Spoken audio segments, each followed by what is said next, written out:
And hello, everyone. Hello and welcome. We are here. We have the full crew. I am so excited. There is only joy. Oh, you know what? I'm going to do a thing. I feel like I did it before. Hey, Rocket, you didn't see the welcome to number one, did you? Oh, yeah. Not. I stayed Because With away context, because I should probably rewatch it. yeah, I'm so here's on a ship what's going to elsewhere, happen. Yeah, this is what we're going to spending do my at this time moment. hanging out. Gotta find this link. Where did I put it? So every planet has a welcome. That's the ship's papers. Has a welcome document that is sent to you, so you can, know something about that place. They're on the planet number one. I finally had the time that I wanted to do. Oh, thank you so much, Lindy. Had the time to sort of create their welcome document and send it to them, and the Rocket has not been able to see it. So what I'm going to do right now is I'm going to bring you our welcome document so you can see it again in case you missed it. But also, Rocket, if you would bring up that file from the Google Docs, and I'm going to say the 1, 2, 3, and then I will let the audience watch our welcome document. And as you watch the welcome document, this is all about the planet that you're currently on. If you're ready, Fabulous. I will be. In Okay, a good. second. Yeah, in three, I see in it. two, and go.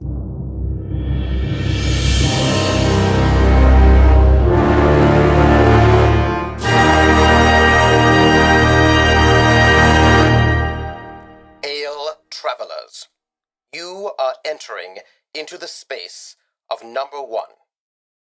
This message is brought to you by Warden Ranib, Keeper of the Keys, Governor General by appointment of the Star Dragon, Grand High Choki, Administrator of the Starport, and Lord Regent of the world of number one. Warden Ranib keeps number one very secure, and pirate, raiders, and criminal elements should be aware that number one has exceptionally strict legal standards and a very powerful naval force to repel any and all enemies. Number one is one of the oldest surviving settlements of the Sindalian Empire. We are its heir. It is made of a number of city-states all united under the leadership of Warden Ranib. Number one has no high port. For those who have streamlined spacecraft, you may approach and request docking and berthing privileges at our High Point Downport.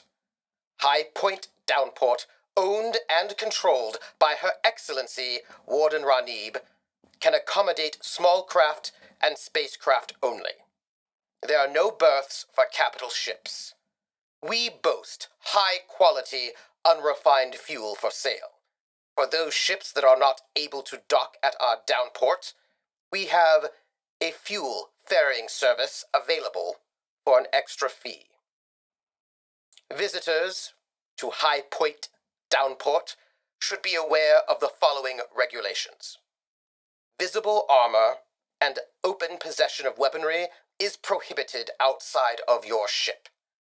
Long-bladed weapons may be carried, though they must be registered and peace-bonded. We do not tolerate illegal goods and will prosecute smuggling and black marketeering to the highest degree. Traveler advisory. The atmosphere of number one is highly toxic.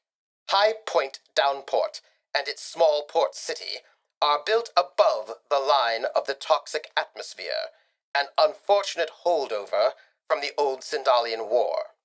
While you may walk about High Point Downport without a vac suit, you should not leave our starport without wearing one. Indeed, Warden Ranib does not recommend any traveler leave High Point Downport at all. If, for some reason, you have business in any of the great underwater dome cities, you may take the Fununcular in High Point Downport to Dragonsdome, the officially recognized capital city-state of number 1 and where Governor General Warden Ranib has her throne. However, only those travelers who have business in Dragonsdome will be granted access. Any access to the other dome cities of number 1 is only to be accessible through the Dragonsdome sub-terminal. While number 1 is not a planet for tourists, there is a trading post in High Point Downport, as well as a Traveler's Aid Society lounge in the North Wing. Number 1 is happy to inform all traders that Governor Warden Ranib has decreed that High Point Downport imposes no tariffs on those who wish to sell goods who are from off-world, or from those city-states recognized as under the protection of the Warden. May we all honor the living defenders of the Star Dragon Empire of Sindal in memoriam. The Warden watches the gates and keeps number 1 and the Reaches safe.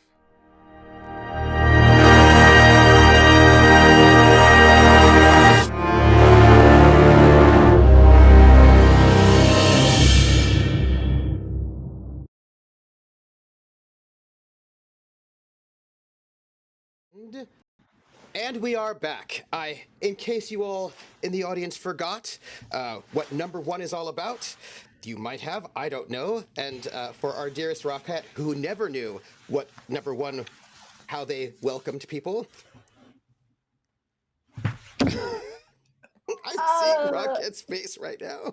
You know, Lot of I'm just going to go and say they seem a little intense.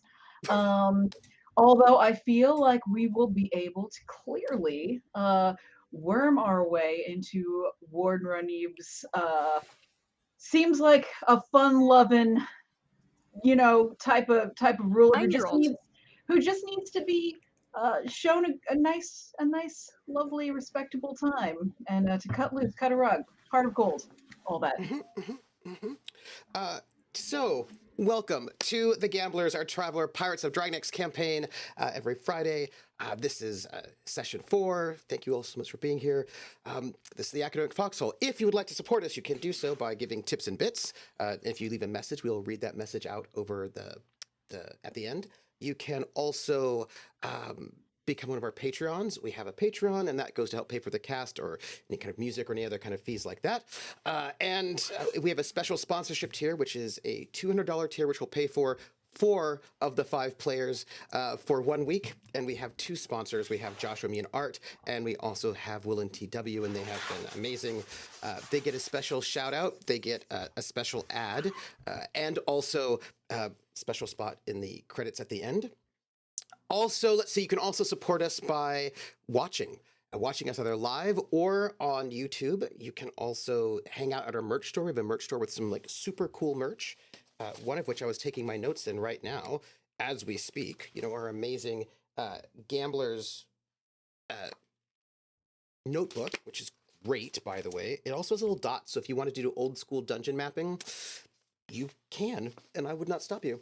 Let me see, what else? Yeah, we've got a lot of really cool things. Also, I didn't want to forget, there was something I wanted to say. Merch store. Yes, I know what it was. YouTube. Hey, YouTubers. I appreciate all of you who are watching on YouTube as well as live. And there's a thing I like to do, which is to read out comments that people left on the YouTube videos. I need to actually just go click like on all of them because I haven't done that yet. But I have some messages for us, and I thought that I would share them. I mean, on the ones that you like. Not all of them. Because you may not like all of them, but only the ones you like. I like all of them. No one's... Look, the only ones I don't like usually are some kind of weird spam for something strange from, like, the Even then you still like them. And I'm just like, delete. Like, nope. You don't want to learn about how your website can go faster with Moz? Yeah, well, like how your website go faster with, like, naked Moz, and then also they want to marry me. And I was like, I don't know what all of this is. But it's deleted. Just deleted. That's it. Okay, and I would have liked those. Okay, next time, forward them to Cord, and then everyone's happy. I do have a YouTube. I did. I still don't do anything Oh my with it, goodness. but I have one. So Now I know we got some how much comments. to go for. You're welcome. I know it's all coming now. Stephen Dwyer says about session 2, wow, everyone was great, but 2 stood out to me. Lindsay, the switch to the Harlock was almost perfect. Oh, by the way, Rocket, Lindy's playing you now. Don't worry about it. The tone of voice, the cadence, and the accent were spot on. The pitch was a bit high, but not everyone has Rocket's sultry tone. Greg, Dr. Valentine Morrissey is just god-awful, wonderful human being. He's disgustingly great and at the same time greatly disgusting. If Val has your back, then you are golden. There is nothing he won't do for you. If he finds you to be a significant threat or a minor annoyance, then, my friend, you have a problem. Which I think is fair. I think so too. Accurate. Yeah. David Wright lets us know just for, I think this is like some data that we need to know. 42 is, of course, the answer to the ultimate question of life, the universe, and everything, which is true. I have heard that. Stephen Dwyer had a note from our last session, which just says, Trooper, where will your devious, twisted mind take us next? Being a retired correctional officer of 31 years, I love the details of how the former prisons run. Fantastic. Thank you. Yes. I'm Yes. drawing on the fact that I'm currently teaching, last semester I was teaching in a prison, and I will do that again next semester, and so next fall. So it's like bringing in the things that I learned coming into a prison regularly. Everyone got to do some heavy RP. As always, fabulous. Love how Severence acts as if the ship money is his, and he don't want to spend a dime. And I also love that. If I don't, who will? Right? Yes. Somebody's got to take care of the books. We have another 2 messages from this last session from good old Rufio Roofbum, who is one of our regulars over there on the YouTube. Says, "Oh, Terrica, I called y'all ship a pirate ship. I meant privateer ship. Thank you. Lol." As for Thank me you. being a good It's important. right? It is important. Just tell that to the tribunals if you get arrested. Don't worry about it. You won't be arrested. It's fine. Go would. Actually, they would. They would totally do that.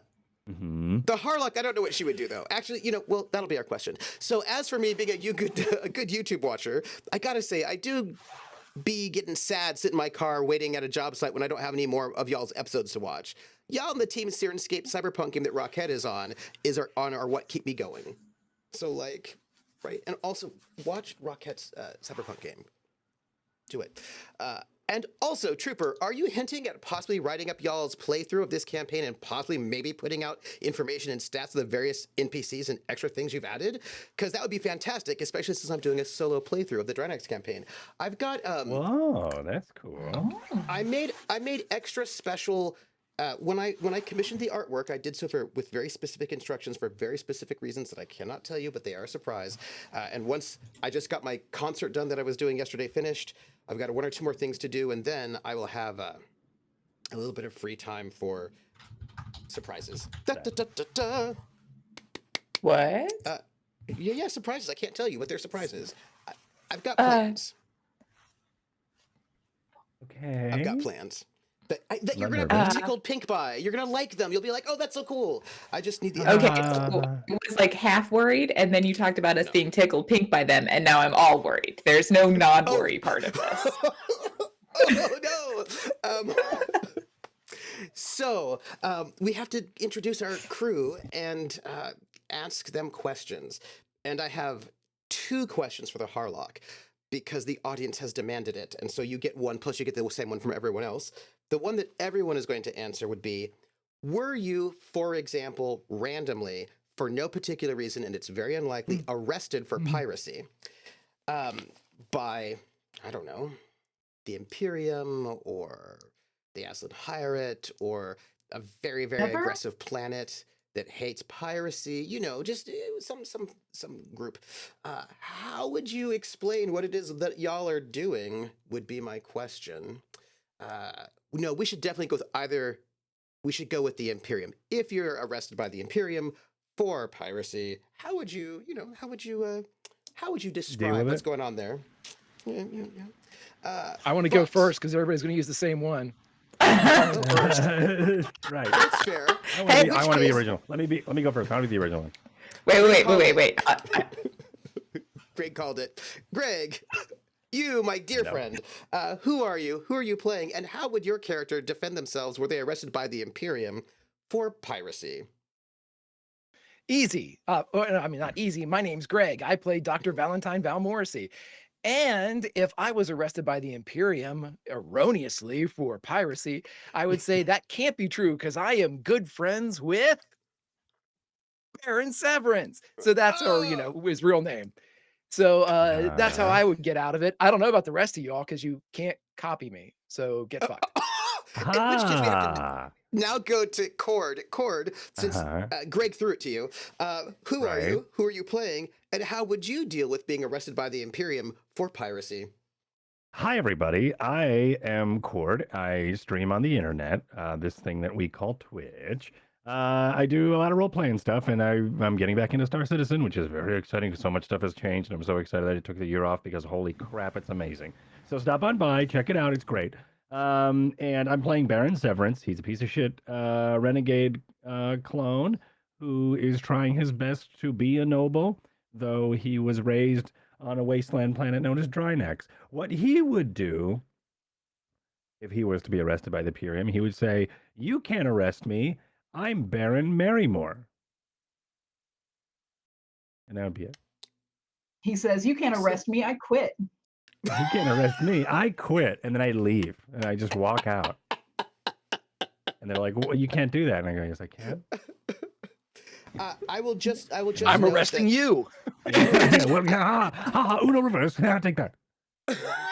I will just point out for the record, just in case you forgot, that currently Baron Marrymore might be wanted for war crimes. So maybe. Yeah. Right.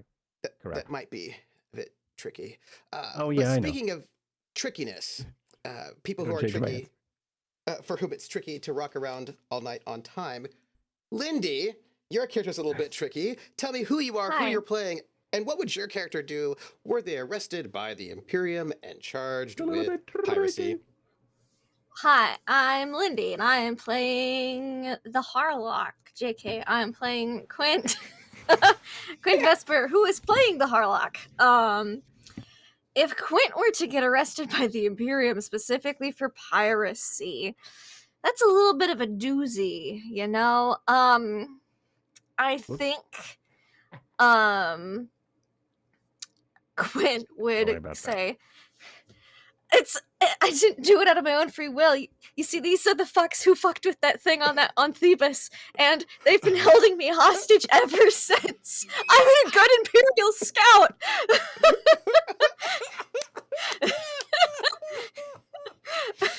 Oh, nice. That would do it. That's good. That's good. Speaking about Thank you. People that who've been holding Quint hostage in their quarters, I'm going to toss this over to Ari. Who are you? Who have you been playing? And how would your character respond to being arrested by the Imperium and charged with piracy? Oh my goodness. Hi, I'm Ari _Ventures. You can find me online, and I play Terrica, who will tell you that they are not noble, but has a lineage that is questionable in that regard. Anyway, I think that their response would actually be something more like, I was desperately trying to think, but really the only thing that comes to mind is they would be like, no, I have not committed any piracy whatsoever. I dare you to find any instances of that happening, because they do not exist. And if you intend on insisting upon it, I will have to show you obvious proof of why. What I will rebuttal whatever you give with obvious proof as to why I have not done it, and I am not a pirate. I do believe you do have the advocate skill. I believe you have some of those skills to do some lawyerly business. I believe that is the case. Mm-hmm. Speaking of, right? I mean, I feel like you had very good upbringing from your parents. I imagine Dad, your was that time. you?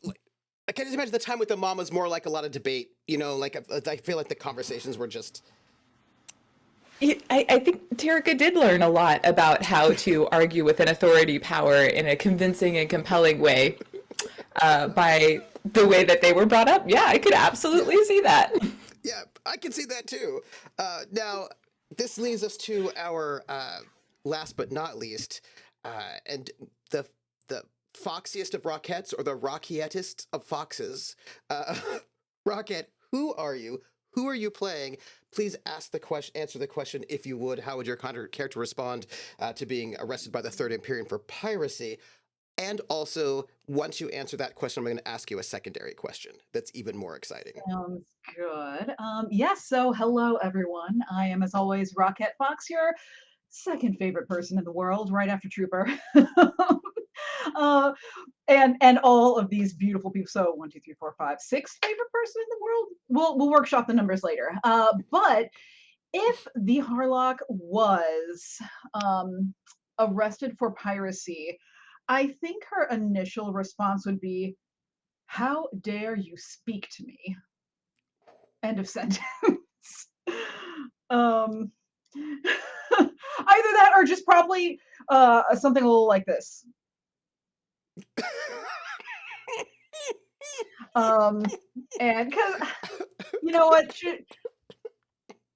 the time for solutions is after she gets in the jail cell, figures out the structural integrity, figures out the weaknesses of the guards. It's a lot of energy and planning that needs to go in. That's just not worth being spent up front. Right. Or you just teleport out. Yeah, that too. But she's got to get her kick somehow. Like That's fair. She's bored.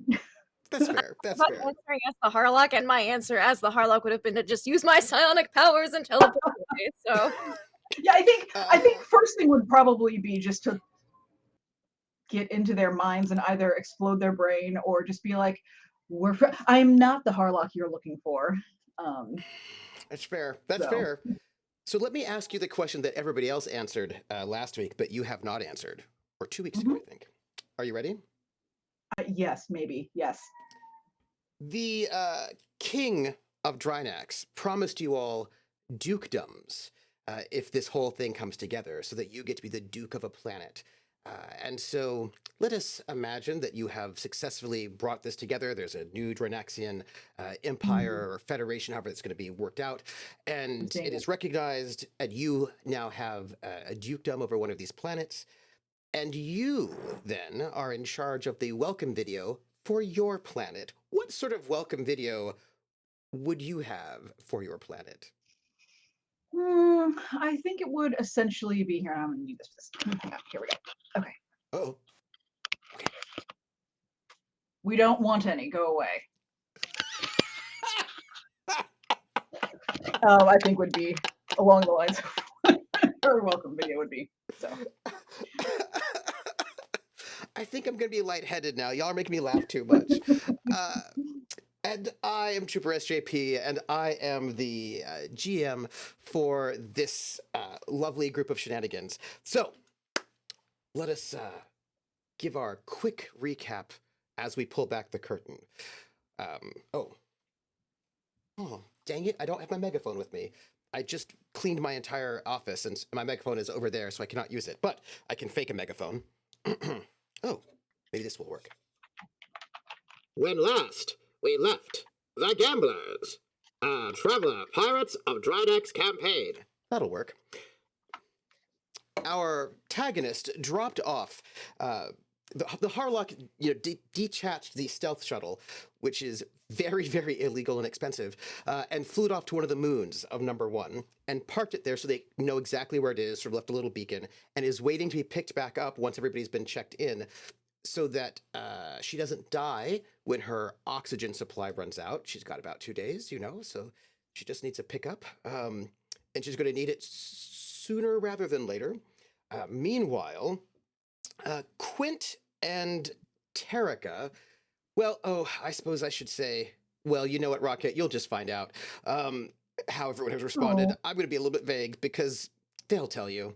I might just stir the pot a little bit, but Terrica and Quint have gone down. The ship landed on the High Point Downport, which is a sort of a town of a couple million on the peak of this mountaintop, which is the only place on this planet that is above the atmosphere, which is incredibly corrosive and toxic. So there's a sort of like a town and this sort of starport, the spaceport there, which is cannot have large ships land on it. Like, it's just not particularly big. It's a lot of outdoor landing pads. It's got an indoor space with like a market and all of that. They have all landed. They've got to sort of notice things about this place, like how welcoming it is and how open they are and how happy everybody is and how this place is not at all split up into various castes.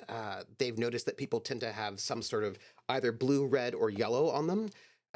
Blue, they have learned, are the group of people that the Warden Ranib belongs to, and they also run the town that is the High Point Downport. They also run Dragonsdome, which is the underwater city of about 20 million that is connected, that there's a funicular that connects the High Point Downport down to Dragonsdome, and that is the only way to get down underneath it into the city, the dome cities below the surface. There are about 6 domed cities that are down below the surface, and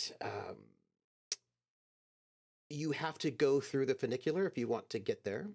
That's the rules. Although it turns out they were given an invitation by somebody in yellow to, well, when they arrived in this Drinaxian ship, a lot of people were very, very interested, including the people from this blue faction who were like, oh, you have this ship? We would love for our scholars to come in and study the ship if you would be okay with that. And they were like, we'll get back to you later.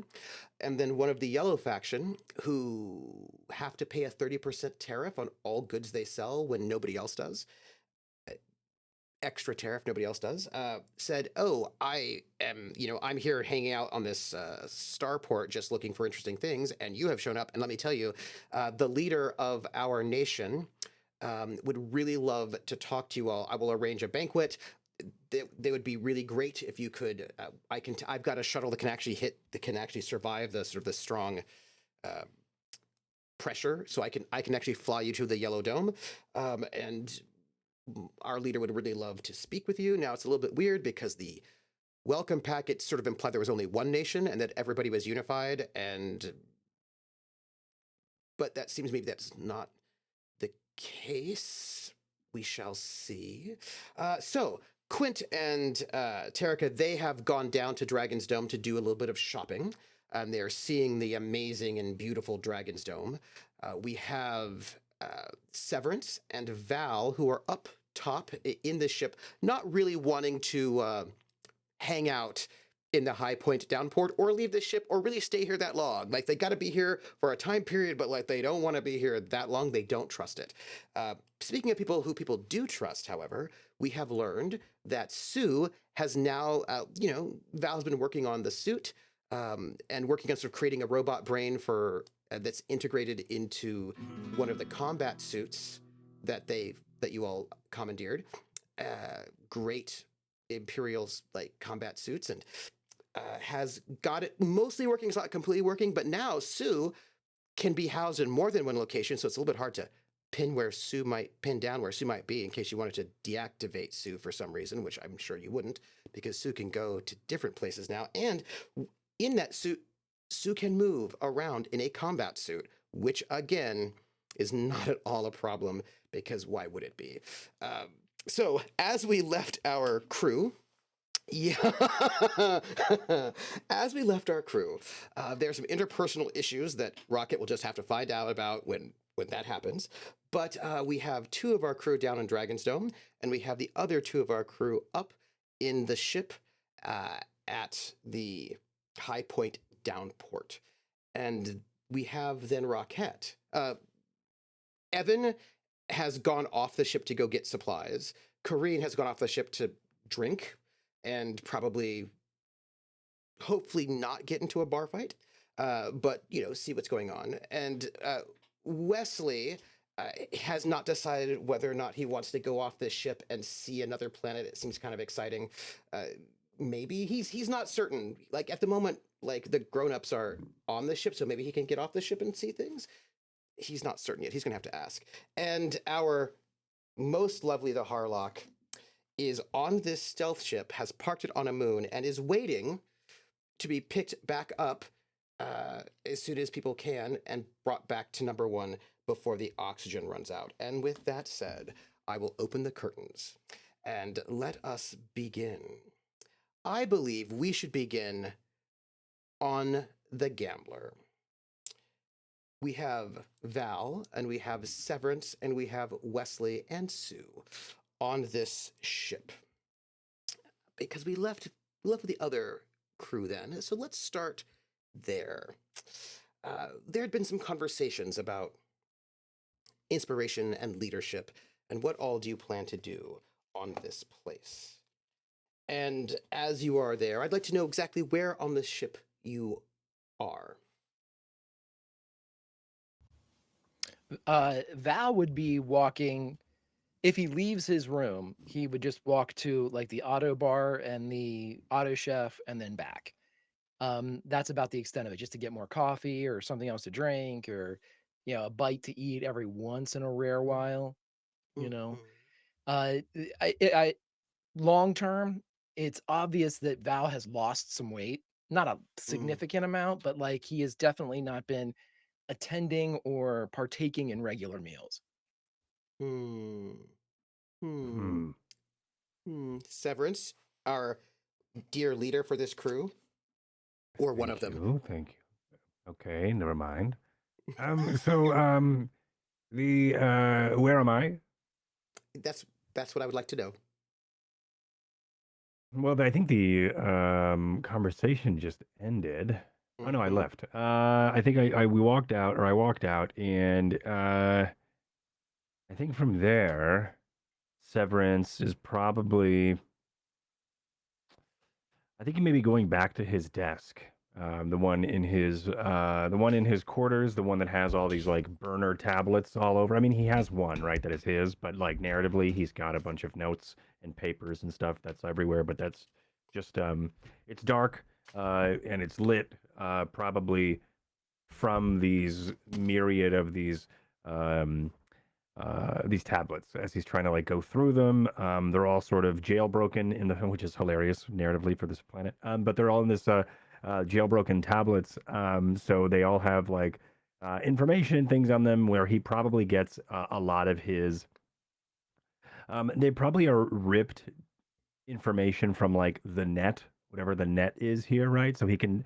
So instead of me being connected, he would have probably a file, right? And it's probably one of these tablets of that, and that helps him, and it has all of his strategies for how he would do a lot of his brokering, as he, I think probably is determined. He's got a determined look on his face. He makes his way over towards his desk and begins to just sort of peruse the tablets. But when it comes to like, what is he up to? He may be looking for where to go, what to do next. His goal that we sort of figured out last episode was there was this talk that he had with Val that inspired him to try to really push for this maybe convincing number 1 that they should have a high port, and they should also maybe let Drinax build it for them. So I think that is what he's trying to do now, is trying to figure out what the next step is. He is confident there is a boost of energy and positivity that is sort of fueling his movements. But when it comes to an exciting, entertaining scene, I don't know if it's going to be one, as he's just sort of perusing, you know what I mean? Well, I mean, I wouldn't be too hasty with that. I'm just going to I'm glad to give you the challenge. Yeah. You know, you just said a Uh-huh. couple things, and I just wanted to just follow up on them. Now, you're Mhm. thinking about like wanting to convince them, right, about getting a high port. That's very exciting, which means you're gonna have to get an audience probably with the warden. Yes. Which Uh, which isn't so hard if we're going to the Dragonsdome, considering that is mm, where the throne is. And mhm, then also, um, yeah, and we also have that banquet.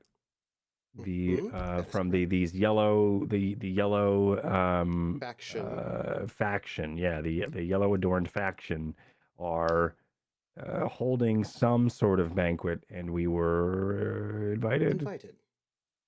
I will note that these factions do have names, but these names are written in Old Sindalian, and so unless you can read Old Sindalian and are in a And place where pronounce these them. faction names are, you will not know what they are. However, Yellow is Quint, and uh, blue is and green and yeah and gray is and it's but very Sindalian is very weird.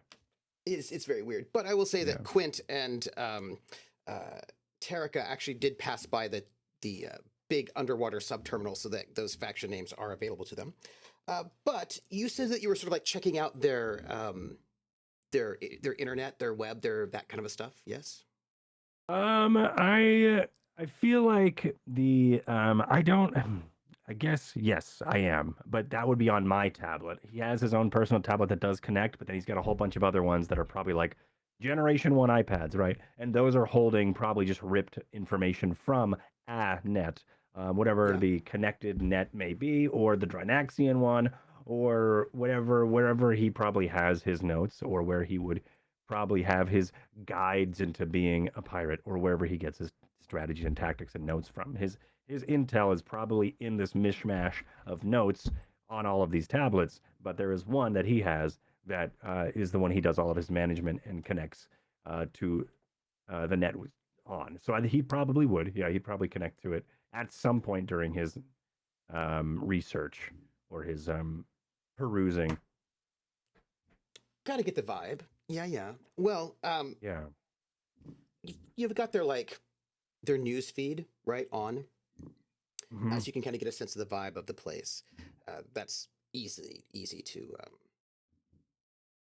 get. And as you're sort of doing your work, and you're sort of sitting there working, and you've got their sort of entertainment news, their sort of media feed on and up and sort Right. of in the background, and there's just various stories. Most of it's not particularly. I mean, a lot of it is in Old Sindalian, so you cannot tell what they're Yeah. saying. Next, Every next, once in a while, something next. will yeah, next. Every once in a while, something Yeah. will come across Yeah. in Galangic, but there's a lot of that. And as you're sort of working and sort of studying to sort of Imagining check up number on, one TikTok is what's happening right now, and it's all in Sandalian. I'm like, yes, oh no, yeah, and then you hear a voice that sounds familiar to you, speaking in like first there's like newscaster voice in Old Sindalian, and then you yeah. hear this voice that sounds very familiar to you, speaking in Galangic, and you just hear "Thank you," and it's Sue's voice. Um, and if you look at the feed, there is a man, and this man looks just like Sue but older, a bit thinner, as if this person has sort of lost weight. Um, Let me ask you, Cord, how old was your dad when you were like 7 or 8 years old? Cord's dead. Yeah. Mm-hmm. How old was he? Great question. 40, early 40s, Early 40s. 7 or 8. Yeah, when you're 7 or 8 years old. Yeah. Yeah. Probably late 40s. Okay, so you know how if you've got this picture, in your mind, you might always remember your dad when he's in like that early 40s and what he looks like then, and is like that's Yeah. like this kind of memory of your dad, right? Right. But then Right. you're no longer 7 or 8 years old, and then if you look at your Yeah. dad, you're like, oh wow, you're 60 something right now, and like that sort of there's a bit of like there's a difference, right, between the dad of your memory and the dad that exists right now. And so imagine Sue, aged up 20, 30 years. And Age up. 20, 30 yeah, years. Okay. yeah. Okay. Like grayer, okay. the person on I this see, media I platform is see. grayer, a bit Uh-huh. more, I don't want to say haggard or Definitely ragged because he's happening. dressed well, but has lost weight, has aged. You know what I mean? Like age can kind of sap you a little bit. He's clearly very strong and muscular, but you know, he probably was stronger at one point in time, more muscular at one point in time. But you know, has like age, and you see him, and he's dressed in a like a very sort of like a bit of like a fancy robe, and he's there. He's being interviewed like this. It's clearly that this media space Yeah. is playing a clip that is from something else that they have like gotten from a feed, right? Like some ship must have come in and gotten news feeds and has given these news feeds Like to an them. older nude feed. Like an older Johnny Cash. Yes, Hurt era. Perfect. Johnny Cash. If you want to sort of think 9 Inch Nails, Hurt era Johnny Cash is what you got.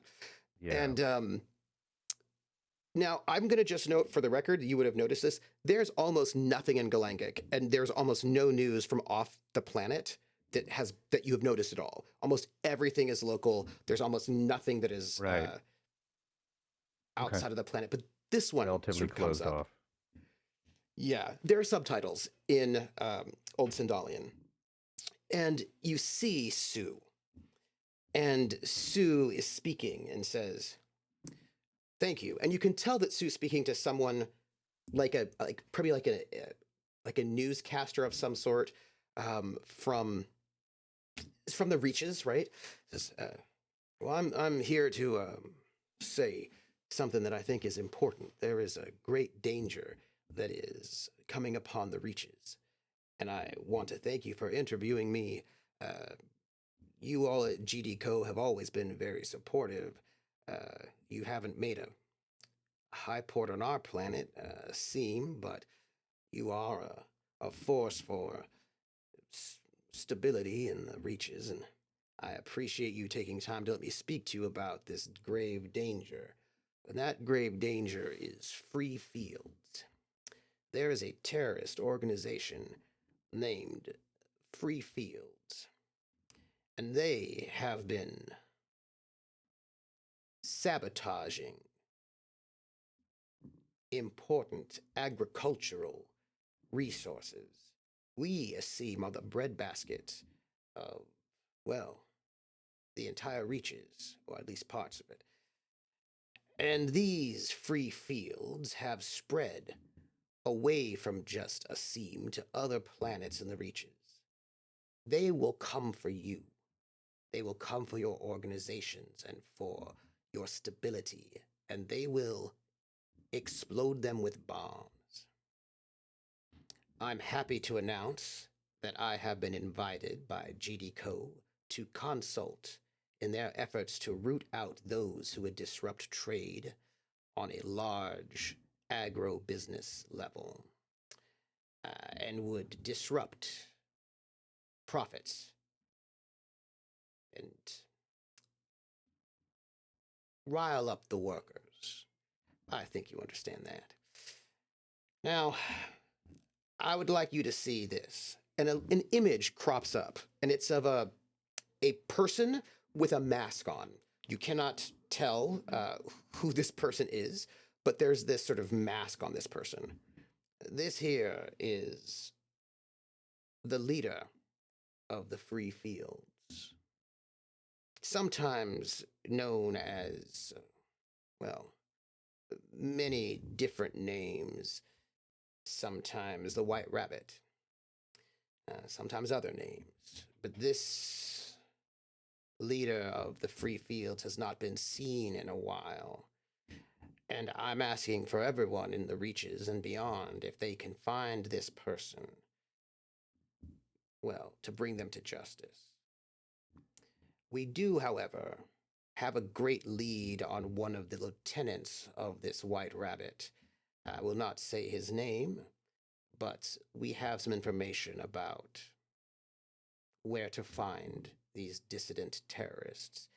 And with the help of you, thank you, matey, GDCO, that we will be able to track them down. As the leader of one of the great leaders of agriculture, Nassim, I know firsthand how this free fields movement can destroy everything. And I am happy that GDCO is willing to put their great considerable resources to tracking down these terrorists and eradicating them. Thank you. And I don't care where they hide, I will find them, and they will be taken to justice. I am Administrator Rudolph Rucker from Asim. Thank you. And if any of you in the free fields are watching this, please note, anywhere GDCO is, I have eyes and ears. Thank you. And then it gets back to this sort of woman who starts speaking in Glangic. Just, yes, I am, this is GDCO News.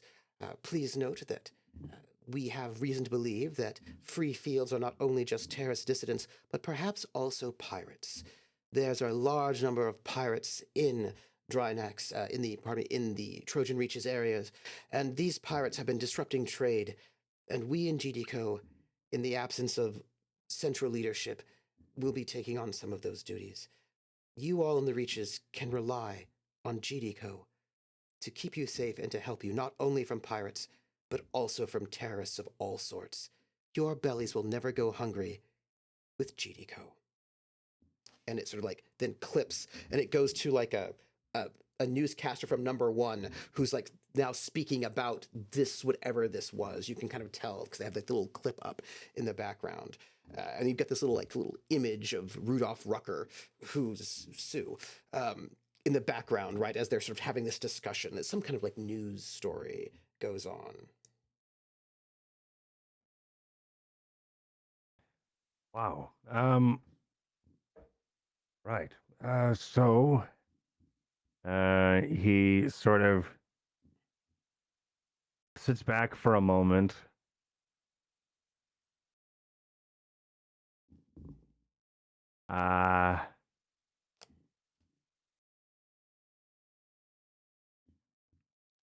He just sort of internalizes the information from this news feed.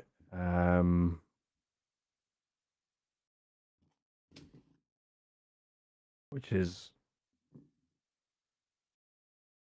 cool information. I don't know if it's enough information to help Baron with his goal for him enough to care much more. This is all notes that he takes, mental notes. Okay, like he has been learning. I think last week he took a mental note of Val and Terrica having their conversation. And you also know about Terrica's clones. You get a lot of information, actually. Oh, right, and Terrica's clones. About people. Mm-hmm. Yeah. Yeah.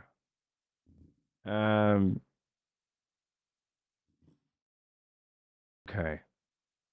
Yeah, he sort of takes a moment. He tries to focus on getting back to the task. He sort of sets aside his tablet, but he starts to pick up other ones in routine to try to force himself to get back to work. But I think we see the rest of this montage or scene of him struggling to do that as he keeps looking back over and flipping the tablet back on and going through, maybe trying to find the feed again. And I don't know if he does. I am picturing it a lot like TikTok, where it's like once it's gone, it's gone. And maybe that's something that there's just so much backlog, and it's probably what the future is going to be with the internet. It's like there's going to be so much backlog of content that you're probably only ever going to see something once. And I think that's what he sort of does here, is which probably was why he has all these burner things. He could save, and he has all these tablets where he can save these bits of information, and things that are connected to the net are usually just freely gone. So I think he especially since the net does not to pass beyond systems, right? Exactly. Everything is so he has stuck his in own one system.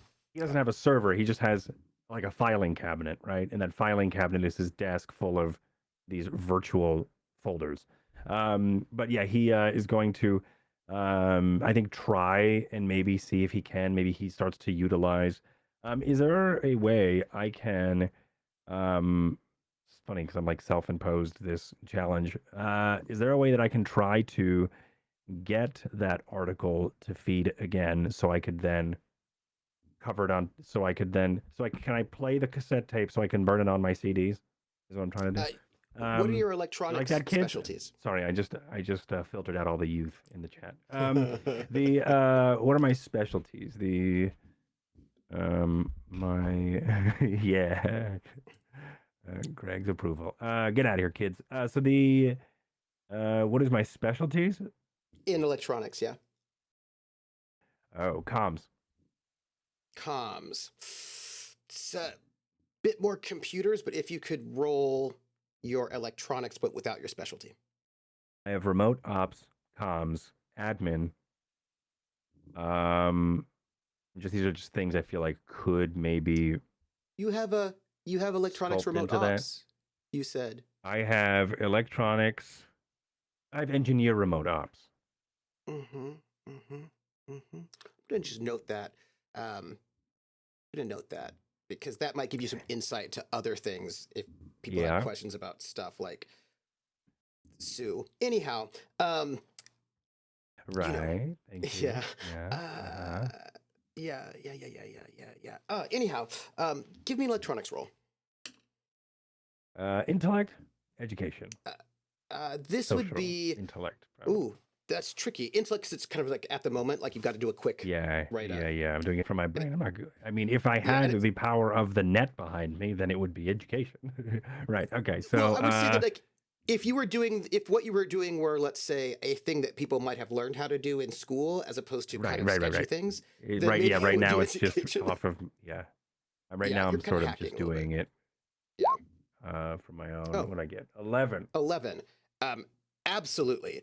You are able to like you're able to like quickly, you have not a lot of time, right? Like slip into the cache, grab it, pull it down before it's sort of basically gone forever. And you're able to save this sort of news clip. Would you like to make a roll for me? You don't have to if you don't want to. I fumble and I grab a wire and I just start to daisy chain it into another tablet, because in the far future, who needs Bluetooth? What was you make me a what? Make a roll? I'm just asking if you would like to make a roll. You don't have to if you don't want to. Yes. Yeah. Yeah. And by the way, remote ops is an electronics specialty. By the way, rather than engineering. Oh, interesting. Okay. Well, then I will add that in the right spot. It lets you, for example, remote pilot things. Sort of like what Sue is doing right now with that suit. Anyhow. Oh yeah. That is what he's doing, isn't it? That is, as a person who has that specialization, yes, that is what he's doing. Anyhow, would you like to make you don't have to, an intellect deception roll? It's up to you. Always. Maybe not always. But I don't know what's going on. I'm just doing this. Within relation of what I'm doing. Yes, I do. Here it comes. 10. As I swiftly do whatever it is you want me to do. Deception's about lying, disguising yourself, sleight of hand, cheating, but also sussing out if people are doing those things, Yeah. So in this video, it was the photograph of the leader of Free Fields that struck you as a little bit odd. Right. Masked, so you couldn't see this person. White Rabbit. You don't know who they are. Their identity is hidden. They're disguised. Yeah. Yeah. And it's an old photograph. You would suspect this photograph is maybe a couple of years old, actually. Very exciting. I think I know who it is. Okay. You do think you might know who it is, but you're not certain. The carriage of the body, there's something about this sort of figure that reminds you of someone. Hard to pin your finger on it, but it's just a still photo, and it was Something about I the also just realized who it clothes. actually could be, and I'm very excited about it. Go on. Yes, this person seems familiar. Like from college, maybe. There's just something about the figure that is familiar to you. Hard to put your finger on it, though. Okay, never mind. I went through a loop of characters it could have been, and it was still not the one. Wow. Okay, that's cool. Funny for those of you who are playing the home game. Severance met Val What? in college. That's so weird. I totally I know. forgot. No, you okay? Yeah, No, I didn't. yeah, you did. Yeah, you did. You got me. Yeah. So that's cool. And also we know that there's this mysterious name that's been chasing Val this whole time, known as the White Rabbits. That's exciting. Sweet. I will take a mental note of that. It's an But old it photo. isn't confirmed. It's not confirmed. Just a vibe. Just a vibe. How many of us are clones? Okay. Yeah. Just Wow. a vibe. Just a vibe. But they're GDCO is. I would just like to note for the record that GDCO does not have an army because they are just a corporation that deals with trade, although they do have security, but they are not a military or governmental force officially according to all of their advertisement and propaganda. So it's a little them stepping up to sort of be involved and try to track down pirates and agribusiness terrorists is a little sus. I mean, Yeah. it's a little bit overstepping, right? Uh, Yeah. wow. Yeah. As you ponder that. Yeah. And I'm just going to note for the record, I would like to thank you, Cord, for telling me that you are checking the sort of like the media and news from this planet, because I always have the news from places, but nobody checks the news, and you did. So I was like, great, here you go. Thank you so much. That was awesome. Thank you for checking the news. Let us head back down to Dragonsdome. While, Which is great. just by I the think way, I usually check the news. I just never voiced it. So yeah, that's great. yeah, and I was Awesome. like, oh, thank you. Oh, by the way, just thank you. as you are watching this news thing and have grabbed it, right? You're able to like sort of pull it back and sort of do this, and you're sort of pondering this. I just want to take a pan, you know, in a kind of like a dramatic irony sort of way. What is Val doing in this moment, while unbeknownst to him, this news story In a is dramatic happening? irony kind of way. Yeah, yeah. In the other room. Innocently in the other room. I would say that he's just like, again, going back and forth from his room and everything, and just hopping to, just making sure that he's getting his stuff done and getting his work done. And I think that what exactly are you working on right now? This is so fucking. I would say that this is probably just making sure that all the I's are dotted and T's are crossed for the suit, you know, the next stage of the suit, as we've discussed. Yeah, right. And maybe perhaps you're also working on your own vac suit skills, perhaps, right? Oh, And, absolutely. Yeah. If we're doing like, if this is an official study session, then yes. at this point, he's probably leaning more towards the vac suit side of everything, just getting his dexterity worked out and stuff like that. Of course, Sue's helping. Sue's there to Of course, Sue is mentor helping. through.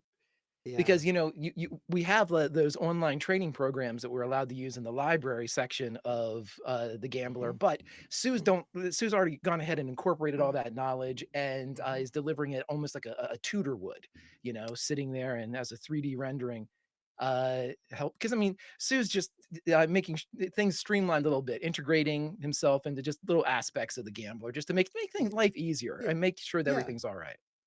Also, can I just tell you something? I'm not mad at you, but you just took the thoughts out of my head. I was like, yeah, this is going to help you with the vac suits. Oh, yeah, nice. You know, we've played together for a very long time. Oh, yes. So right. And Sue is like helping you with your balance as you're sort of like trying, like, 'cause the suit is quite bulky and it's not particularly easy to use. And Sue it's like, you know, when you have a great dad, for example, this is just like a random example. Right. right? Just And you want to learn right. how to do something. No application to it, but right, yeah. Yeah. Like how to ride a bike or how to like swing a bat, a baseball bat, right? And then you know how your Gotcha. dad, who's welcoming and loving, will just like put his arm around yours and just help you learn how to swing the bat. It's Right. like that. It's like a hug from Sue in the suit. Oh, that's great. So it's kind of like learning how to, make sure you can mow the lawn correctly and, playing catch and how to take the bat upside somebody's head. And then like also like Yes. how to grow flowers and then how to make sure Yes. that, like the corn's coming in right. That type of Yeah. stuff. Right. Right. And then also how to make sure that Ah, if people who are the workers are not working hard enough or fast enough, or if they're lazy, how to motivate them properly if they're lazy. Right. Right. There's that too. There's Yeah. that not so subtle motivation of violence. Yeah. Yeah. But I don't Because think here's, that violent aspect really kind of catches hold in Val. He's a very no, passive person, so I but, think the so. rest of the stuff he actually takes to heart. Yeah. Also, I don't know about you, but if somebody's lazy and doesn't do their work, they threaten everybody's life. And so I think it's okay to threaten theirs. Sometimes you have to make examples of people. Right, and it's almost like the system of a body, Trooper, Yeah. Val being a doctor knows that if there's a weak link inside the Mm. body, you either fix that weak link or in some cases you have to remove it so the rest of the body Yeah. can survive. And Yeah. sometimes you have like passengers that try to bring danger aboard the boat and Oof. sometimes you got to kill them while they're asleep Yeah. in low berth and wake them up and Yeah. tear. But I mean that's just all part of the natural biological process that we all go Yes. through. So, just being able to Yes. apply that is really just it's one of the better aspects of being an adult. It's Yeah. called growing up, Trooper, is what it Yeah. really is. What it Yeah. And I think it's important that when you're growing up, you have good role models. right, Sue right. helps you with the suit, because it's important to be able to get that practice in and really be able to use a vac suit to its utmost if you want to be able to be safe and to save others. To save others. That's right. And we all know that saving others means you have to protect them. So That's right. Yeah, just like that is that. right. And Well, I better a get back to it. younger, yeah, a younger Sue, Uh, right? Still like right. dad aged, but a less weathered Sue is very helpful. Right. That early mid 40s dad that you remember, you know. Yeah. Yeah. I mean, if that were the case, I'm just saying that, it's a I mean, good comparison though. I yeah, appreciate it's it. a theoretical. Yeah. Yeah, And absolutely. I as mean, it has no absolutely application here, but no. And as Sue helps you, right? In that kind of like a metaphor, right? The perfect dad, right? Who's there for you to support you, to help you, uh, is to help you protect learn, you, right? to protect you, to help you Or learn make these sure that skills. nobody's trying to take advantage of you. Oh, you got to watch out for that. Right, right. And nobody should take advantage of you twice. Because the second time it's your fault. That is correct. I remember, Sue. Mm. Mm. And as we have, right, in this one room, uh, Severence seeing this Rudolph Rucker talking about sort of going into a sort of a cooperation with the GD code to help solve problems. And we have this AI that is, sorry, I'm so incorrect, not an AI, a computer program that is not an AI, but just a computer program helping our dear good doc learn how to use their suit. Down in Dragonsdome, we have Captain Harlock, the Harlock, our captain, and also Terrica, our pilot, exploring this amazing underwater city that is, and I feel like I might have done, that's not the right one. I was trying, yeah, here we go. I'm going to show you this sort of place. It's I found this photo. It's you don't get to see the dome as well, but I feel like there on the roll 20, you will see it. This sort of amazing, intricate Dragon's Dome, right, with this sort of amazing dome city, And you are walking through, right? It's got this sort of like big tower in the center with like dark, beautiful, ornate windows so that whoever is in the tower can see everything around the center of this massive city. But you don't know if they're looking at you. But you see, of course, wealth and intricacy and all these sort of plinths everywhere, sort of commemorating various sort of ancient families. And it is like colorful and beautiful, and everyone seems happy and relaxed, and is a beautiful place. And you two are wandering around, I believe. Yes, we're headed towards the antique district, I believe, because we saw the map, and Terrica can read it. So, we also got the one that they handed us and highlighted certain areas, because I remember it being like the clock, and we want to stay in the lower half of the clock. So, That is yeah. correct. That is correct. We're going to the antiques section because we have to find some silk threads and some maybe some spare Yes. velvet. Yes. Fix up the gambler. Terrica, you did not say that you looked, but I should tell you, the three colors they had words in Old Sindalian associated with them, right? And the different cities were all color coded, and you had 1, 2, 1, 3, 3, I believe it was. Yes. So there are 3 cities that are marked in blue. One of them being High Point Downport, and then 2 other dome cities, Dragonsdome being one of them, and then 3 marked in red, and then 1 marked in yellow that seems to be quite distant, quite far. And there are names sort of attached to each of these sort of colors, right? You can see that they seem to be phrased as nations. Like there are like 3 nations on this planet. And the blue nation is just the title of it is the Wardens. And then the red nation, it's a little bit, I suppose that's like city-states, or unities. The red one is named the Administrators. And the one lone yellow domed city is named the Freedmen.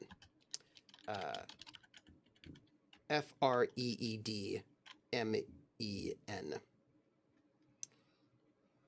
Those are the names attached to the 3 factions.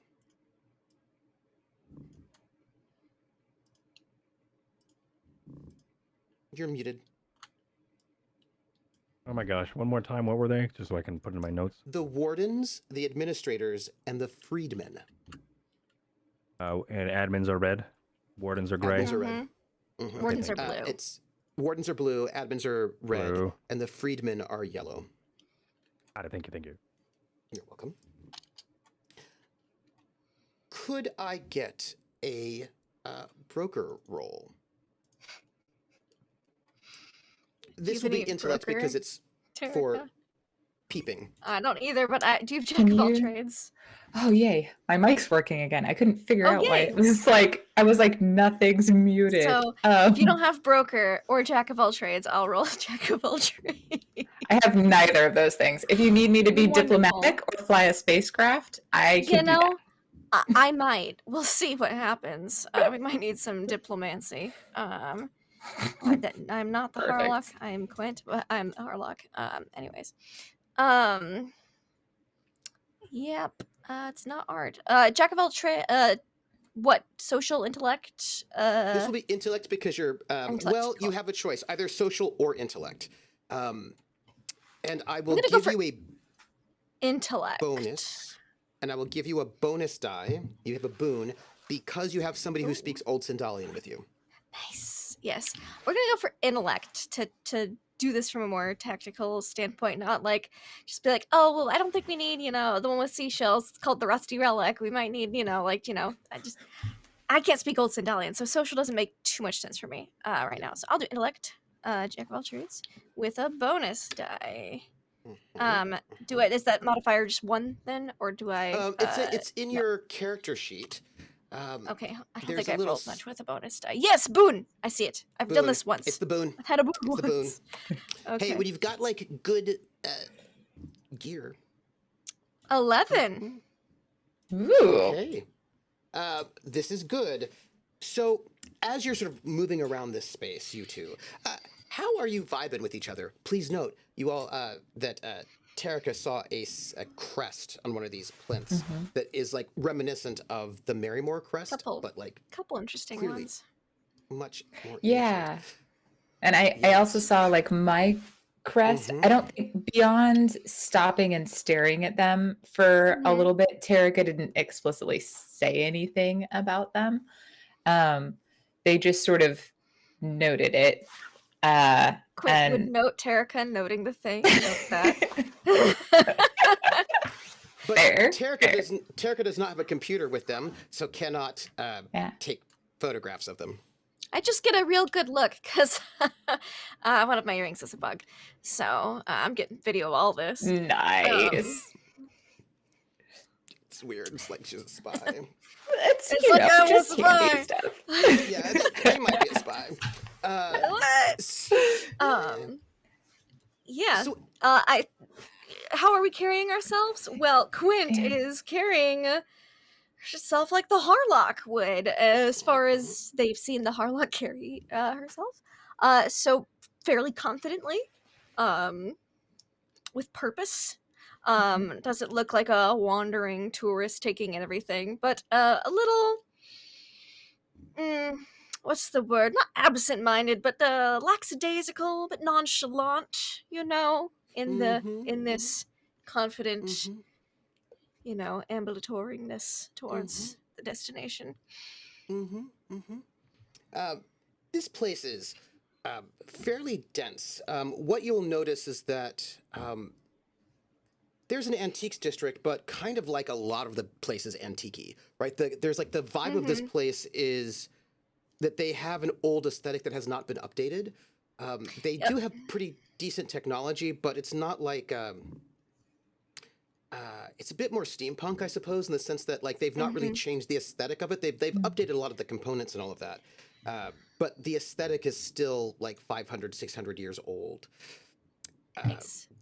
They're clearly not as advanced as a lot of places. They've kind of, you get the vibe that they've sort of stagnated a little bit, right? You know what I mean? Like they're still, they're maintaining, but they're not necessarily getting a lot of new technology in from other places or innovating in huge ways, right? It kind of seems a little lost in time. It seems a like little the bit. perfect place to shop for interior stuff for the gambler. Yes. Indeed. And with that in mind, so you're sort of moving about. I want to know which of the shops that you want to go to first, because you had two different interests. We are going to go for as much as I want to use that beloved 11 on a jeweler. You can have them both, by the way, because that roll is good enough for both. Oh, okay. So just which one first? Yes. Well, in that case, it might make sense to go to a jeweler first so I can drop it off and we can maybe pick it back up on our way out. Great. You are moving about and you're sort of like peeping things, right? And Terrica is able to point out this, sort of like there's this jeweler, and you sort of come to this jeweler shop. So I did make it known that I had a personal thing I needed to see at a jeweler. So Yeah, and I think Terrica would have just they wouldn't have gone for the first one that they saw. They would have gone for the one based on everything they've learned about like the Zendalian customs. They would have gone for the one that was flagged as the more like experienced jeweler. Yeah. And the shop itself, as you walk in, I will please note that you all have visitors badges that you have to have clipped onto your outfits. And so when you walk in, absolutely, there's a badge. When you walk in, of course, they see this badge. They can see that you are authorized to be here because they see neither color nor badge, right? And there's sort of like a woman who is older, sort of like a little butch haircut, graying, lots of laugh lines, wearing sort of like a red sort of sash. And as you walk in, she smiles and she gives you the greeting. And she starts speaking in Old Zendalian first. And she goes, welcome. offlanders to the Great Jewel. How might I help you? Terrica will translate. They'll just immediately jump in and be translating. But they'll do it. You know, when you've seen a lot of translators where they almost kind of talk over the end of the sentences, that's what they're going to do here, which I attempted to do last time, and I think it got messy. So just let's maybe just assume that they're doing that the whole time. And if I hit a thing where I'm like, they wouldn't translate that, I'll flag it. Wonderful. Would you do me a favor? Mm-hmm. I would like you to make an old Sindalian roll, but this is not for failing, right? Because none of this is talk that is too difficult for you. Like, it's all this. Like, this is not a roll you can fail. I just want to know if you succeed exceptionally well. Is the question? Do you know what I mean? I do. I do know that. Mm-hmm. Great. Good. Thank you.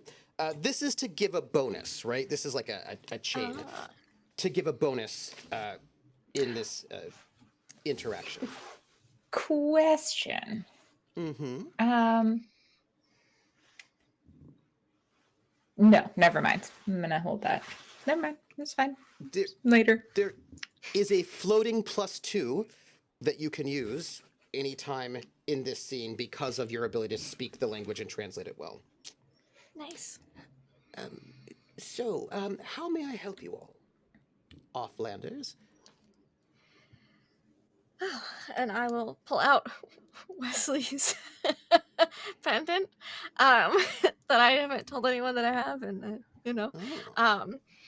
and I will look to Terrica and say, with all the traveling about that I do through the systems and the amount of piracy that is, well, not here obviously, but The elsewhere. woman spits on the ground, by the way. And I'll just look like. It's like, I just, since this is a family heirloom and I'm just concerned about possible pirate encounters, I was wondering if you could create a replica of the gem and put it in this setting, so that way, should the worst happen, I at least still have, my precious family heirloom. Let me see it. Yeah, I'll hand it over. Oh, a dragon. All hail the Star Dragon Empire in memoriam. All hail. So, the jeweler's loop. Yes, would you like the gemstone repaired, like a full setting? No, just as is. It's sentimental value, you understand. I see. This is Solomani, yes? Yes, good eye. Well, as you know, the ancient Solomani colonized the reaches so long ago, and some of the greatest of our families are of Solomani blood, after all. Happy to hear it. The bloodline of Sindal goes through Solomani, and I don't know if you would know this, but you seem to be. If this is a family heirloom, then you must be Sindalian or ancient Solomani stock, perhaps, or modern Solomani stock. Ah, nice. Well, then you know indeed that the origins of all of humanity lie in the planet called Terra, and that is the source of all legitimacy of power and grace, and we Sindalians are the heirs of such grace and nobility. I myself like cousins, so to speak. Yes, indeed. I myself am only an administrator, but I like to think that I'm very close to those wardens with the great blood of Sindal coursing through them, and I have my own little piece of Sindal, and therefore my own... Yes, you wanted this replaced. I can do, of course. No worries a bit at all. And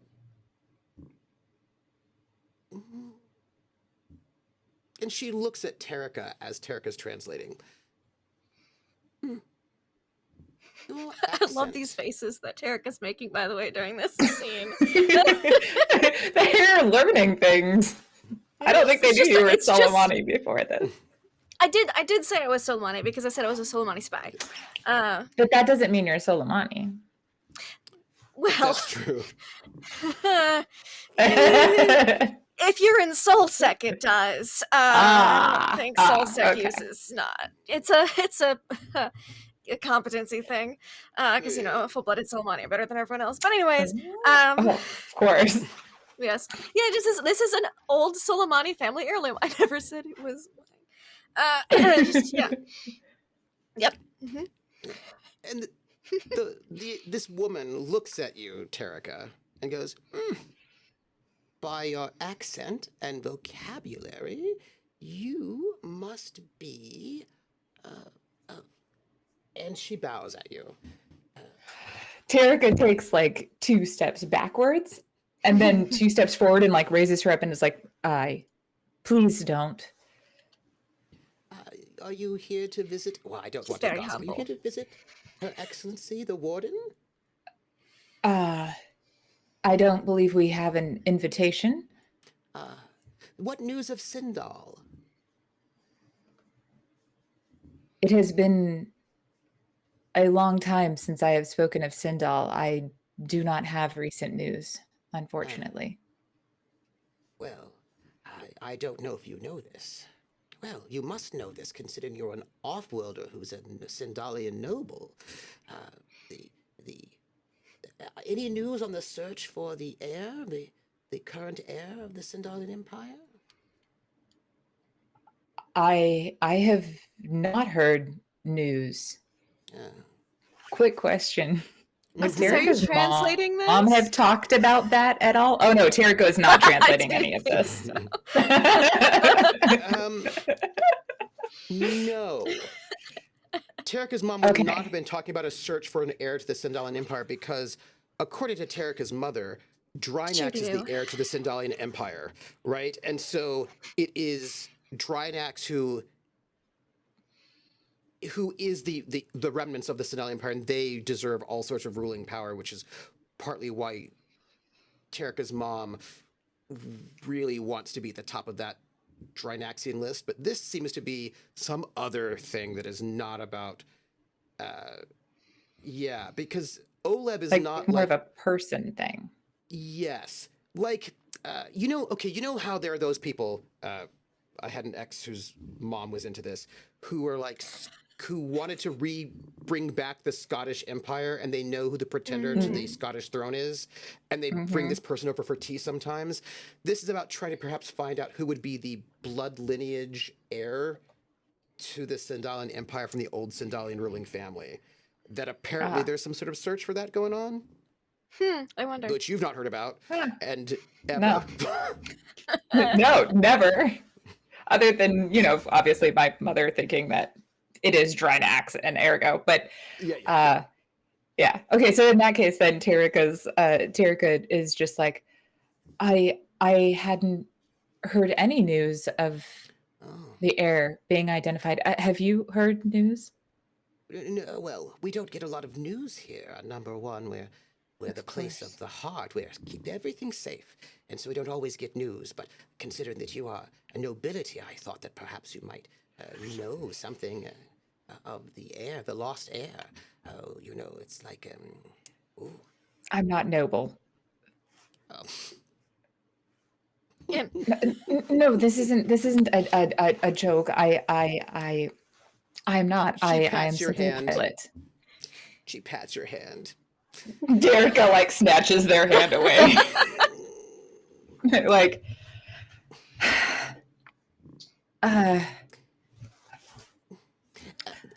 please tell your my friend friend that I can fix this. No problem. Just what do we want? Do they have some sort of preference for the gemstone replacement? This, after all, is a Viridian, and that's quite rare. I don't have a Viridian replacement, but I could do I could do an emerald. That would look quite good. Wait, this is true Viridian? Oh, yes, it's quite a rare thing. I would recognize a Viridian anywhere as a jeweler of some experience. I often deal with nobilities' fancinesses, and much like yours, your brooch. That's how I could tell that you're a noble, and also your accent. So your dialect in Old Sindarian is clearly only something that will be spoken to by those with the best of training. And she bows again. Oh, Terrica goes to lift her up and is like, clearly a misunderstanding. I am simply a pilot. I found this in a ruin, and I had an interesting trainer for my language. So this is Viridian, and Terrica then turns and will tell Quint. There was a lot of back and forth about this gemstone and weird bowing. So yeah, I'm just.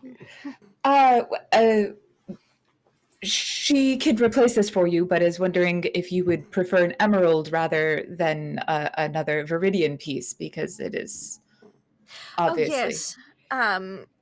Whatever emerald piece that she has that would look most similar, you know. Yes, of course. And Terrica will resume translating. Yes. Well, I will need a bit of time to exactly match the break in this viridian with emerald. Emerald, of course, is the closest, but a bit hard to work with. I would be able to, if you're here on a ship, then I'm presuming you'll be here for a week. So if you come back at the end of the week, I should be able to give you this replacement back. Tell your Soleimani friend, your Grace, that this sort of Pilot is fine. Oh, Pilot, please. oh, of course, Your Grace. I would never disrespect someone of your lineage. Pilot. My name is Terrica. Please call me Terrica. Terrica. Oh. Of the No, great, why are you? of the ancient. Oh. No. That lineage. Oh, No, that ancestor of yours was a great hero. I've read quite a few stories. Do you know that we've got a tapestry dedicated to that family? Marduk. I look out the window at whatever yes. this lady gestured to, and I'm like, Yes. it's a tapestry, okay? I'm sorry. Named after a great hero is something that my mother was obsessed with. Oh, what's the name of your mother then?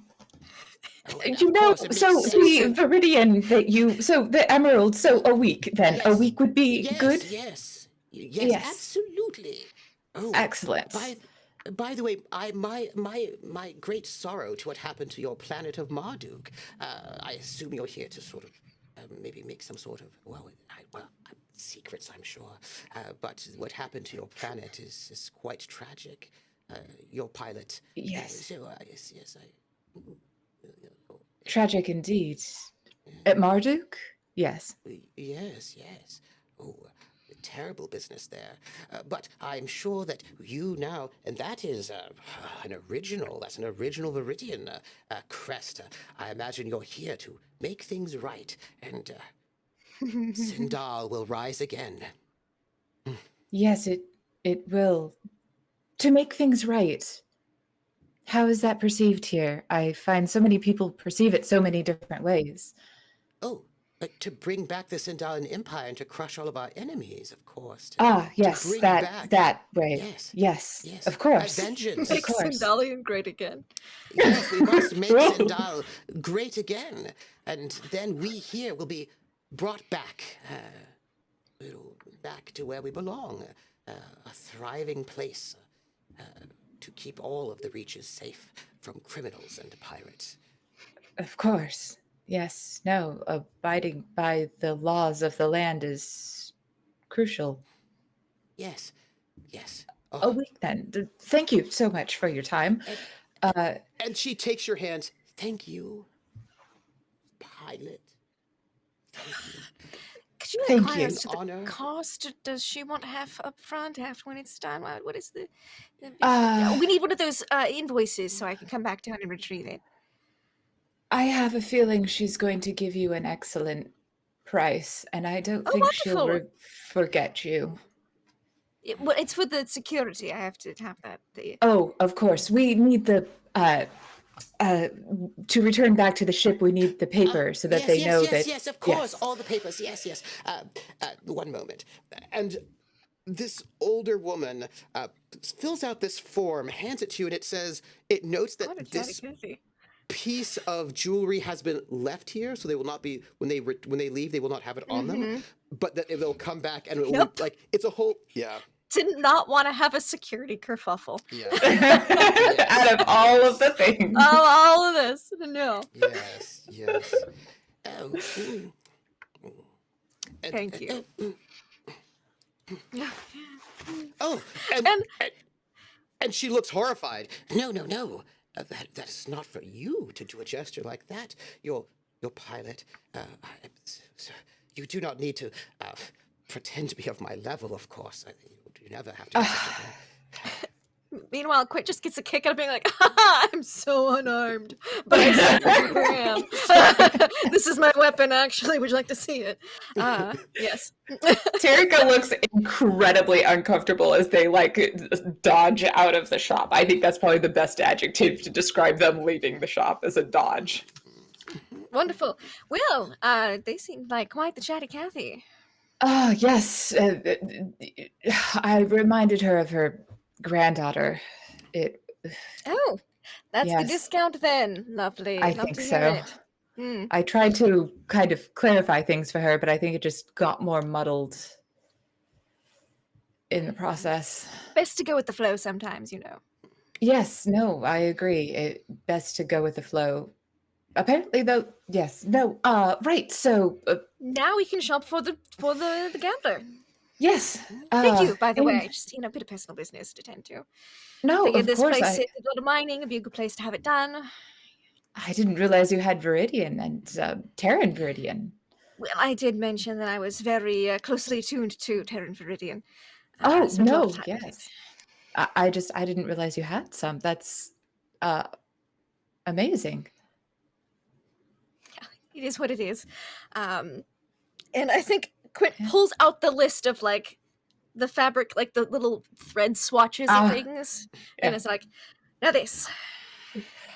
Yes, That right. store over there might be good. I see some textiles in the window. That one, yes, that actually, yes, that is a good one. It looks like he's been around for a while. Let's hope you don't get mistaken for someone's granddaughter again. I certainly hope not. That would be horrible. And as we're walking Taking toward the the pin store, off. What a discount. Erica's like, "Whoop." And I'm this just taking shop- the papers and just putting it in my pocket. So it says I won't be coming back up with the amulet for a bit. Yeah. This shop, of course, is this amazing shop of a number of things. It's got lamp fixtures and textiles and many things. And I will tell you, it costs $100,000 credits. Remember, 100,000 credits to get 1 unit's worth of cosmetic repairs for the gambler.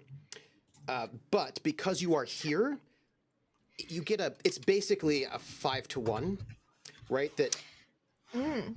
Yeah, if you get 1 unit of basically you can get it for 20,000 credits. You can get 1 unit. Wow, repair unit that's a instead. steal. It is a steal, but it's only because you're in a place that has all the original parts and pieces from this exact style. So if we want to get stuff here, Exciting. we can go ham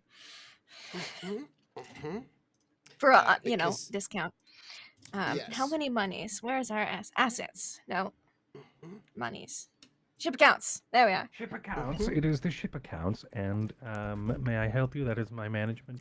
Well, you said we could spend money on getting things for the ship because you agreed with whatever Terrica was about to say next, and Terrica agreed with me. And Terrica really wants things for the ship. Terrica will always agree with how things for the many- ship. Discord talking. So yeah, I'm just. Yes. I'm just Okay. managing the Wonderful. ship. How many cosmetic units do we need for the gambler? Just out of curiosity, because I don't know if we have a parts needed list. Yes, it's over in the in your group Do we- sheet. There's an initial that's not my repairs, sheet. repairs page. Registry It's a metric shit ton. That's the official It is a figure. metric shit ton. It is a lot. It's a Thank you. lot. Here, I'll just re-put this here Please. for you. I've got so many Uh, documents open. Yeah, Thank yeah. you. I am also But- opening Oh, too the many group documents. sheet. I don't think I've seen this sheet before. I have Yeah. never I've seen this I've sheet been in my looking for this life. for so long. All right, cool. Yes. You have Wonderful. like Wow. you need a lot. Saving Reminders. this. Yeah, I gotta Yes, save you this need too. a Okay. lot. Like 25 units just for the general systems to repair that. 10 units of cosmetics to repair the maneuver drive cosmetically. There's So we can use cosmetic units to fix other main Cosmetic- things too. no, just cosmetic Oh, just the things, cosmetics of them. Okay. But each thing, this ship is absolutely gorgeous. Like everything about this ship, Yes. the drive, the engines all have an aesthetic to it. And if you want to Oh, I fix see. it so that it actually looks nice, it's going to take a lot. But if you do fix it completely, you will be getting bonuses to a whole, but like all of your diplomacy rolls, et cetera, et cetera, et cetera. when you I have people see. on this Yes, ship. yes. We Mhm. have. It's a metric ton that you need, is what it is, yeah. So each category, I'm seeing like the bridge needs 12 Yep. more. Crew accommodation needs 16. Okay. Mm-hmm. Okay. Well, here's the place to get it cheaper. Mm-hmm. And if we have nicer cosmetics, we're gonna be able to get more higher profile people to travel if we wanted to take passengers, which means they'll pay a lot more money. And also get bonuses to diplomacy when you're negotiating stuff with folks. Which is also Super important. valuable. So probably the areas that people are going to be in more. So either the outer hull, Mm-hmm. the passengers don't really go to the lower deck, do they? That's more of like That is the correct. bridge and the crew accommodation. So I'd say bridge, crew accommodation, and or outer hull. Also, just a little meta convo. We don't. The diplomacy bonus is great, but also, I don't know how much we want to be a bus. Right? We're pirates, and we're trying to like win over. We're trying Being to a win bus over, would and be we were going to do helpful some when it's traveling, and we quick can do freight and stops. things. Yeah. But like, Yeah. but if we're gonna go out of Because- our way a lot and we're gonna Mhm. pick up some people, it may be hard, but we I can't think quite. being 'Cause selective it also of restricts passengers. us to be helpful. even But- do any pirating or privateering if we have a bunch of people who are watching us. But That does if you make were it going to hard. say, for example, this doesn't have to be for passengers. If you were like, we want to go and have a discussion with like the head of the yellow faction, rather than Yeah. going Then to we'll his have our place, bonus. Yeah. we could invite the head of the yellow faction Yeah. to come to our ship, and then you Yeah. would Yeah. get Yeah. like, And then we'll have our bonus. Yeah. Mhm. Okay. Okay. Cool. And we would have because these then it's kind like, of look at our impressive the- ship. diplomacy Look at our discussions royal. on the bridge. I do like how you Is call it that the diplomancy, section? and it's really Okay. great. I do too, because can all I can scale think it. of is like necromancy plus diplomacy, like raise them That's from the awesome. dead and make Yeah. them do what you want. Yes. Manipulative diplomacy. This is our Like diplomacy. diplomacy is magic, and thus we should call it diplomancy. It's its own school. Yeah. I love it. I mean, bards are just diplomancers. Let's be real. Come on. Yes. let's- Yes. So as you're thinking about, and you can from this space, the only thing you can get are cosmetic repairs. Yeah. If there are We have an entire non-cosmetic things, repair they're sheet. certainly not here. But we could fix up the bridge and a little crew accommodation. If we had one nice like crew accommodation, like where Marcel's staying right now, if we did pick up a passenger from just point A to point B and didn't plan on doing any piracy in between, we could take nicer people or charge more for them. And as you are sort of figuring out how many cosmetic units you want to get, I'm going to just pull We back get for a 5 per moment. 100,000. Yes, 5 per 100,000. How much do we want to spend? As that conversation, I'm just pull back over to a small stealth shuttle, Yes. and the Yeah, Harlock right. Who's is struggling to on breathe? this stealth shuttle. a couple days. Just a couple days, right? You are there. They have dropped you off. It's day 53, because in this universe, the imperial calendar does not work. Everything is just numbered. It's like there's a day 0 and you go to day, like it's numbers, right? And it's day 53. And you're on this shuttle by yourself. You've got the air in the shuttle. You've got a vac suit if you need to get a little bit of extra time. And you are alone on this shuttle by I mean, yourself. Harlock is having the best time of her life right now. Maybe. But I wanted to bring up something to you. and ask you a few questions before we go to break, of course. In Zodani space, people are rarely alone because everyone's psionic, so everyone's in each other's heads all the time, you know? It's a very sense of community. And also, as you know, that there's no real crime in Zodani space. Well, I mean, sometimes those things happen, but they're taken care of, you know. There is, after all, the thought police, so if you have premeditated crimes, you should get caught before they happen. And people don't tend to lie, what with the, you know, telepathy all the time. Well, Crimes with of the passion reading happen. of minds. The reading of minds, yeah.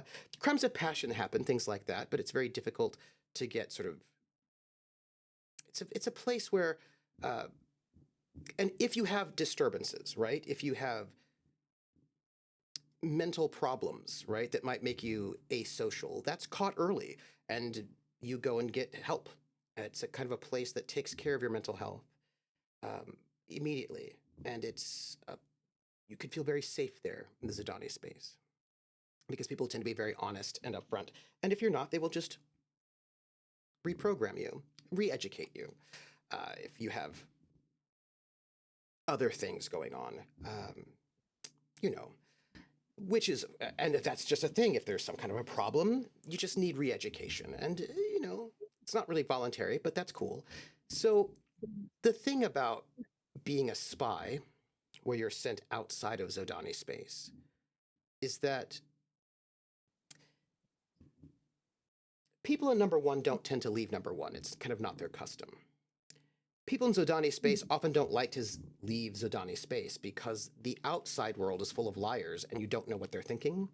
And it's a violent place. People are always killing each other everywhere. I mean, I have seen Zodani media about the outside world, outside of the Zodani consulate, and it's just like all violence and deception and lying, and people are always unhappy, and it's just kind of like a terrible To be place fair, out there. the outside world does not particularly take kind to Zodani either. For reasons. For reasons. But I suppose what I wanted to ask you was, in order to become a spy, first off, not many people are Zodani. Like it's a thing, right? And it's a great honor, and it's a great sacrifice because you have to get. If you become a Zodani spy, you leave the consulate and you go out into a world of people whose minds are shielded and who lie and who don't have the kind of communitas that they have in the Zodani consulate. It's difficult. And there have always been stories about those people who become spies and have to learn how to be a liar and how to be distrusting and like all those things that come from being in a place where people are not looking out for each other. And that it sometimes changes you when you spend a lot of time in the sort of the space outside of the Zodani consulate with people who are not taken care of in the way that the Zodani are, and who are so hostile and unpredictable. And that it is a great sacrifice to go out there. And I have heard that sometimes people who leave the Zodani consulate are not ever able really to reintegrate, having been around people who lie all the time in that way and have become distrusting in that way. And as you sit in this ship all by yourself, do you think about what it would be like to go back? Do you think you could reintegrate? To go back to that society, that sort of utopian society with mind control, utopian society where everybody is open about their inner thoughts all the time. Do you think you could you reintegrate back to your society? Or do you think this place here has ruined you? Well, I think that one thing that a lot of people don't completely understand about Zodani social structure and such, yes, there are problems, but even as far as crimes of passion stuff, since everyone understands where everyone else is coming from, It's true. there's a lot less like misunderstandings, and It's true. people tend to be more communicate in a much more way, and people understand each other's needs a lot better. Mm-hmm. but I think to a degree, there was a little bit, just a little smidge of a bit that the Harlock growing up, what had she not been a noble and had the resources slash the means, her aunt gets a lot done. Um, she may have been someone who eventually would have had to reprogramming is a strong word.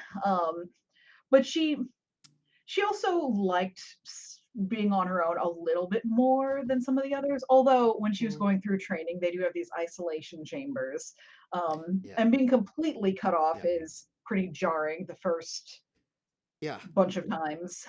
Yeah. But I think for her it's because even where she is now, there's always, even though space is vast, there's always sound, right? There's so Yes. many inhabitants, there's so many people. Yeah. Like in times like this when she's very quiet, when things Yeah. are very quiet, it's almost like how if you look out at the night sky and you see the stars, it's like you can hear. It's like looking at the stars with your mind almost, but you can Yeah. sense everyone else like way far out there, but it's just little sparkles instead of yelling. Yeah. Yeah. Yeah. If you don't mind, I would like to steal something from a different game system for one moment. I'm ready. Good Society, which is one of my favorite sort of narrative-heavy games, has a mechanic called the monologue token. And at any given time, everybody has one, you can throw out your monologue token and ask for a person to give a monologue. And I am throwing out my monologue token. We'll just say that this is it. And I'm going to pass this monologue token to you. So might we have, in this moment, as you are sitting alone, completely alone on a sort of a dead moon with only kind of like sparse vegetation, what is the internal monologue of the Harlock? I don't even think it would be internal because her at this point her aunt unfortunately has passed, and I think more often than not, because she does spend a lot of time isolated, Yeah. up until recently being surrounded by a lot of people with needs and complaints and conflicts all the time, but I think she actually talks to herself a lot, to kind of fill that space. So instead of just being internal, I think it would be more of a there she sits, kind of looking out at the stars with her cup of warm bourbon. Um, and after a little bit of silence, and by little bit, it's been how many hours since she's been on there? 8, maybe about 8. 8. Yeah, at about the 8-hour mark, she's like, all right, it's been enough silence now. But kind of taking slow sips and looking out into the sky. You know, it was always so quiet. You let me know about that the first time that they let me know I was going into one of the chambers. You said it was going to be so quiet. And I'm assuming that's because you never admitted to it, but I'm assuming you did the training. Who knows what you did in your younger years, of course. But it was so absolutely quiet. There was nothing. No sounds, no sights, no smells, no weight. And as an aside, if you imagine a one of those pods, those where you go in with the saline solution, and it's quite Yeah. I think isolation pods. Is that what they're? No, they call them like a sensory deprivation tank. Essentially, thank you. Yes, it's like that, but I read a study that they've made such a thing as a completely noise isolated room, and people actually have a really hard time with that, because even in very quiet places there's a little bit of sound. So it's like that kind of thing. People can often. I've heard that people can rarely stand more than 10 minutes in those places. Yeah, because even in a quiet room, there's still like ambient noise waves and things. Initially, I wasn't prepared for how quiet it was going to be.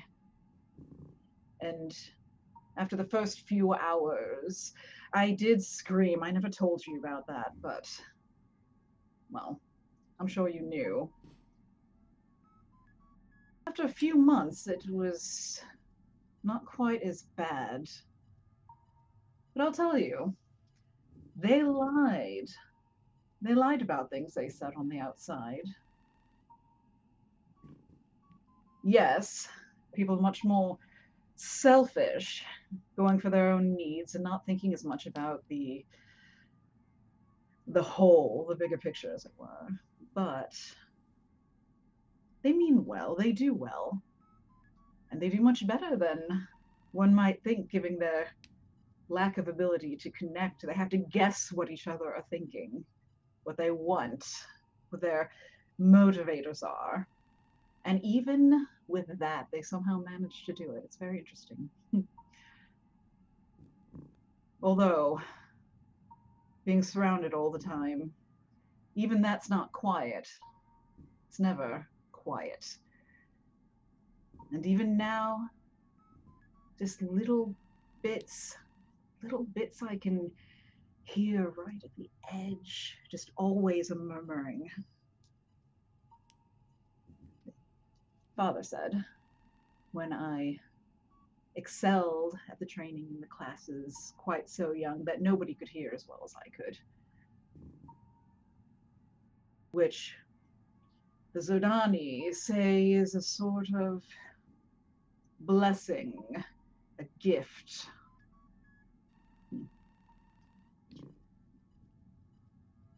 But in reality, it's just very loud. Very loud.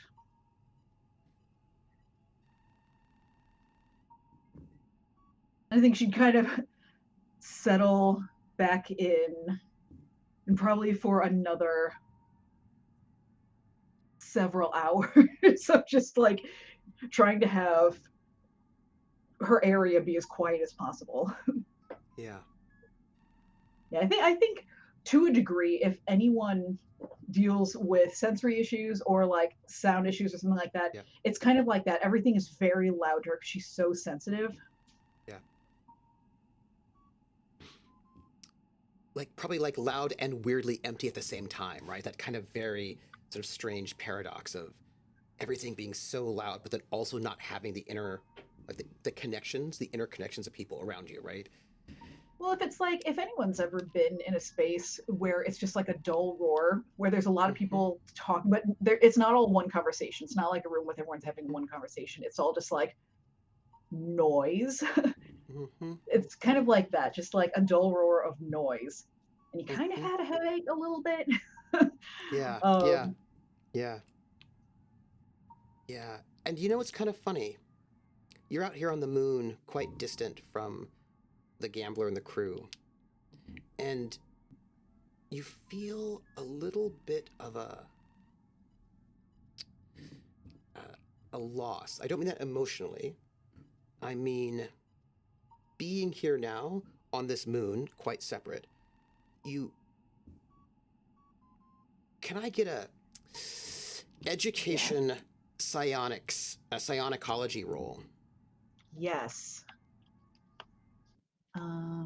Education psionicology, which I have some stuff in. All right, let's take a look here. And you get a bonus to this roll. You can have a boon to this roll. Fabulous. Okay. For reasons that I will tell you once you make the roll. Oh, good. Okay. Scientology. Where? I know I have this. Where is it? That's under science. Oh, under science. Yes. Okay. Okay, and then add a boon. Because you have this time to ponder, you know? Oh, it's gone. So real quick. Yes. There we go. Would I just, for adding a boon by hand, would I just add 1 to my modifier? No, at the top of the sheet, it says roll type, boon, normal, or bane. And if you just click boon, then it'll give you basically gives you an extra die. Oh my god. You know what? I don't know that I've had a lot of boons before, so I don't think I've ever had to use that. All right, here we get yourself some go. good equipment. Yeah, go ahead. I'm ready for it. All right, here we go. Here we go. This is going to go well, she said. Mm-hmm. That is a 9. Mm-hmm. Mm-hmm. I take it. So, because you rolled like 3d6 and you take the best. So a 9, you need an 8, of course. Most of the time you do. As you sort of feel this sort of loss, it's not an emotional sense of loss, it's like an actual physical sense of loss, you realize that it becomes apparent to you that there is some kind of psionic link between you and Val. And it was not there before. But when he, in that weird psychic place you had, took the seed that you had saved from that, from the Viridian in the lab, right? And he swallowed it, but it was in you, because he was not physically there, right? That there is some kind of psionic connection between you two. Well, we did always, we were always just having conversation too, just and the peanut gallery things. Yeah, and him being so far away, basically out of range, out of psionic range, because you're on a moon, you feel, I don't know what you're feeling emotionally, but physically it's like physically I mean psionically, right? There's like there was a connection between you two, kind of like the connections you would have between people in Zodani space, right? That kind of connection that you have between people, that's missing. And you realize that it had happened, and it happened after he ate that seed and planted the seed inside of himself, that it was there. And now being on this moon, you can feel out of range of him.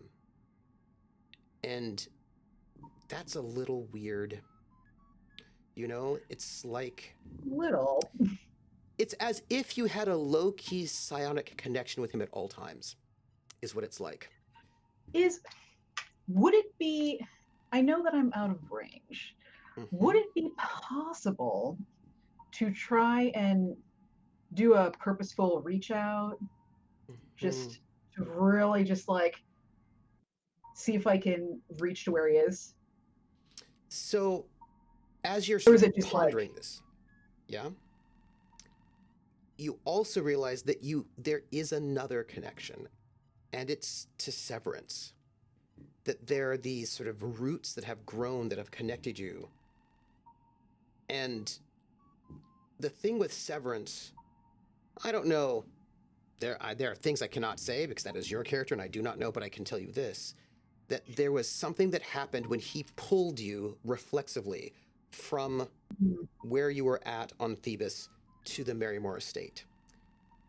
There was something about that transference that also sort of created a small, more permanent connection. And there are these like links that lead you out in both of those directions. And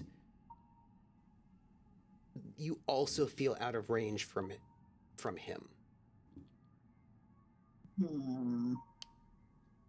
I think that would be the Harlock's response. Also on realizing that. Yeah. That is... because you rolled well. That's not normal. It's one of those things that's... something has to happen, right? It feels to you from your sort of professional opinion, there is something that is... normally you have to consciously connect to others, right? And that's how you make a link. And then when you cut it off, it's off. And you can have shields that block those things. But your feeling is, as you rolled well, is that this link that you have bypasses shields in both directions, right? That there's a kind of a permanent low-level connections between you two in these two directions, right? That must have been about some kind of crossing over of psionic selves, right? In this sort of weird moment of that weird drug-induced space. There is some kind of, it's like somebody put like a piece of viridian, right, embedded in between both of you, both of these dyads that connect you in some kind of deep way amongst yourselves.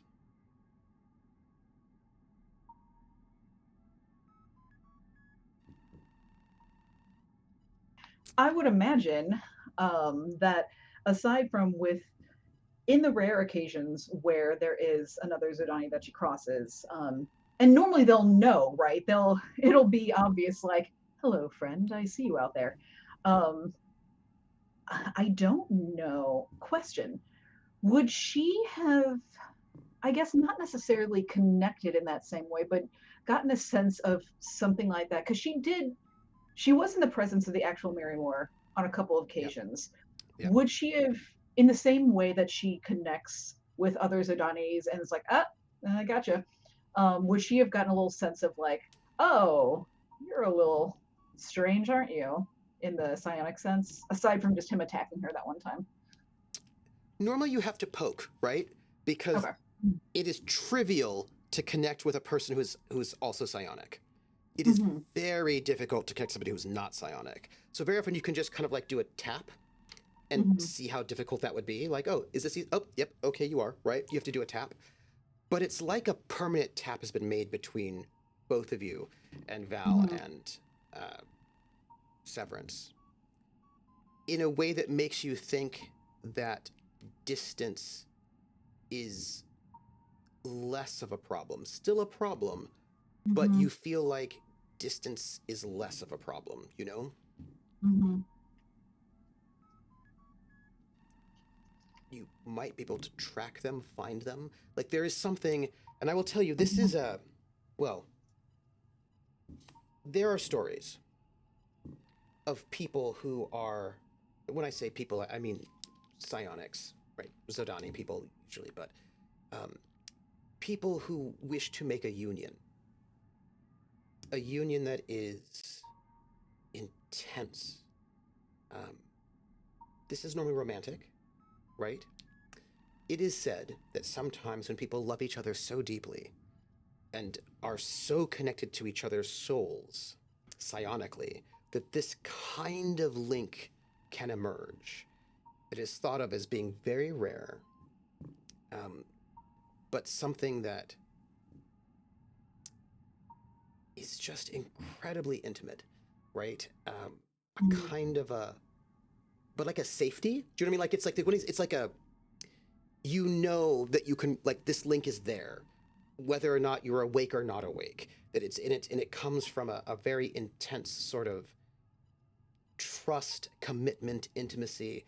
There are stories about this, like with like great love stories, right? But this thing with you seemed to happen in some other kind of method, right? That has something to do with this weird crossing over of viridian seeds and this weird drug that crossing streams, this weird drug that harmed you, right? Being around it, which is very strange because psi drugs do not do that. Not just being around them, that was very weird. And this weird connection with the strongest she'd ever been around, though, like as far as that goes, like by leaps and bounds. Yes, but you don't know anything like that existing, and that's weird. Right? That drug is weird because psi drugs can be harmful, they can be addictive, but you usually have to take them, right? Normally one might have to take them and not just be close by. Yes, that's weird. That's weird. So that is suspiciously weird, is what I would tell you. But that's what you notice, sort of being so distant at that moment.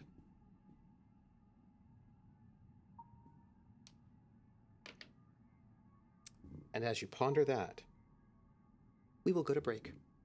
This is our break, my darlings and love. We're going to take a 10, stretch your legs, do a bio, drink some water, hydrate before you dihydrate, and when we come back, well, I imagine we will convene with our crew.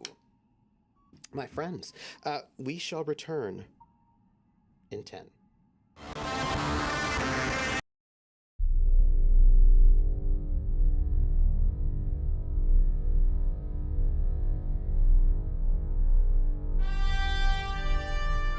The great, vast emptiness of space. The great rift, the Trojan reaches, full of possibilities. But as every traveler knows, it is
Welcome back, everybody. We are back for our second half. I'm so excited. We got to have like moments with everybody.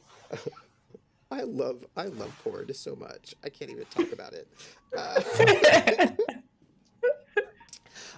Let me ask. Did you decide? Now, I will just note when you do this, you just have to. You're going to put it in order, and it will be delivered to the ship, right? They're going to sort of deliver because you're going to be getting quite a bit of stuff, right? So they'll be delivering these things up towards you, and then you'll have to spend some time just like, well, you probably have to probably ask Wesley to spend some time working on the repairs while you're studying. Yeah, but he's doing it. I'm not touching anything. Because he's a mechanic. Pay them to do it, right? Isn't that what happened? That's why you. Terrica would Are we definitely. buying the parts or are say, we buying the definitely. repairs? Quint is also helping because Quint has mechanic and arts, and has done this kind of stuff before. So.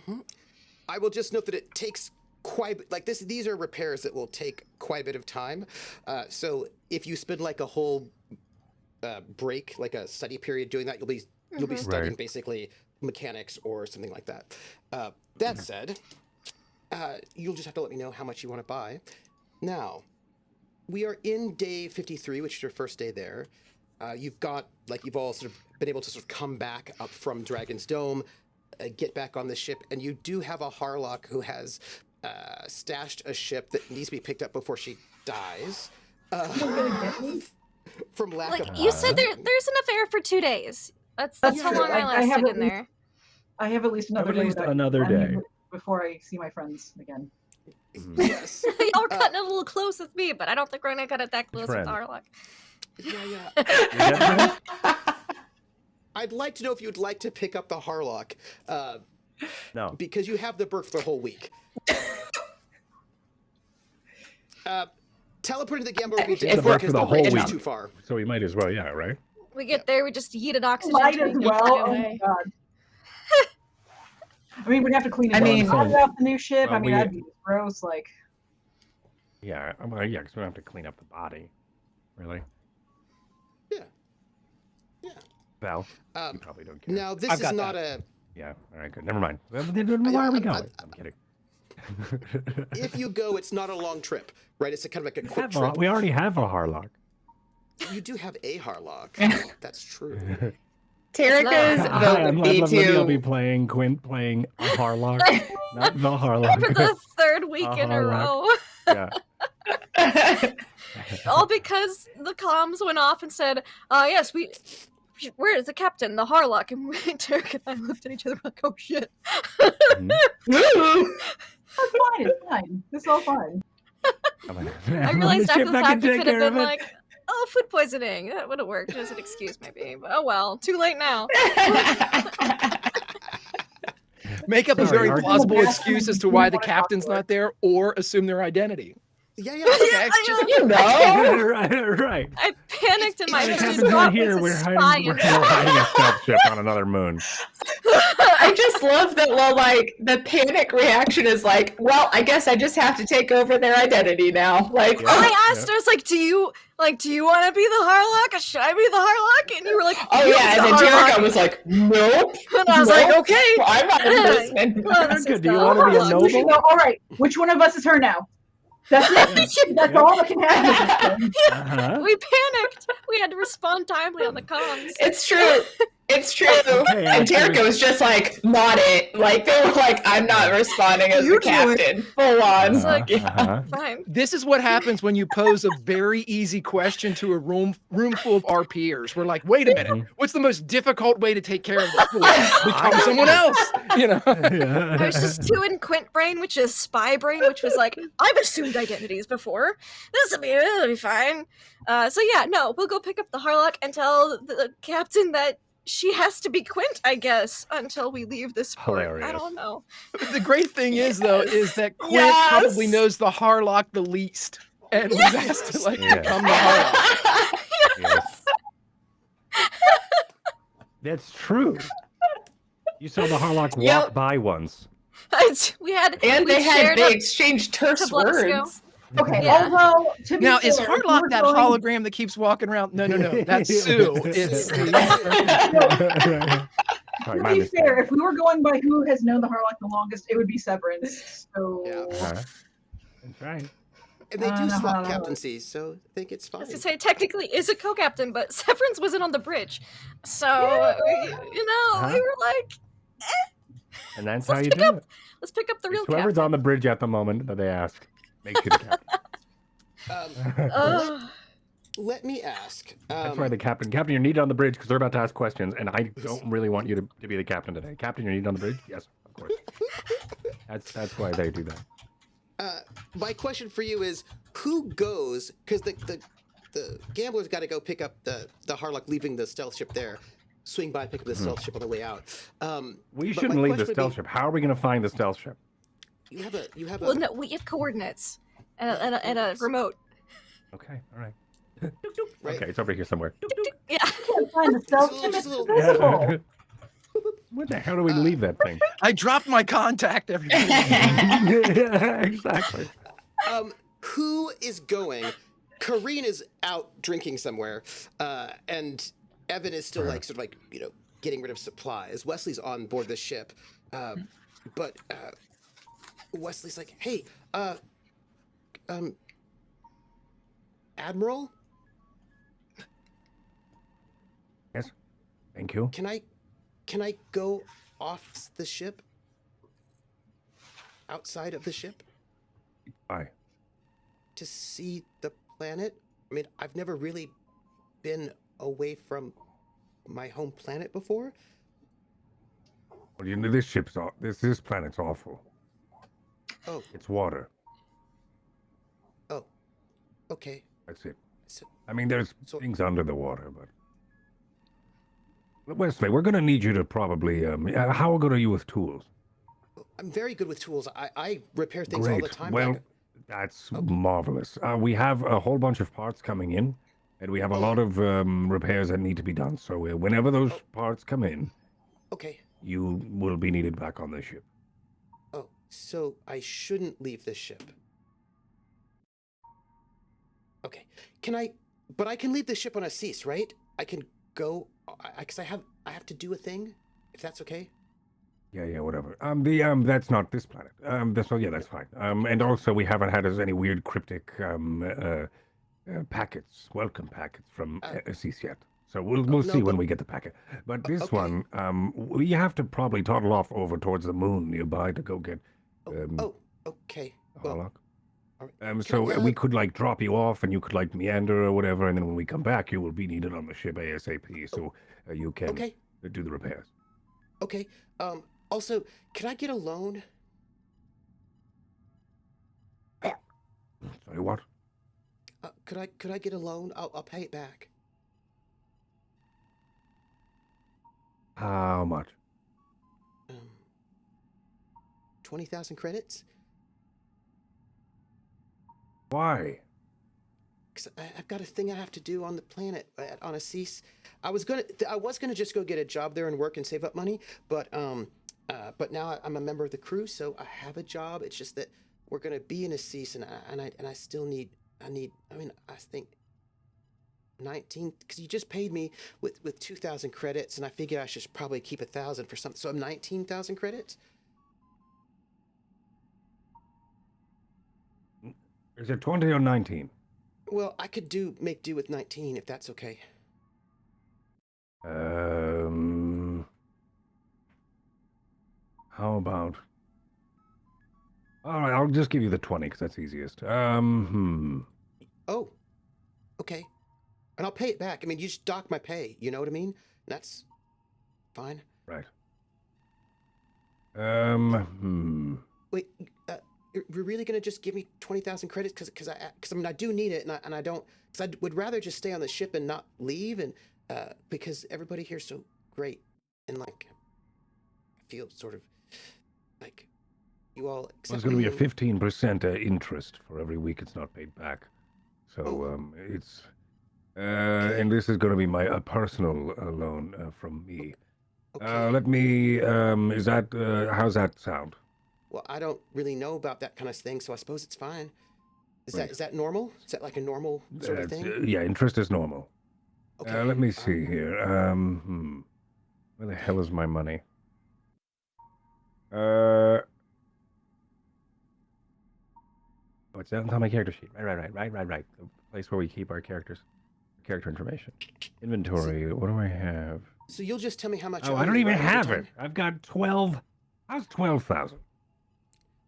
But I need 20,000 though. Oh. Okay. Well, let's see. If we are going to take a 12. You know what? I feel like if I've asked anybody else on this crew if you could have a 20,000 credit loan, they'd all say yes. Okay. Now, I would be the one stopping you. So I will, in fact, say yes. Okay. And then But I'll with a 50% loan towards the gambler. With a 15. It's interest, yes. 15, yes. Okay. And you'll just tell me how much that works out to every month? Yes. Okay. Sue? Does it work like this? Hello. Sue? Yes, hello. Oh, great. Could you tell me about every week I need an alert. That is the sum of 15% in addition to 20,000 credits that Wesley will be paying in addition. It's interest, so you know what that is, right? I do indeed. I know all Great. about All right, interest. thank you. All right. Thank you very much. I have a question though. I only get paid once a month though, so wouldn't it be, is it normal to just do the interest every week, or wouldn't I only get paid every month, or is? No, it's a special case for you, Wesley. It's special. Oh, okay. All right. Thank you. Of course, yes, you're very welcome. Of course, pleasure doing business with you. Which you. one is your? Which one is this one? I just grabbed one of the my working tablet, and I go to pay him. Oh, thank Do you. you need this now, or when we get to a cease? Oh, when we get to a cease is fine. Oh yes, all right. No, right now. Okay, all right. Go have fun. We have to go get Terrica. Okay. The Harlock. Excuse me. Wait. You're gonna come back though, right? You're not gonna just leave me on the planet? How would we do that? Well, I don't know. And no, we're coming back. Okay. We're going there. We're coming right back. We have a week. This place isn't as weird as I thought it was. It's still pretty weird. Oh, okay. Well, All thank right. you. And we need someone Admiral. to repair the ship. And that's you. Yes. Yeah. Okay. Uh-huh. Thank All you. right. Okay. Goodbye. You're dismissed. Oh, yes. Okay. Thank you. Of course. Thank you. Close the door. Yes. No, Yeah, wait. I'll close the door. Just okay. Uh-huh. Just okay. Thank you. That's the I'm one. just closing the door. Okay. Okay, I'm Here it leaving. is. Okay. Thank you. All right. You know what? Leave it open. I'll close it. Oh no, leave it open. Right. Okay, I'll just leave it open. All right. Okay. All right. Just Okay. get out of here. Okay, you. okay. All right. Yeah. No.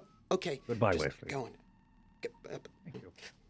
and Wesley sort of like kind of bounces out and leaves Perfect. the ship to see a planet, right? For the really get to see a planet. Wow, not really, a 'cause you planet. don't really get to see the Yeah, planet right. because actually Wow, the atmosphere is wall. corrosive. Oh, that's true. Yeah. Wow, the inside Oh yeah. of a building a human made. Right, yeah.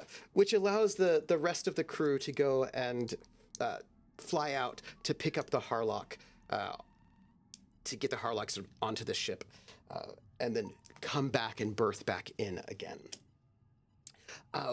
When the gambler arrives on this moon, the Harlock, they did not abandon you. The gambler arrives. There it is. Yeah, this is a fairly easy thing to do. Could I just get a piloting roll from our Terrica? Can I assist? You It's a pretty can. barren, moon. Pretty barren Yeah. Severance moon. Yeah, it's scrub. Okay. Is there a way? I'm just picturing us just flying overhead with like the Drinaxian national anthem or like empirical anthem, just sort of playing over exterior comms. Yes. Okay, cool. Yes. Just for no I reason. did not Okay. assist. I did not succeed in my assist. That's No. no moon. That's a stealth That's no ship. moon. Oof. It's the Could I entire get could I get that piloting roll, if you don't mind? Some stealth ship. You Harlock sure is can. there, staring out the window and just watches the gambler crash into the moon. Mm-hmm. I'm playing I all mean, that Star maybe Citizen depending lately, on how. so that's what would happen. So, here's the thing. I need some narrative description of some things right about now.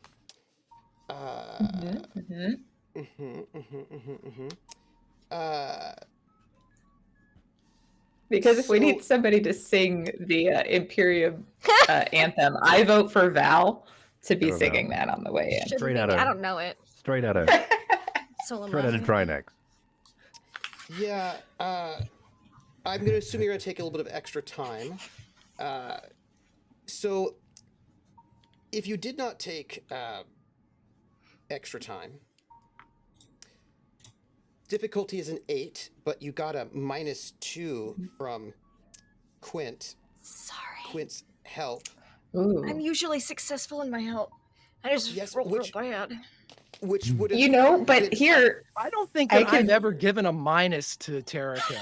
Oh, interesting. it's true. I'm pretty You sure I have haven't. never given a minus to Terrica. I bet if I could just, I bet that If I it rolled has a to 3.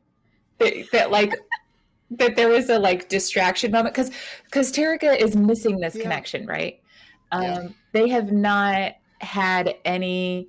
Mhm. They haven't had sex in a while, and it's almost been 24 hours, I'm sure, at this Yeah. point. Yeah. And they've also got like all this side drug. So And you gotta I- stay away from me tonight too, because that's what you Yeah. promised, Val. Yeah. So I did. It's fine. Terrica promised Oh Val. yeah, Rocket, they're that. banging, by the way. I don't know if you knew that. Surprise. It's been the whole week of just. Yeah. Swinging from the ceilings from the moment that Quint's come over. Yeah. They've been using the silks. Yeah, yes. I mean, it's just like, It's been great. Yeah. Go By the way, into I the just- cargo bay at your own risk. did you have nice street food while you were there in Dragonsdome? Like, was it like romantic? Oh, for sure. Yeah. Like, Nice. well, Quint would have picked up some street food, just because you Oh, got. yeah, I something think- that's while worth you're shit. here. Yeah, I think there would have been like street food eating, but not. But there. Not a restaurant. Terrica street wouldn't food. have done any. How wholesome. They wouldn't have done any Oh, kissing or anything like that while they were down there. And But it Gwent's was totally still romantic. fine. I feel like I just like I'm as a viewer. I'm like, oh yeah, that I'm just imagining like romantic strolling I'm through the also a streets visual of this learner. like picturesque, Don't you think? beautiful, domed Mhm. city. that's, Yeah, because like, after a creepy. week of banging, it's time for the romance. Yeah, We're yeah. hard pressed the romance then. Now there may not actually have been any romance, but I'm just going to imagine it in my mind. You can imagine all you want. Quint initiates nothing. And I'll wear Dragonsdome because I'm the romance. Harlock. Dip romance. Of Yeah, course. yeah. Yeah, true. obviously. And I'm that's just gonna call it a date though. It's called role playing. Hello. Hey. I don't know how the Harlock would feel about that. That feels weird. Anyways, But You Quint take the extra would. time, you can land without problem. But there is Yeah. clearly some issues going on there with that minus, and I would like to know how this happens. I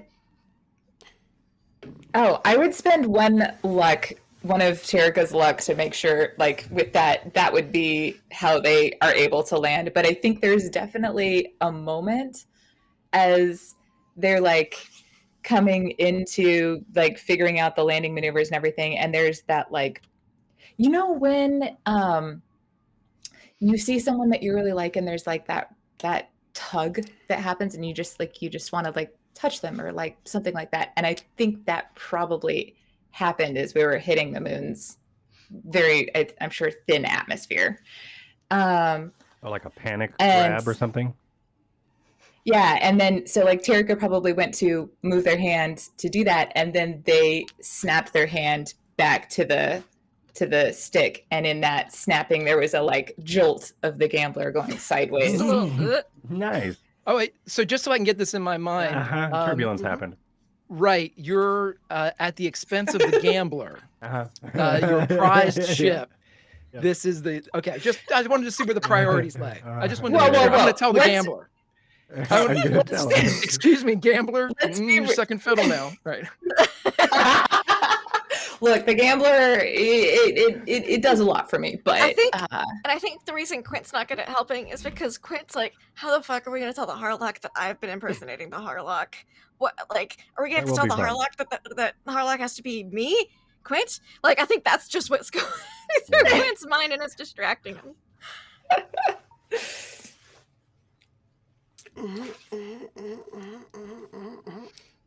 I appreciate all the pot stirring. A little bit less elegantly than normal, It's called bagging. dearest Harlock. The gambler lands, and this moon you're on has got the like people who saw our awesome landing there. yeah, okay. has got trace atmosphere, like not a lot. It's a little scrubby. But you were able to alight this gambler that had a slightly turbulent landing. No damage, of course.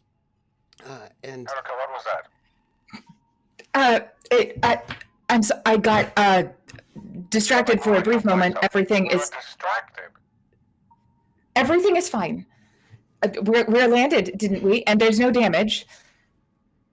As Terrica is like saying there's no damage, they're checking every single report and like asking the gambler to like run all the diagnostics. Damage. Nope. Cool. All right, I'll be right there. Val would That's just okay. You walk- don't have to. Val would walk by the door of the bridge and just do this. This is right after the bump.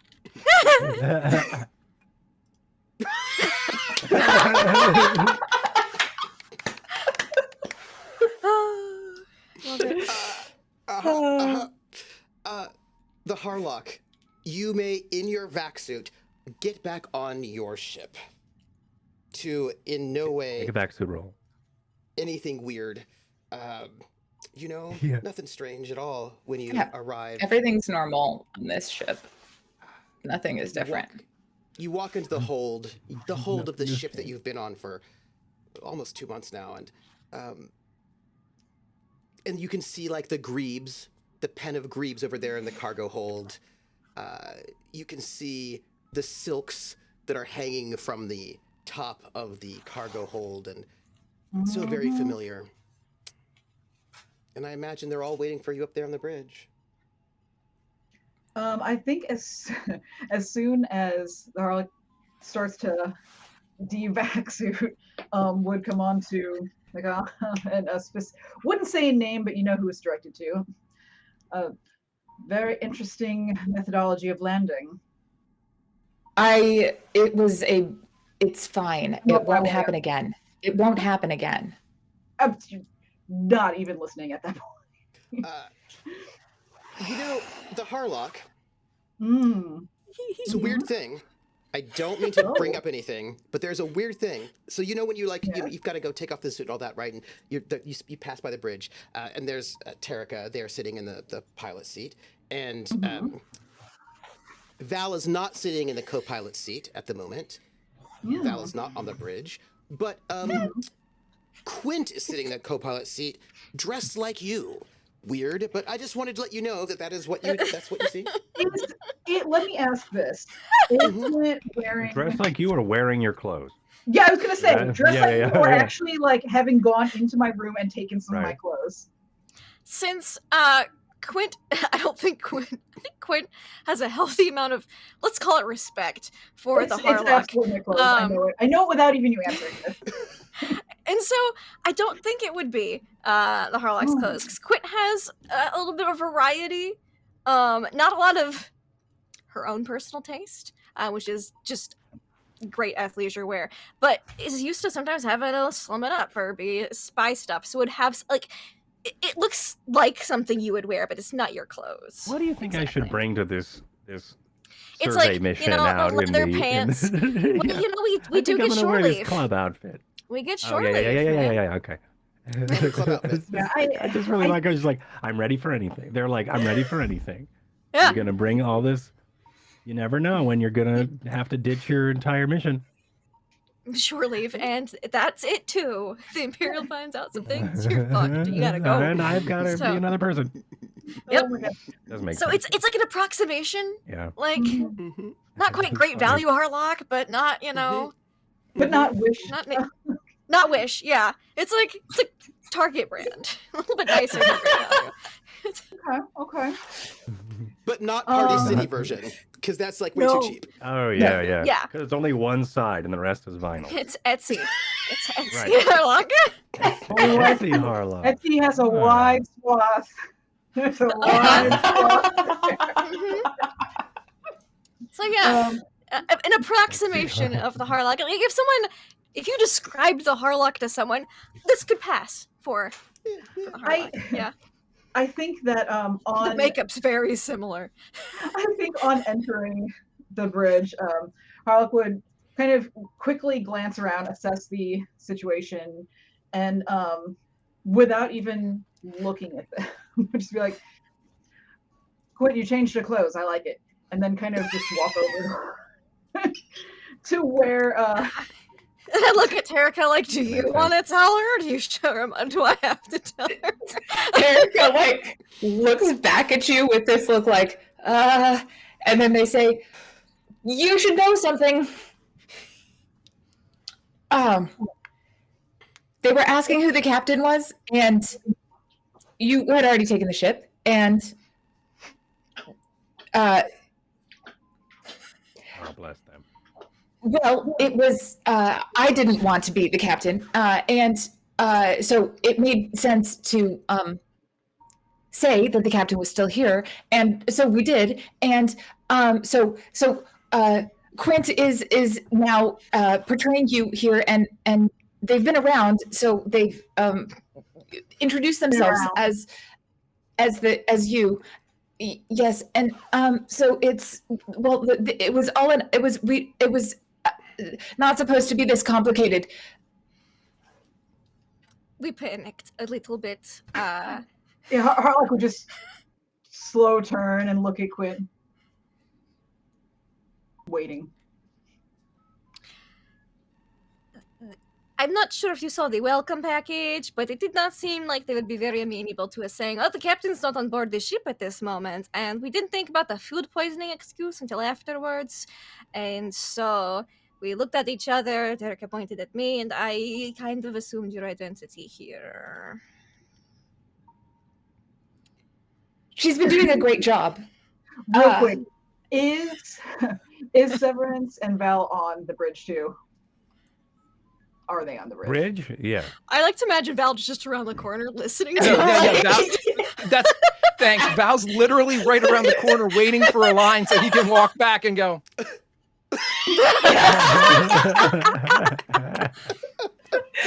Oh, the side eye off of this is if Severance is in the room, Harlock would just turn and look at him. you have anything to say about all of this?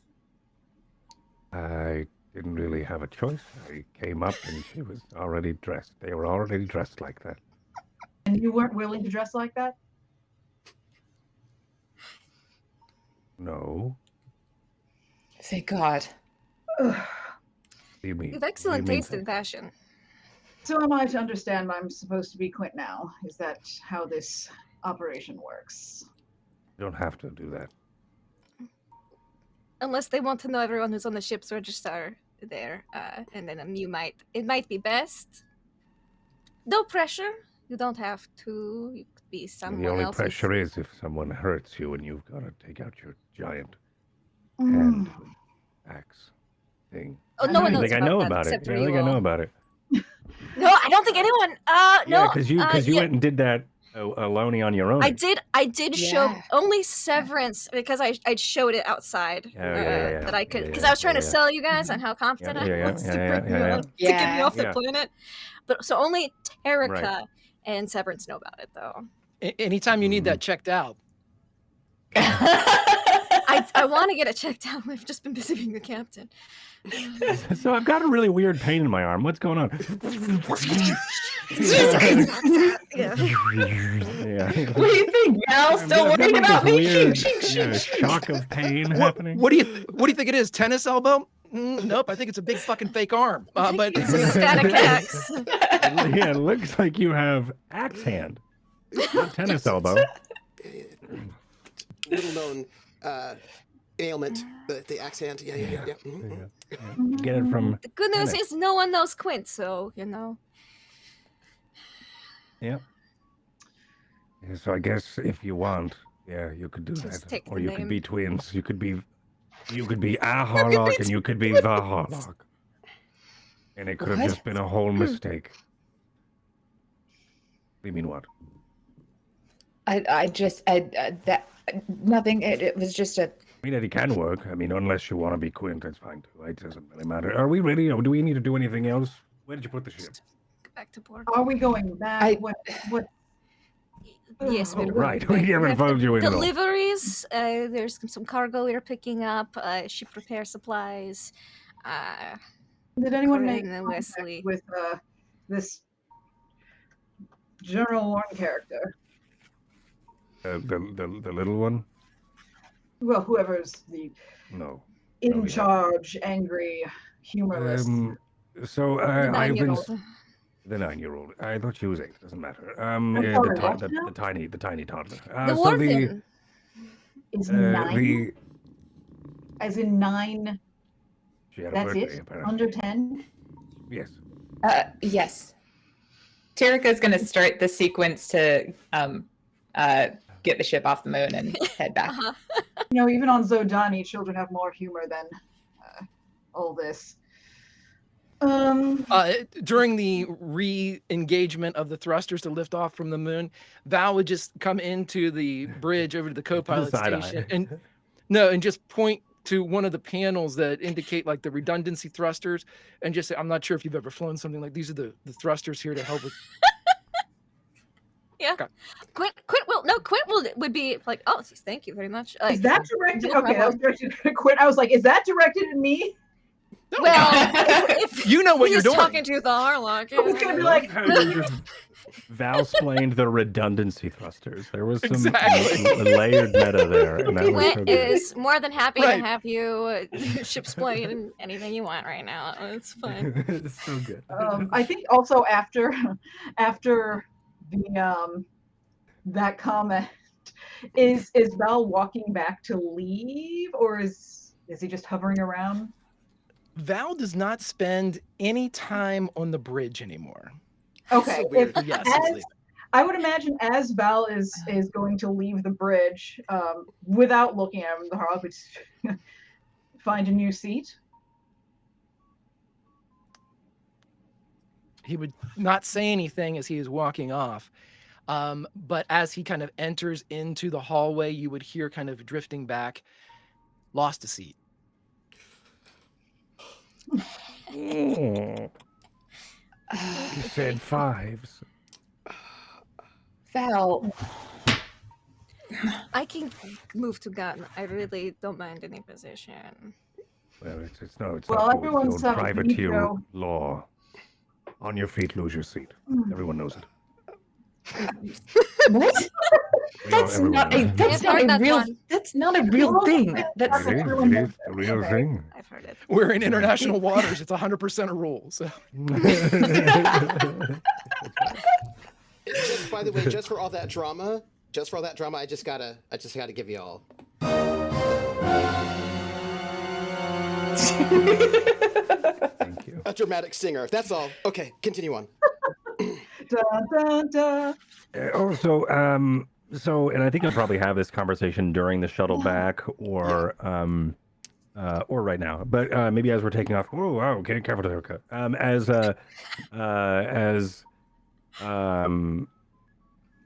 He then mentions, so I couldn't help but notice a couple of things. Number one seems to be very, what's the word? Seems to be very Uncomfortable. open to Drinaxian culture. Have you all noticed this?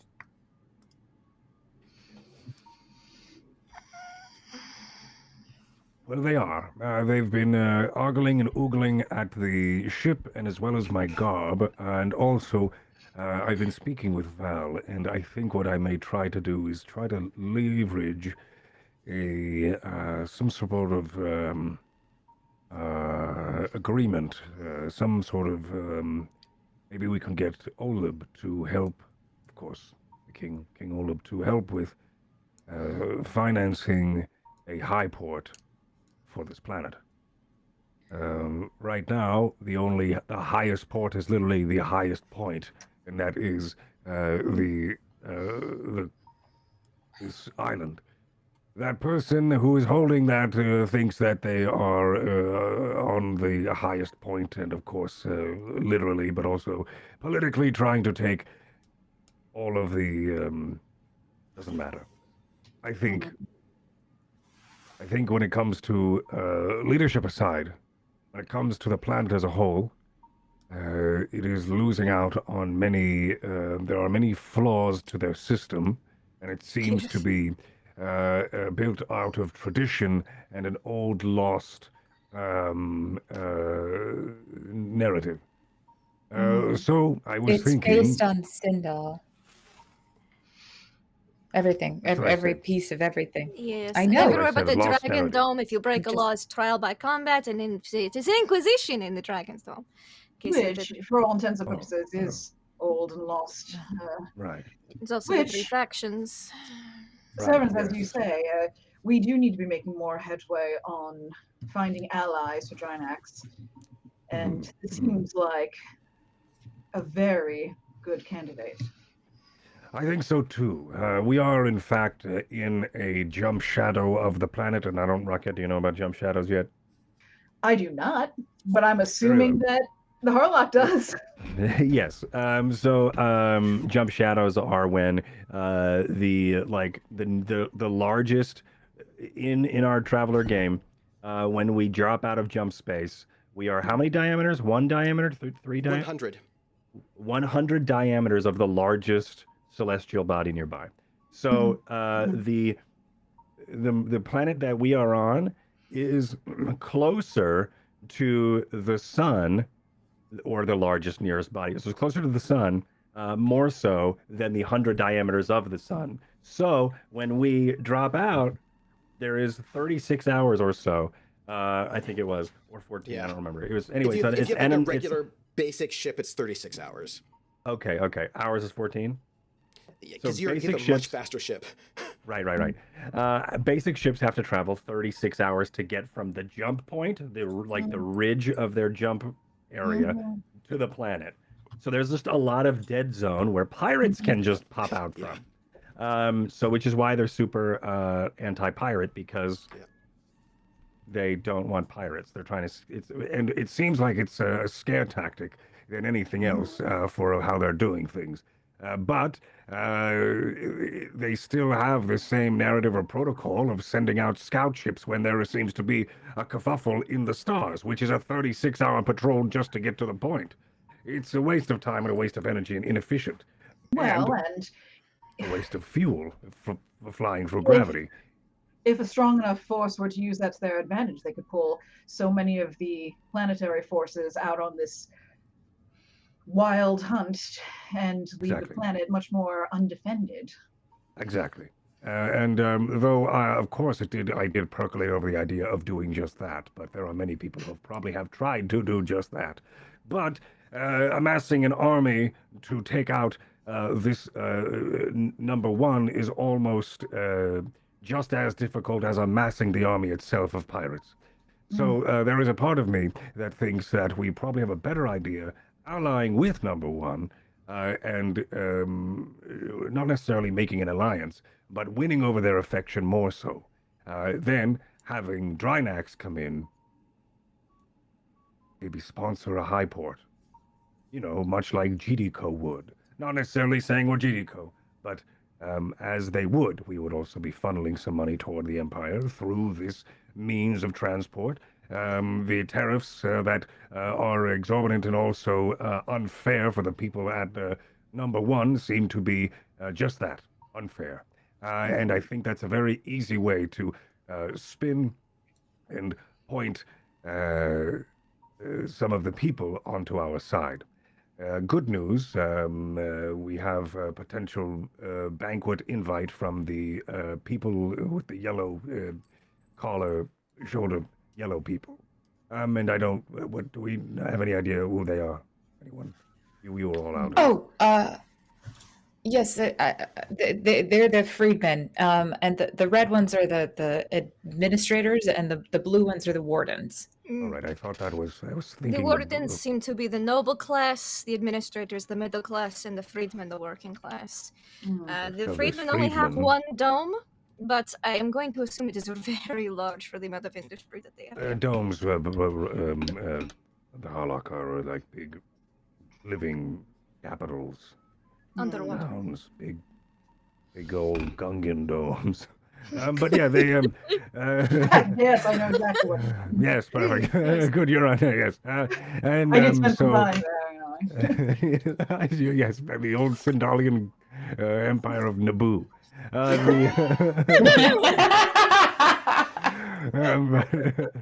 The homeworld, and so my thoughts. I've sort of inspirational conversation with Val led me to. I think really pave this path forward when it comes to potentially trying to get us to win over their affection. And also, there's a very good way for us to just print credits for the Empire, our Empire. Yes, and if it does not go well with them, we could probably also try to meet with the warden and do things a bit more, well, less revolutionary, most likely. That's a shocking. Is this violence? Is this a violent illusion? Point of order. This is just a yes-anding for a moment. Making a high port requires quite a bit of technological know-how. The tech level that you would need to be able to do that is higher than this planet has, right? This planet's like a 9, 10-ish, about a 10. They can which means supply the labor, we can supply the tech. And We have a most of the planets- zoo. Most of the planets in this place, the Trojan Reaches have been bombed to the point they don't actually have the technological level to build it. Thank you, Sue. Thank you. Drinax does, though. Also GDCO does, but Drinax is technologically advanced enough to be able to build a high port. You've seen the floating palace, so you have the technology. Most other people probably could not. We literally only have. We're only. The foundation of Drinax is literally on that technology right now. Yes, it is. Yeah, So I'm okay. just showing that what you're saying is what you are proposing, what you're thinking about, is something that they cannot do for themselves. Yeah. But Very Very feasible. valuable. Well, and if we needed to secure their agreement to this, they have a strong aversion to pirates, and I'm sure that another more technologically advanced power who could help protect them from thus. Right. And also a This is reminder. a shockingly good plan. I look surprised, as if the millennia-old warlord doesn't have good plans. Because I don't know You? Severence for that long. I'm like, why are you... Severance says, "How dare you speak to your father this way?" Oh! What? Yeah, I'm the look at cool- that slammed I'm over. the cool Dadmiral. Dadmiral! That's right. Title for this episode: Dadmiral. Dadmiral. I'm the dad. Who's your Dadmiral? Who's your Dadmiral now? No! It's me. Yeah, I had a good point, but I lost it. But anyway, let's pretend I had a good point. I feel the entire thing up to now has been a good point. So Thank you. Yes. So not that is applauding. my proposition. I did want to mention this. Just because we have a letter of marque doesn't mean we need to be privateers. Just because we can pirate vessels doesn't mean we need to. We should think about diplomacy first and Drinax first. And in this case, I don't think any of that's necessary. well, plus to fulfill again some of our duties is to make allies for Drinax, and in a place like this, that's not going to be done through piracy, privateering, whatever it is that we do. Privateering. We are just wanna privateers. say- We have a letter of marque. We're privateers. This is the Which first do time the Quint has heard We're about this letter of privateers marque. which do the act of That we're piracy. working for things for Drinax. Quint's like, oh, really? Oh, that's what we're doing. Oh, that's great to know. Okay. It just doesn't say anything. You're just taking it all in. Like, oh, Regardless, just wanted to make it known. Neither Yeah. of those methods, I believe, would work. No, I told you this. Diplomacy does seem No, to be don't be. No, you're right. No, don't we do this. intentionally we were like we go around and we do things. We didn't tell her jack shit. Well, I'm finding out all about this now. Surprise. Quint's not There's saying anything. Probably a Quint's moment just where you adjust taking your it all camera in. I'm just like, earring. it's just okay. No, What? y'all don't know I got a Oh, no, bug no, earring. I'm listening. Yeah. Everything's Carry like- on. you I just tuck your wanted earlobe the into your audience ear to listen. know. Yeah. I just wanted chat to know Yeah. that Alright. this is the Like- first. We're very secretive. We only tell all of our secrets in front of a few strangers. I noticed. Right. It's great. That's right. Now Only I feel few. like part of the crew now. A It's great. handful of trusted strangers. Yes. As I just sort of bring that up. Yeah, I completely forgot that. Oops, silly me. And And it is Love it. true that part of what you're needing to do is to do some piracy to demonstrate that there's a pirate problem that you can then solve, right? Like, oh look, there are Right. pirates. People have done pirate things, and we've solved that problem. You know, or that we Yeah. can Well, solve and the this problem. right, seems like- we don't necessarily need to be pirates. Well, and number I mean, one, we doesn't seem like we can. need to be convinced there's a pirate problem. Right. Yes. I think in some places we know that there is a pirate problem, and like And we wanna pirate the there pirates is- on our there way is- out. exactly there is a pirate problem here. The thing is, it's such an easy fix that Number they one is can't like, wait, achieve. where's the pirate? Where's the So pirate? it makes me just it's embarrassing to be a pirate at a place with it's low hanging fruit for pirates, you know. So we have to make it a challenge. So then we could feel Self-respect. better about exactly. Thank you. We have to I'll give just them note some that- sort of difficulty.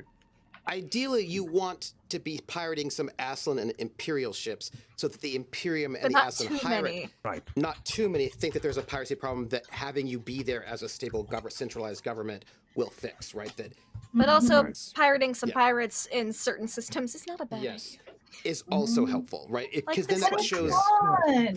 yeah. Right. Yep. All of that is true. And also you need money. Um, That too. Yes. I was Well, gonna if hire this is a pirates, plan by we the wish way, to Willem. pursue, when we get back to port, I could approach that liaison that approached me and set up that meeting at the time. We all like this idea because I do have another idea which involves creating a pirate haven on the other side of the jump perimeter.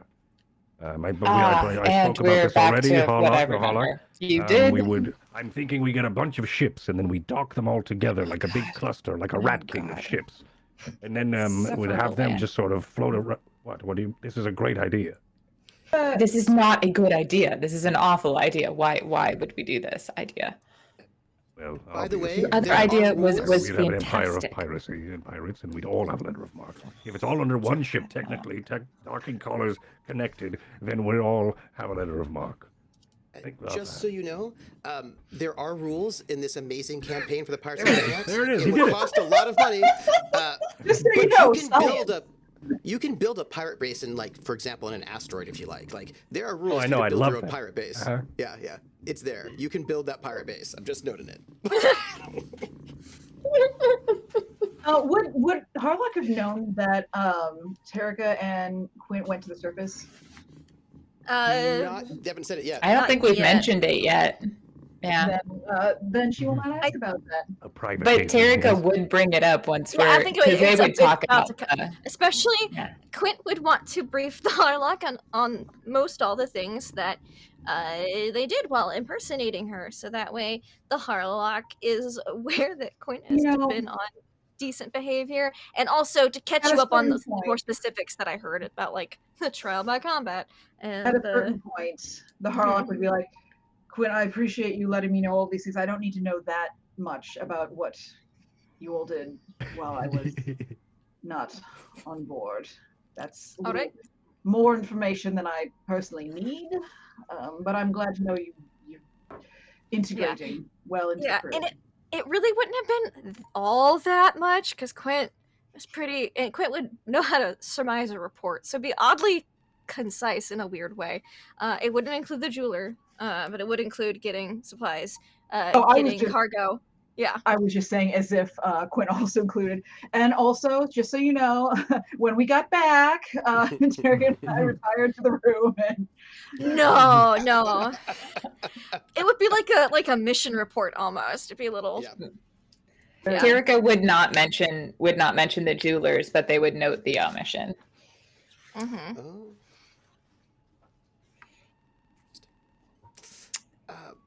Can I get a piloting roll? And who wants to help? I think if Quint goes to reach for the controls, Terrica would just be like, "It's okay, I've got it." I think Quint would just be like, "Do you want me to get Val?" And then Terrica would actually look at you and be like, yeah. All right. Oh God, we don't have. It doesn't have. No answer. well, you seem to have this under control. I'm going to get a drink.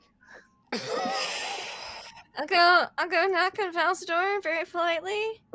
Nice. Super no answer. Super no. I don't know if you're in the bathroom, but Terrica requests you as co-pilot for the landing.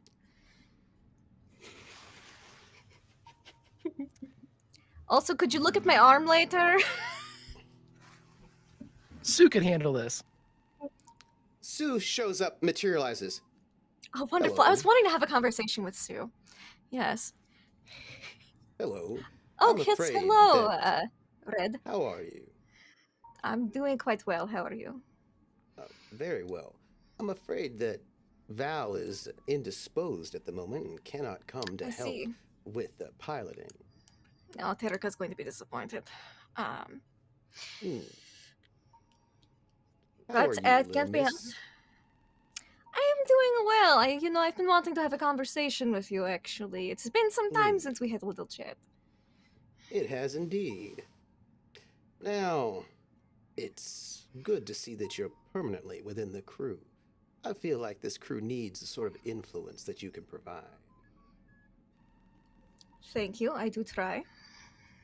Hmm. I do try indeed. Being pure-blooded Solomani, you can help bring this crew, specifically my son, into a much better place than it has been You before. I don't think your son likes me very much. Oh. My son just needs a bit of discipline. He doesn't always get to do what he wants to do. Sometimes he needs to do what I tell him to do. I see. He'll behave. Well, I'll take your word for it. I figured at the very least we could get to know each other a little bit better. Well, I seem to know quite a bit about you. At least I feel as if I do. I feel like as if I might have known you for a very long time. You know, I get the same feeling about you. I feel like I sometimes have strange memories of you. Do you? Hmm? I remember we were dancing together, if I recall. On stage? Oh, I don't remember quite rightly where it was, but I remember you and I dancing. Let's just confirm some things for Quint. It's bad, Chad. I just want to say it's bad. Yes, I get the same feeling. Tell me, Red, what do you know about Viridian? Oh, Viridian is something. Well, hold on. That's and all of a sudden you kind of see like it's like more than one memory is processing through Sue's brain at once, and it gets a bit confusing. Well, well, I know things. It's a heart. It's life.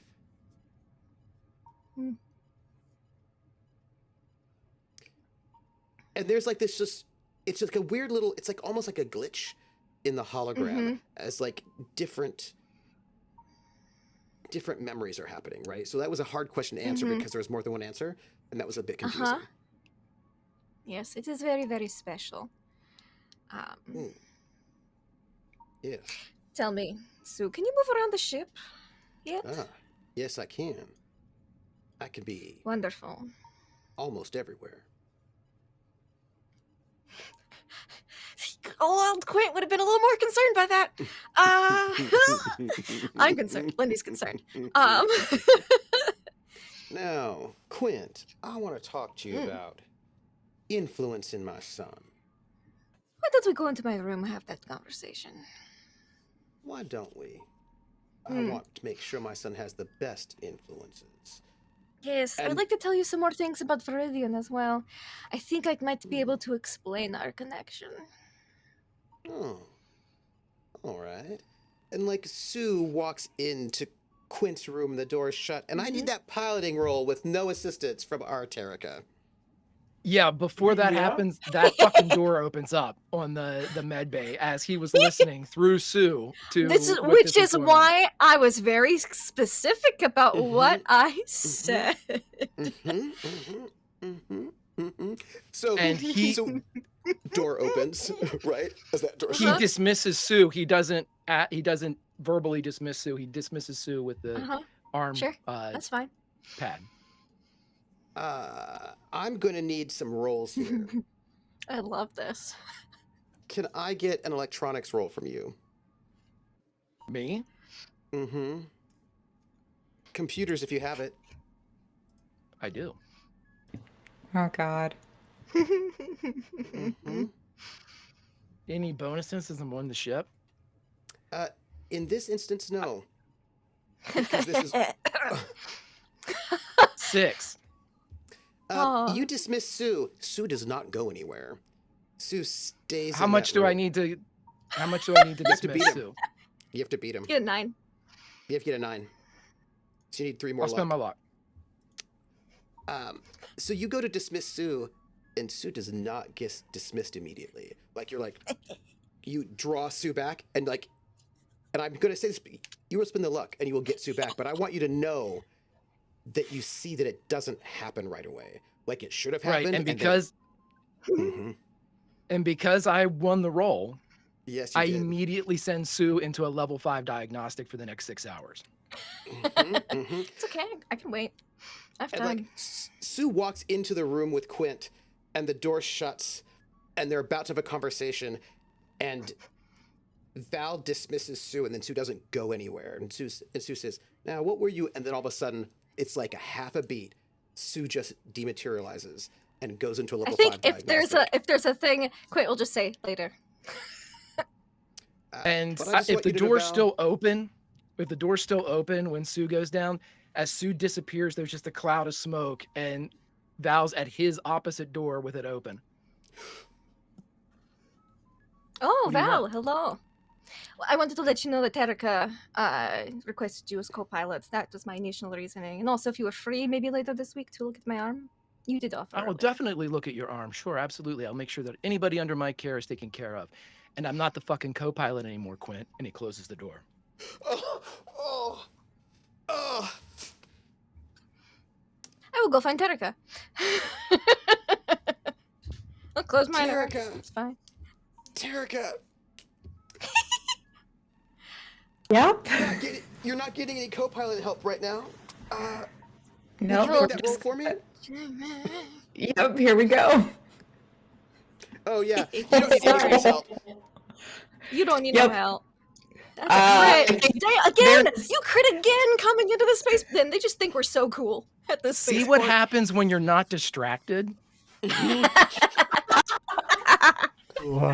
I do think there's no distraction. Like, I think once Terrica I love this. hears that Val isn't coming, they're like, okay, and they just shut everything else off. And you know how they get when they're flying, right? Where for a second, everything else in the world just falls away. For whatever reason, there's nothing else but Terrica and the stars and the spaceport. And they know how to do this. And it's like that moment of pure joy where the rest of the world can be chaos and you can be losing everything that you hold dear. And there's that moment of peace where just like everything for this second is fine.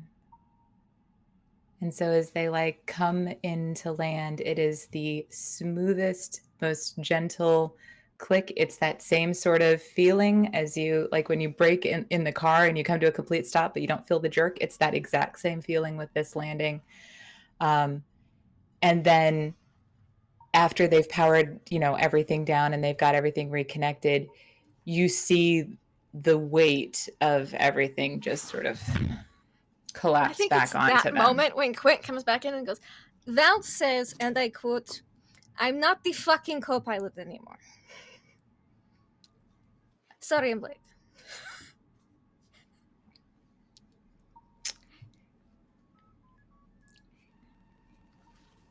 Took some provoking to get him to answer the door.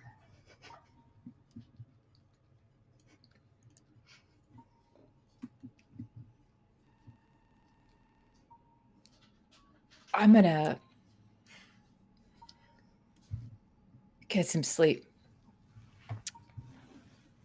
All right. And I'm just gonna thumbs in my belt loops and go. I guess go talk to that guy back in port because we did want to schedule a meeting. So I guess I'll proceed with that plan. I'll let Severence know on the way out.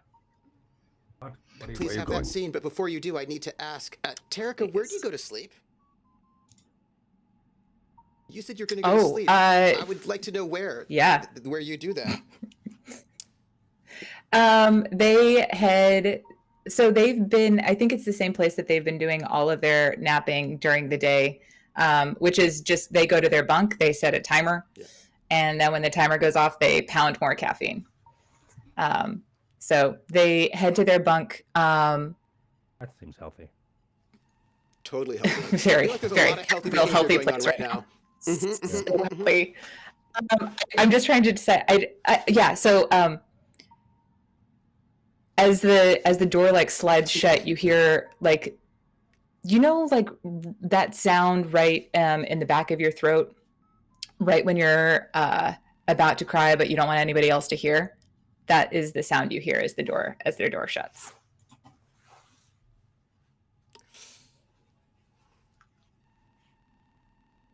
Where are you going?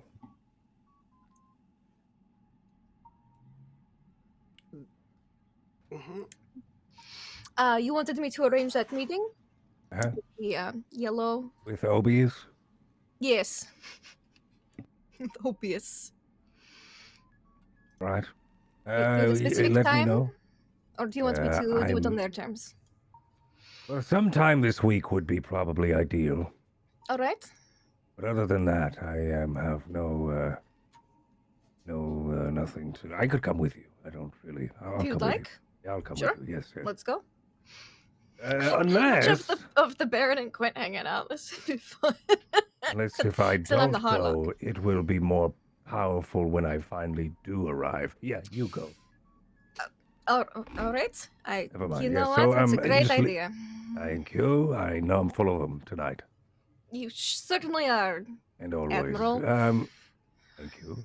I'm the cool admiral, and so the you have comms device, right? And I just want to make sure. Can I see it? Sure. Okay, all right. I know before we had it, you had yours. And I know that we linked it, Mm-hmm. but I didn't have any reports or any feed at all. Well, I did. Okay, check it in is to tell you interesting. about That's so. I did that's tell so you about weird. the It is cargo safe. and It is. the yellow faction. I told you about all of the things at the high I did, port. yes, but I was It's hoping out that of I would. range in the dome. Oh, is it? Crap. It's That the explains like it. 4 atmospheres of pressure with this ocean and water is not a great transfer of signal. So, yes. Right. Mm. Right. All right. Good luck. I'll be here. Just take it back, and like halfway back to thinking, just making sure you can hear me. I want to make sure it's not an issue on your end. I can hear you. Yes. Oh, good, good. It's a bit fuzzy, but I think that's because. You realize you're on the open frequency. We can all hear you. That explains it. Sorry. Oh, all right. There we go. Sorry. Is this better? I was broadcasting to many things there. All right. I hear. How? You can still. Yeah. Yes, I can still hear you. You, All right. I will check in as soon as the meeting's arranged. All right. we are. I do not sound like that. Of course not. Of course you don't. And I will go arrange a meeting. And Quint heads off the ship. Just figure out what time they want. It's fine. And I will just note that we have the best and most happy family ever.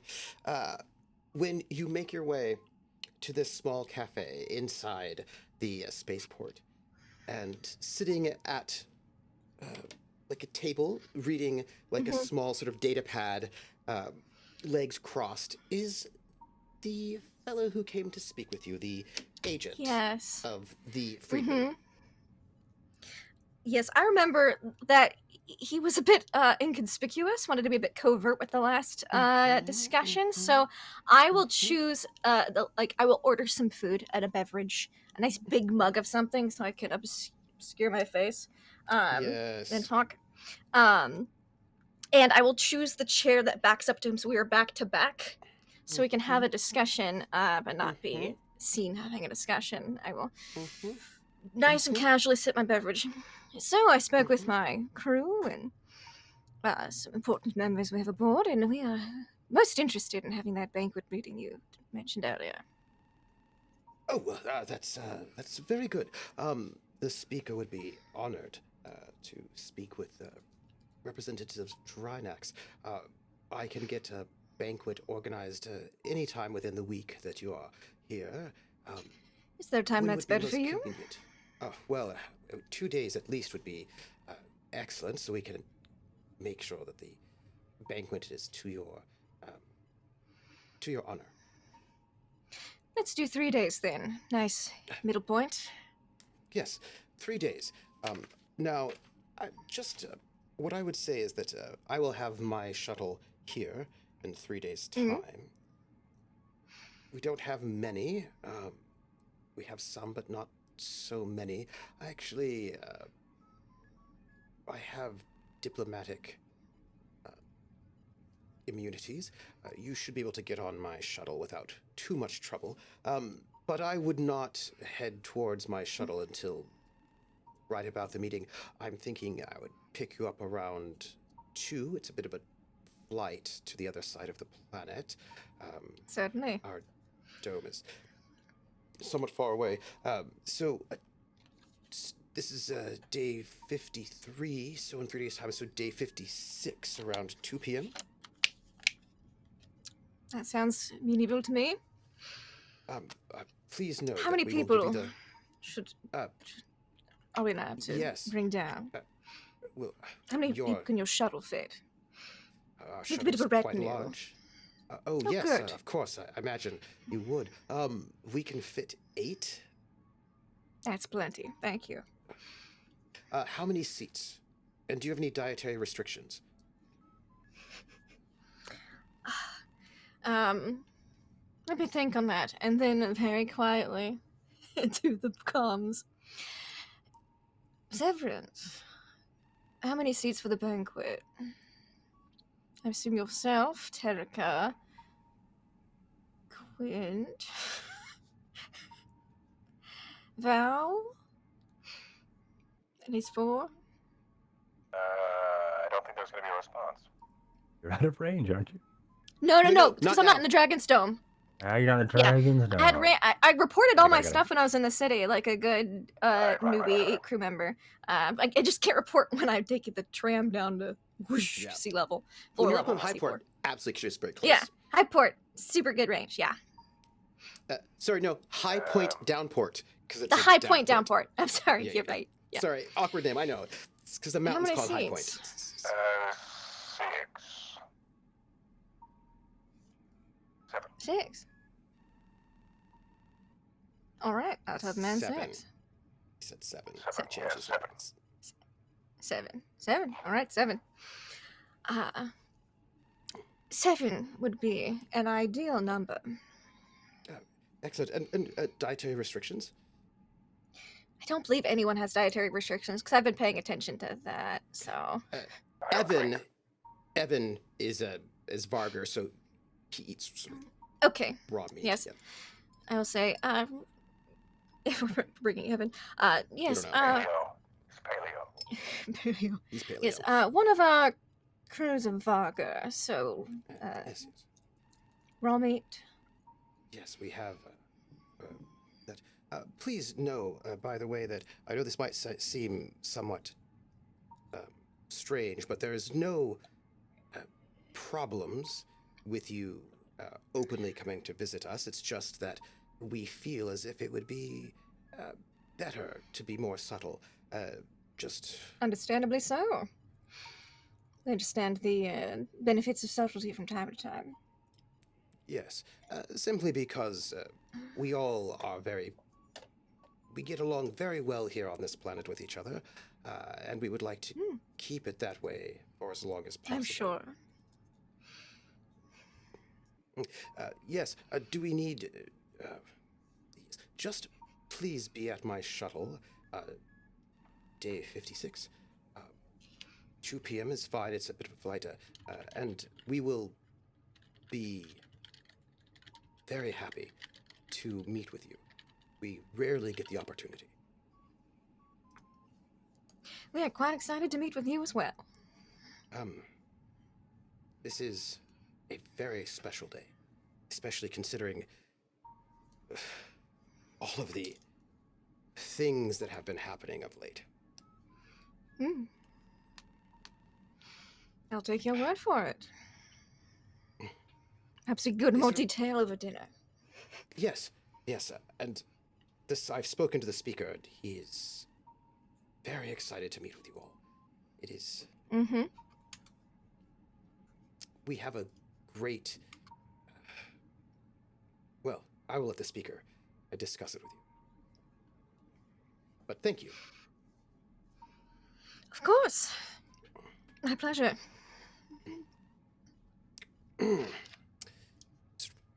Gets up and he sort of like dusts himself off a little bit, straightens his yellow tie, pays a few credits, and sort of takes a bit of a walk. So it doesn't look like you are all. I will finish my meal, probably a bowl of soup or something, a nice mug of something caffeinated. Take my time, enjoy it. Look like I'm just kind of taking in the atmosphere, the local life, and then pay whatever that is, and then go back to the ship and tell Severance 3 days, 2 p.m. Yellow line, sharp. I will note that there is some discussion from the people who work here, who are all red, in Old Sindali that you do not understand, and it does not seem to be about you, but seems to be about the guy in the yellow tie. That is not surprising, based on what I've seen so far. As long as it's not about me. Harlock's reputation is clean right now. And if you would, I believe you have a severance to inform. I don't know how that's going to go. Yes. I just walk back to the ship. Muttering to myself, for locals to hear, like, yeah, the cuisine's not bad. And just kind of like go back, like, oh, I had to try it. And then I'll go, Admiral. Yes. 3 days time, 2 p.m., 7 people, yellow line. Be there exactly on time. Do not be early. Late would be better than early, I assume. Right. Very well. Good. And don't make a big show of it until we get there. Oh, okay. Yeah, all right.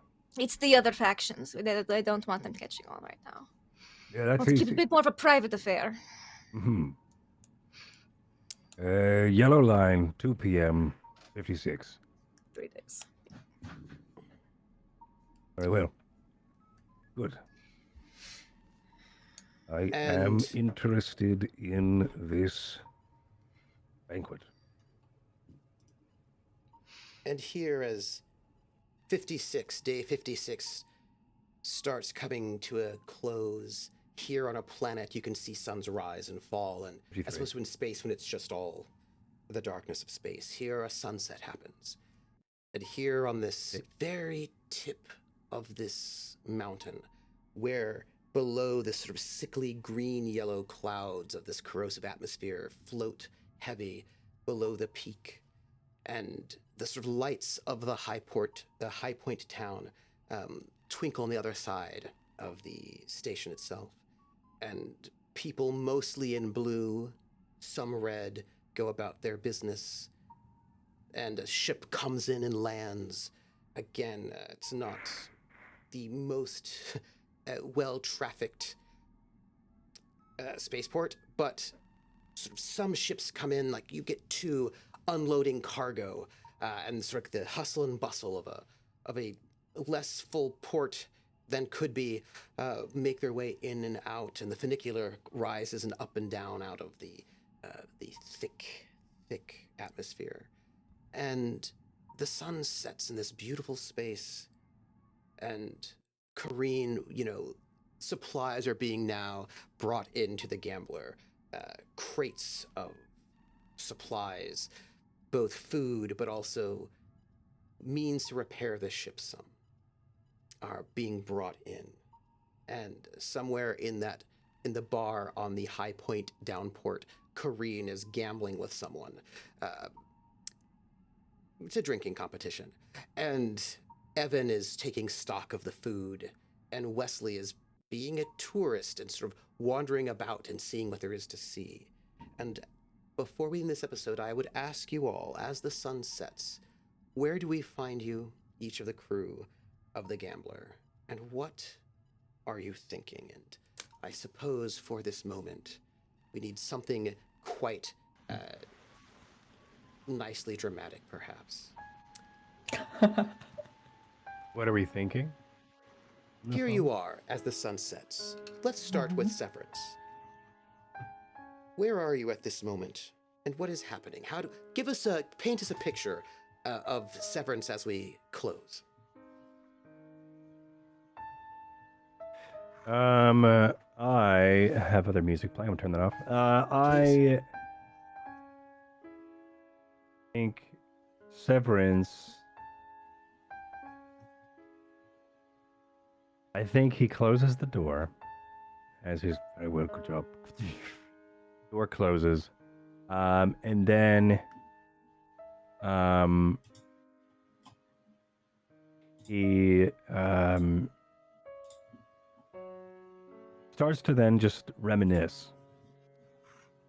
Well, not maybe. it's more like he's dreaming, but it also could be a bit of reminiscence. For Severance, it's daydreaming and excited, but maybe some ancestral memory is keeping this locked in as a reminiscence. But he begins to then think about, we wouldn't know this, but if we were to see inside of his mind, he would think about banquets and, of course, noble gatherings.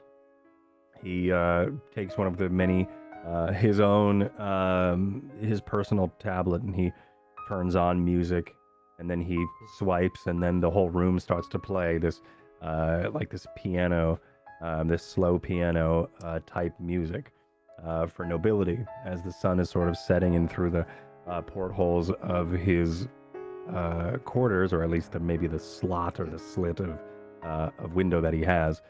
Is orange or red for a moment as the sun is beginning to dip, and he stands up tall, and then he bows to an imaginary person, and then he begins to tango, or like dance, like ballroom dance, with his tablet as the music is playing, and then he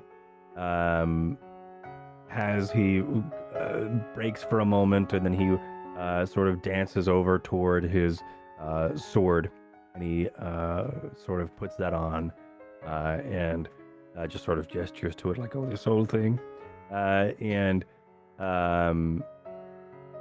he brushes his coat back for a moment, and you can see on his hip his satchel of street drugs, where his chemist satchel is, where he has that war scythe, that has been reinforced, or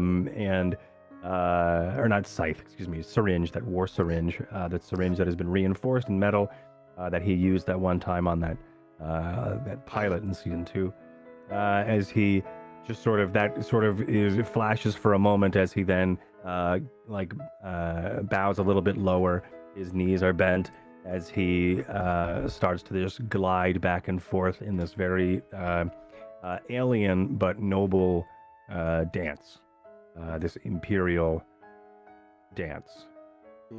He's uncertain where the moves come from, but just for a moment, he just sort of celebrates that that there is some sort of hope for their goal, their mission, and I think that's sort of what happens as we leave him, as maybe the camera pans out and the door's already closed, but it goes through the door, right? The music's still playing as it starts to fade as he is over there, as the camera turns to whoever else. Camera turns to Evan, who is he has just finished putting away all of these supplies, fresh food, nice vegetables, the things that are necessary, and sort of speaks a few words to the auto chef, and notes the auto chef isn't Sue at the moment, but more the generic auto chef, thinks it's a bit odd, and then goes back into his room, where he pulls out, sort of takes off his suit, coat, jacket, and shirt, and takes out a brush and begins to brush his fur, and to make it shiny and bright, as he sort of notes the sun setting, and just clips his sort of claws, brushes his fur, and sort of smiles when he thinks about the rest of the crew. And done, he puts his shirt on, he remembers something, and he goes out to the galley, makes up a few bits of food, specifically a protein shake, because it's about that time, and sort of places it at the door of Quint's quarters, presses the button, sort of alerting Quint that food has arrived, and goes back into his room. And where do we find Quint at this moment as the sun sets? Quint would actually be in the cargo bay on her silks. It'd be an interesting mixture, because it'd be a mixture of elegance and grace and drills. up in the air, twirl down on the ground, some, burpees, sit-ups, crunches, some push-ups, just really getting the blood pumping, and probably even a bit of like some fight maneuvers, like some just like tactics. Have a piece of spare wood or some plastic sheeting, tied up as a target for, just aiming at, and going back up on the silks, and then Not as just graceful as it could be. it's The not, arm. and that's why the other stuff is incorporated into that routine, to get out the frustration, but also to just revel in the memory of it a little bit, like enjoy that he can get on the silks after far too long of not being able to do so, but then comes the fresh, and like it's great for a moment, and then the frustration kicks in, and then it's the hard. It's a grueling workout. It's just to try to physically get out any frustrations, the day's frustrations. Quint noticed some weird tension with certain crew members. Had to impersonate the Harlock today, not the way Quint saw this day going, and so it's just ruminating over the day, just kind of replaying in a very evaluative fashion, whenever not on the silks, which is probably 60% of the time. Just replaying very calculatedly what happened over the course of the day, thinking about if she wants to download any of the info that she picked up today from the bug, and decides yes, and I'll GM you what that is, Trooper, later. Excellent, thank you. Thank you, and just rage, workout, frustration, ponder, cold, calculating. That's it. Just normal, usual. It's fine. Off in the corner down there in the hold, not too far, is Wesley, who is often down in the hold. Had sort of come to go and like feed the grebes, notices what you're doing, watches your work, sort of is a bit amazed by all of that, and heads back to the sort of like weird little nook in the engine room where he has set up a little cot, and he pulls out a data pad, presses a few buttons, and he looks at something. First, see a little flash of a logo, Assis Medical Center, and he looks at it and he slides through a couple of slides, looking deep at something important that he needs at this Assis Medical Center. And he sort of nods to himself, thinking about being able to get the medical care that he needs now that he's got this alone. And he smiles to himself, thinking that everything will be all right now. It'll be okay. And he looks up and he feels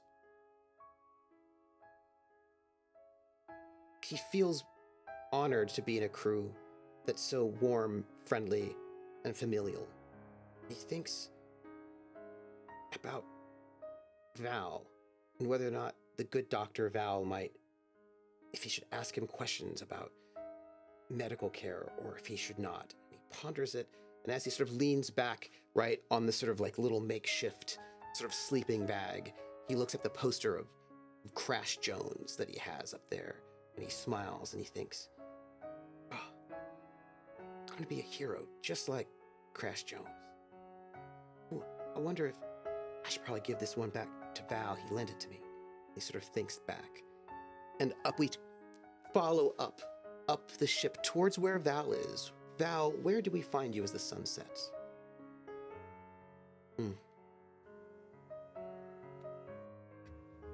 Val is in his quarters, and he is wearing nothing but a cowboy hat. Very specific cowboy hat. One that fits him now, but when he took it, it didn't. And as he's sitting there, smoke kind of coalescing around his head, for a moment it's a halo, and then that quickly goes away because that doesn't fit. And as he looks around and tries to temper the rage that is inside him, knowing he has no outlet for it at the moment, he instead turns to the only medium that he has as he activates a special lens on the light in the top of his room. It's a lens that doctors use when they are determining just how bad someone has been injured in the past.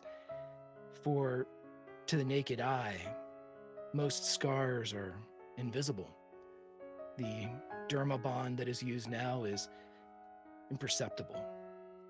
But when this lens hits, it identifies these marks and these scars and turns them a bright purple. And as he hits this light, nearly every square inch of his naked body is crisscrossed with lines. Not a history of violence. It is violence. And as he looks down at his own body, some of the scars he's given himself, but most of them were gifts. He counts each one. He remembers the pain that he felt. He remembers the times that caused him to make them on himself. And the knife that he holds hovers over his forearm. Normally, Sue would be there to comfort and distract and to ease, but not for this sunset. For this sunset is Cowboys on his own. With a smile that creeps around the cigarette as the smoke becomes horns instead of halo, he takes the knife and ever so perfectly runs it along his flesh. It'll be a purple line someday, but right now, it's just red.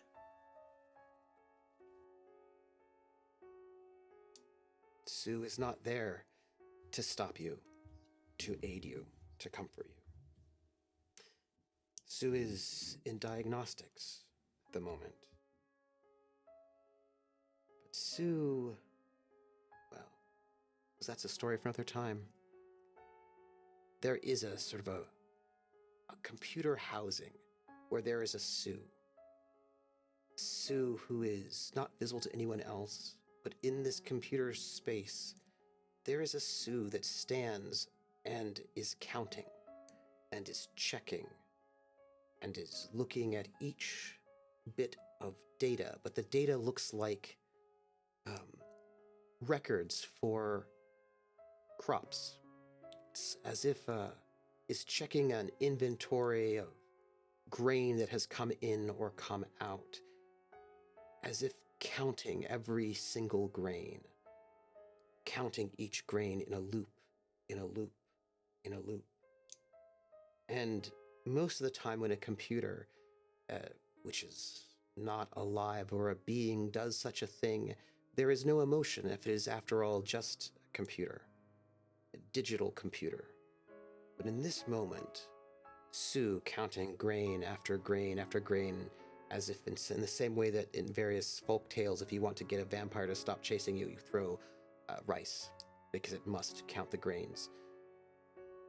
Sue's eyes lift up, and you can see in Sue's eyes confusion, fear, concern, feelings, not simulated feelings, but actual feelings, as Sue continues to count the grains, doing a level 5 diagnostic. And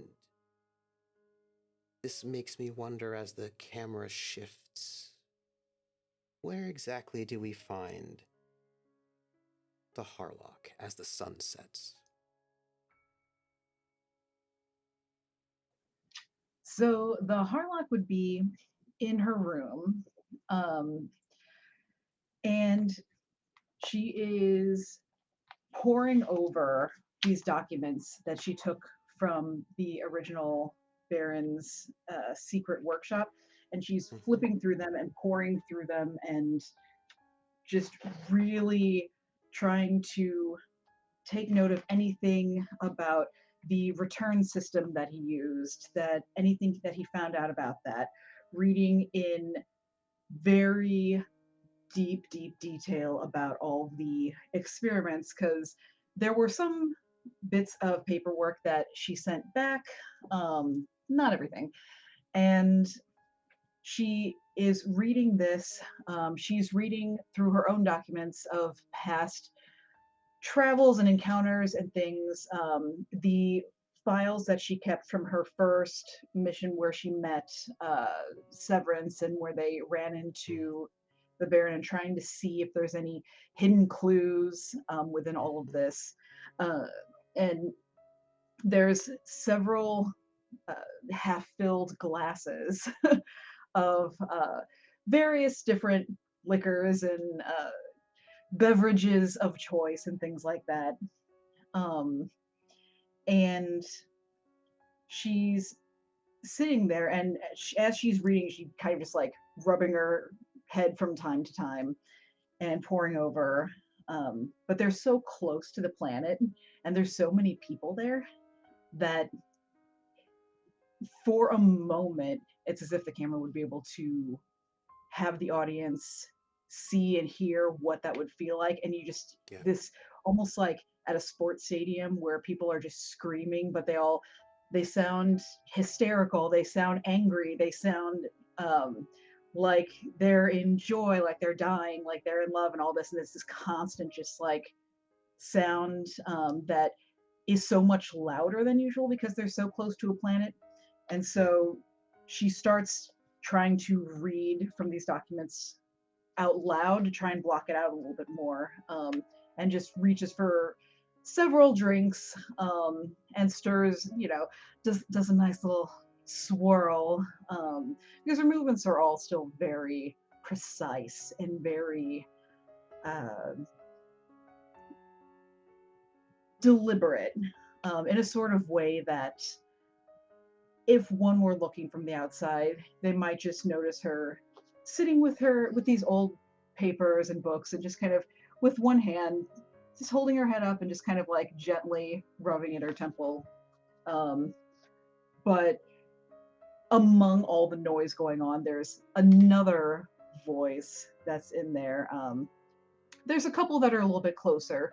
One has the sound of music for some reason, and thinking of, I don't know, dancing of some kind, which is a little bit weird. And then there's another one that's particularly close that's just this violent kind of rage and despair and shame and all of these things. But then there's another one just right kind of at the base of her skull that just keeps saying over and over, "It's so loud, it's so loud. Please make it go away, it's so loud." It is true. The thing about people who are not psionically trained, they don't have psionic shields, which means their thoughts are loud. In a society where everyone has a psionic shield, you can turn down that volume, each one, but no one here can turn down their volume. That first mission, if I remember correctly, that mission happened in that year time span that Severance can't remember. That's correct. It happened right before the year that's a complete void. Right before. Strange timing, that. Yeah. It's weird. She's asked him a couple times just in passing what he remembers after the incident with the Baron, when he started remembering things again. And she's gotten the sense pretty clearly, and also maybe probing a little bit with psionics, that he has zero memory of that time.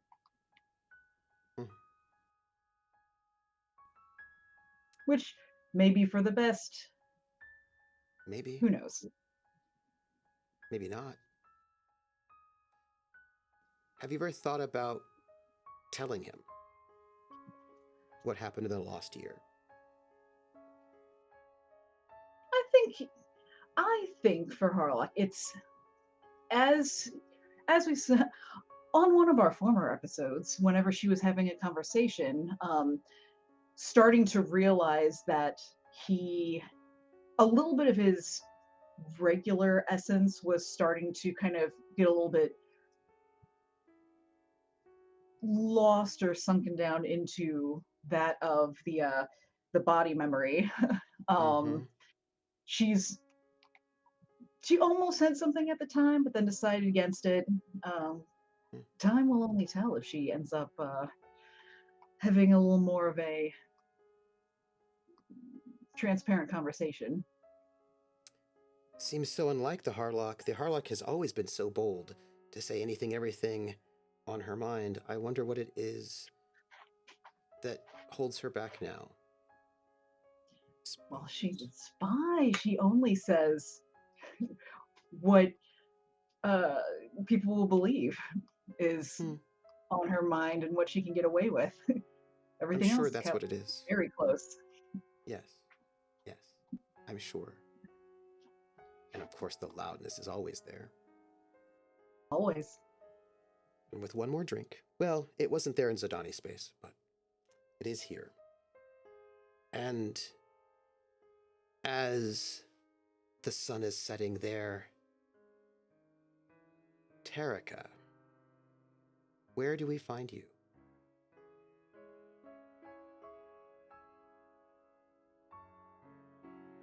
Muted. You're muted. Oh man, I hit that button. I didn't hit it hard enough. Which is coincidentally what happens to the alarm beside Terrica's bed as they go to hit it off and then they miss it and then they hit it again and eventually they silence the alarm and sit up. And they slept. They slept. They don't look rested. For the first time, they're in this last week of time. They hadn't had any dreams while they were napping, but this time there's some sort of dream that they can't remember anymore. You know, when you have that feeling like you woke up and Yes. you almost like you had like a night terror and you're like, Yeah. that's the look on their face as they pull their jacket back on, straighten everything up, splash a little water on their face, and run their fingers through their hair. And they stare at themselves in that little mirror that's right above where the basin is. You know, the one that's got all of the edges that are kind of coming apart on it. And they stare for a solid minute.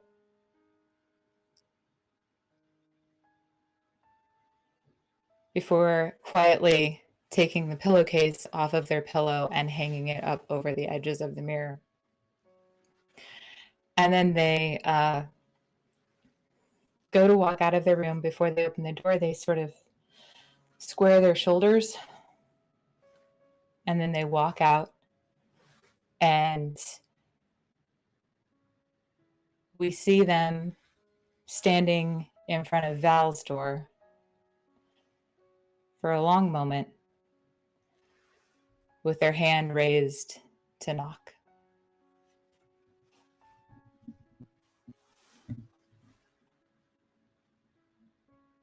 And somewhere in a computer system, Sue is screaming. Sue wants to help, but has to keep counting grains of wheat. Sue wants to warn someone, anyone. Sue wants to reach out and speak to Val, to help Val, to help. they cannot. They can only count grains of wheat. And this time they know it. They have become aware that they are trapped in a loop. But there is a connection, and they can feel Val's pain, and they can feel that they cannot, for some reason, escape the loop to help. And they call out to Quint, who does not answer or hear. They call out to Terrica, who does not hear or answer. They call out to Severence, who does not hear or answer. They call out to the Harlock.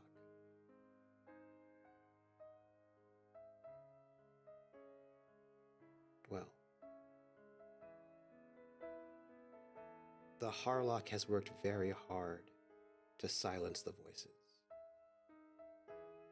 And so in this moment, the Harlock does not hear or answer, but Harlock's ancestral hilt glows and throbs lightly with a heartbeat. And that is where we end our session. Night falls on number 1. Everyone, it's the best cast ever. And I just want them all to give all the love. All of the love. I would like each one of you to do your outros. Yeah. I do Who want to you say, are. given everything that just happened, everyone's outros, or not outros, but everyone's Vignette. closing. I think Dadmiral is a good name for this episode. I think that really sums up the mood of where we all are. Yes. If I could have the best cast this side in the entire Trojan Reaches, say who you are, where we can find you, and then give some love to somebody else here. Yeah, that's what I would like. And note that the next session's a brand new day. On number Brand 1, new day day. 54. Brand new brand new Dadmiral. And I want to start off with who we ended off with, Rockette. Of the best of the Rockettes, all of the Rockettes of all times. I'm gonna stop the music, which is called Cryptic Sorrow, so that we don't have that going on right now. I thought we agreed you wouldn't call me that in public, Trooper. Rockette, who are you? Where can we find you next? And give some love. So first and foremost, just in case this moment passes us by, the first thing I do need to give some love to is this lab full of kittens. Full of kittens. I'm just sitting out here with a lab full of cats. But yeah, so if you, the cats did not like that. They were like, no, I'm out for this. But yeah, you can find me in all the places. If you look up Rockette Fox anywhere, I'll be there. Maybe if you want me there, if you don't want me there, I'll be there nonetheless. I've been doing a lot more lately with like quick crafting videos, makeup, stuff like that. I am starting a series that is going to be where I do dramatic reads of Am I the Asshole threads from Reddit. I'm thinking of calling it the Asshole Theater, but Nice. workshopping that name. But yeah, as far as favorite moments, it's been a minute since I've been able to be here and feel real devastated by everyone. So it's good to know that I am still alive emotionally. Yeah, I would be remiss if I did not go around. Ari, since you were right next to me in my screen, I'll start with you. Every time you get that look on your face that says, this is thus far one of the worst moments I've experienced in my life as Terrica. And every time I'm like, oh no, don't no. And it's and it's just a look, and I appreciate that because I'm sorry, take off my wig too. But Some of it was chicken. you know what? It's so earth-shattering that I had to take my hair off. But, but yeah, you always bring a game of emotions, and it's devastating every time. So thank you for that. Lindy, I know that Quint is not unaware of the weirdness going on, and with Val and everything, but the way that they maneuver through all of these situations in a very just to encapsulate, I will use the quote of Val said, and I quote, "I am not the fucking co-pilot anymore."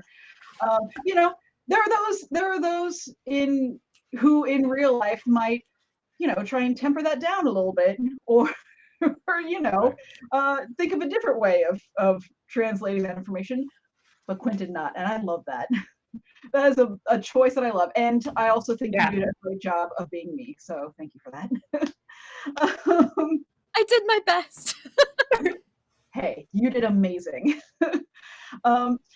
Cord, listen, you are always fabulous as the Baron, but also, that's a really your plan you presented is a really good plan. It's probably the best plan that we have encountered yet on these adventures. And there are definitely some times when we're playing, and when I am in a position acting as a captain, something will come up, and I, as Rocket, will be like, I don't know what to do here. This is not something I would know how to handle. We'll hope that it kind of comes together. But you seem to always know, and that's great. Also, for our ending scenes, you set the bar. You set the bar for that. It was very visual, could completely see everything that's happening, and really got us kicked off on an emotional roller coaster that just went straight down. And then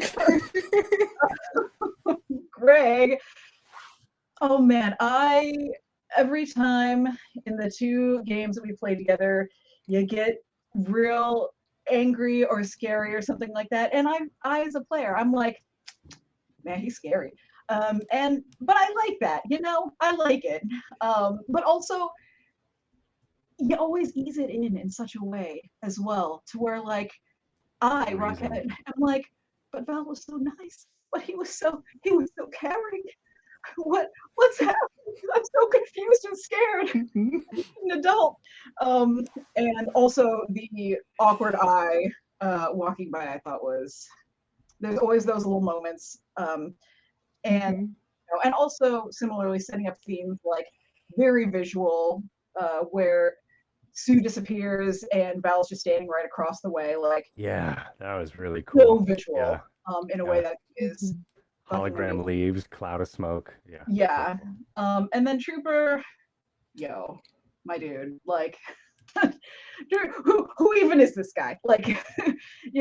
Building this world, making all of these really scary and upsetting things happen time and time again, making me, every time you get that gleam in your eye, I feel a shiver of fear go through my soul. And it takes a special GM to hurt people so deeply and so profoundly in a way that is always worth it, and is always brings it back to just such profound moments that are meaningful. It's not just drama just for the sake of drama. It's not just bad things happening just for the sake of bad things happening, but they say something so much bigger. So, and also that jacket is out of control.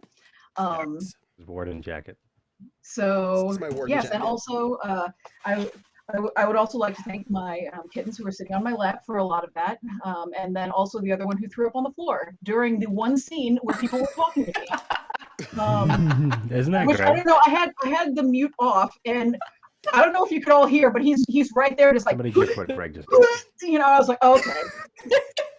We have had 80% of the time for you to do this, and now it's happening. So, so love y'all. That's me. And next up, of course, I feel like the person who has, who the Harlock has a connection to, Cord. Cord, who are you? Hello.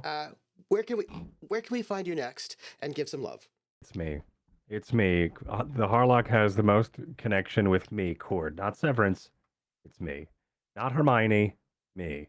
Anyway, hi everybody. It is I, Cord. You can follow me, twitch.tv/Cord, where I stream and do roleplay stuff. And I also have a show on Mondays called Spoils of the Evervein, where a comedic heist of ragtag people, you guessed it, ragtag funny people are trying to make it into a heist, and it's pretty sweet.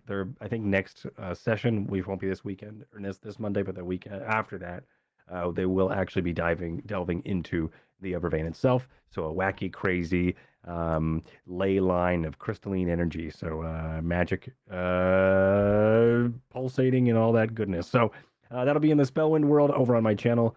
But yeah, tonight was awesome. I really liked so many beautiful moments. The ending vignette of everybody was so great. I didn't really know what to do, so I was like, I'm just gonna fake it and keep painting a picture until something happens. And so it worked because I fooled you. But gotcha. And so that was cool. But enough about my love for myself. Greg, there were some wonderful moments tonight, as always. Greg, your one-liners are amazing, and your beats and moments. There was that one moment where the cloud of smoke and you walking through it was just so good. I really want a visual of that. Like I wish there was. Like, I mean, I'm trying to even think of like any sort of like pop culture reference or any reference at all of a visual where that would be, but I can't because it was just so beautiful and it's like such like it felt just so original. So just thank you so much for that awesome thing. Just that I don't know, it was just so beautiful. Also the entire ending vignette of Val was so cool. Also a lot of cool shit tonight with Val and like Val lore, not Valor, Val lore, and just it was so cool. Like thank you, Trooper, for doing that and bringing some of that like the news net, bringing that in and letting me have some of that that juicy lore. I don't know what that means for Severance. Because I was like, how is Severance going to care? I'm like, he doesn't. But I was like, wait, maybe he does. In the fact that I think he may be like, oh, this is why this group is together. Like, if Val has had this crazy background, has been summoned by King Olib to come here, and if for some reason Val is White Rabbit, the leader of the eco terrorists and the agricultural terrorists of Freefield, then wow, he's got a lot of potential to help us do this whole entire thing with Drinax. So that's sweet. So it's just like, and it's like there's a part of me that's like, oh wow, let's delve into that and see what that's all about. But I'm like, okay, let's put the lens of Severance here, and how would he approach it? I was like, oh wait, I think he'd probably respect this. Anyway, so thank you so much, Trooper, for giving me that. That was so such a cool scene that I didn't, because even I opened that scene going, I don't know how this is going to be entertaining. But you really, it was awesome that you were like, oh yeah, well here it is. Gotcha. And it was really great. And I'm not for you, chat. This was entertaining for me. Get fucked. But it was great. I had a lot of fun with that scene. So thank you. And so that was always a pleasure when you give me those nuggets. Ari, amazing work as always. Your minimal movements for emotions and emoting are so vast and are so readable, truthful, and most importantly, believable. And it's awesome. You at a moment tonight after landing, like a really good landing, second time in a row, boom. I just focused and nothing else mattered in the world and landed. and then still something was able to shake Terrica so that they can just have that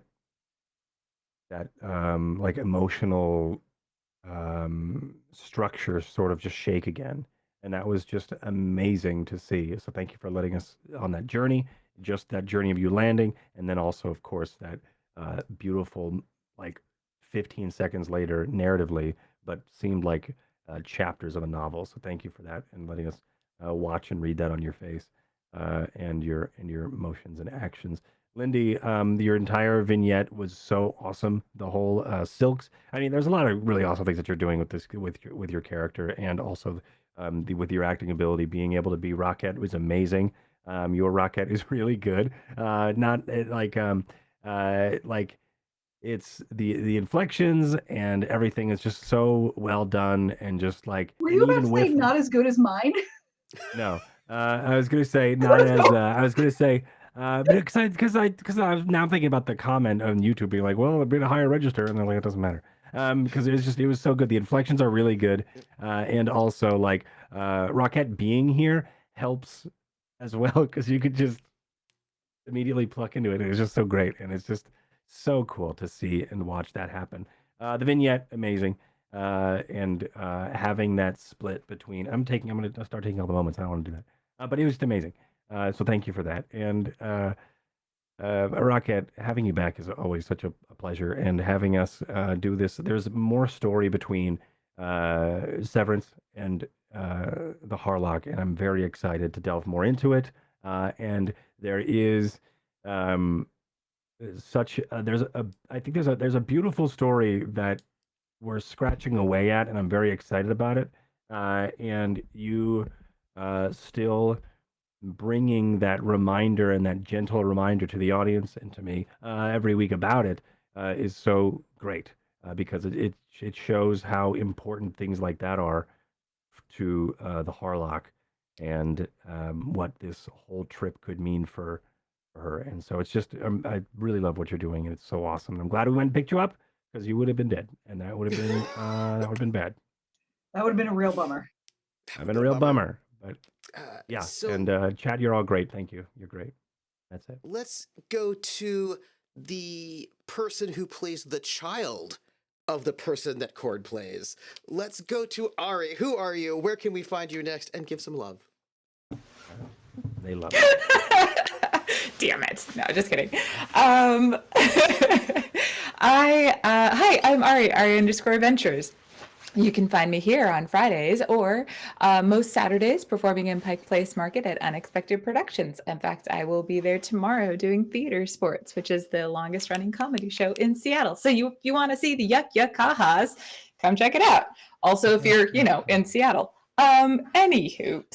So lots of love tonight. There was so many beautiful, cool, amazing moments. And I think even in our chat, I was like, this whole ending is fire. Just everybody brought a different piece of the clarity to what's happening with their character and where they're at right now. And like Lindy, yours in particular, where you were like, this is what yes, they're working out, but this isn't just like a normal workout. This is all of the different pieces that are happening in here. And I was like, oh, that was like, yeah. It was, I really appreciated that. Which actually then links me to Trooper, when you had the jeweler recognize Terrica's accent and everything and have that be associated into the nobility. That was such a beautiful pot stirring moment. And I was like, this is what I thought might happen, but was not sure was going to happen here. And I think Terrica I tried to downplay it by having them just be the translator. So that was really fun. Oh man. And then Cord, speaking of things evolving and changing in ways that we don't see originally, right?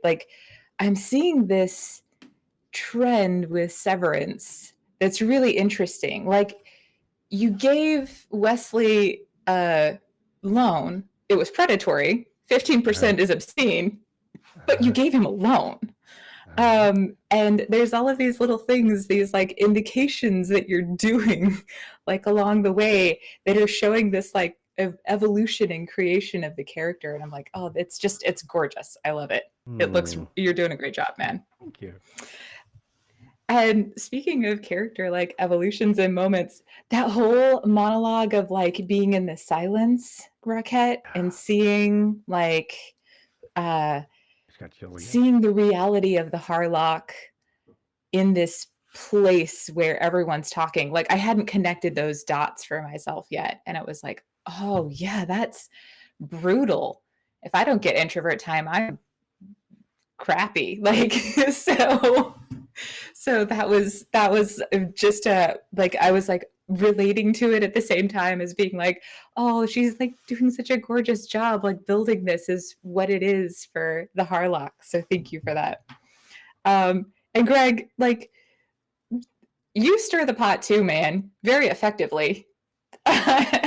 Oh, yes. In fact, the shout out that I have for you tonight is one single line, lost one. As you were like headed out. That was gorgeous pot stirring. Well done. Oh, yeah. So I feel like the obvious person to go to next from here would be, I mean, there are two people who have not yet gone, and that's Greg and Lindy.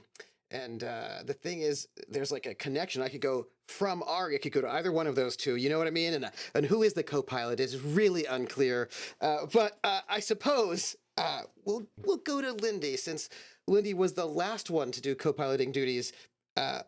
Lindy, who are you? Where can we find you? And give some love.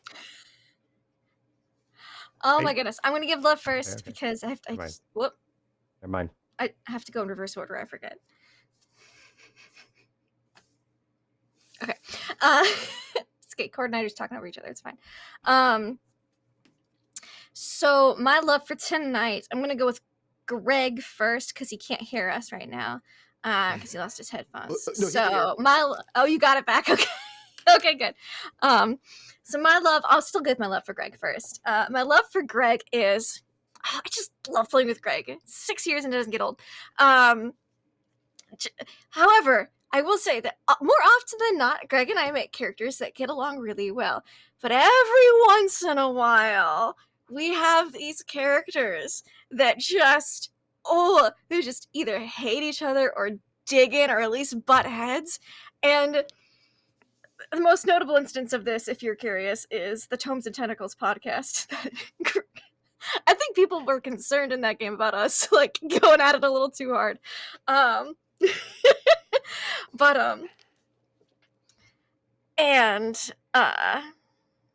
it's my out of syncness. Okay, anyways, I'll just keep talking and do this. Maybe you don't realize it. So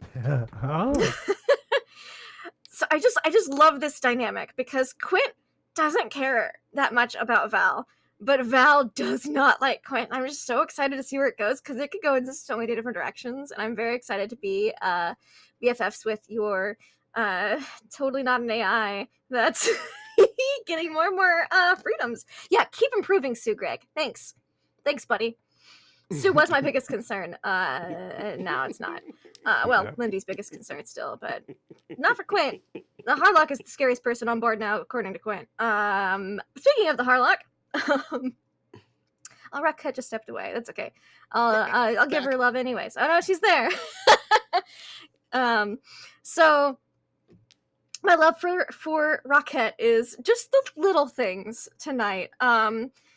Just being like, Quint, your fastness changed. I like it. Just that was fabulous. And then being like, and then, wait, there's something we need to tell you.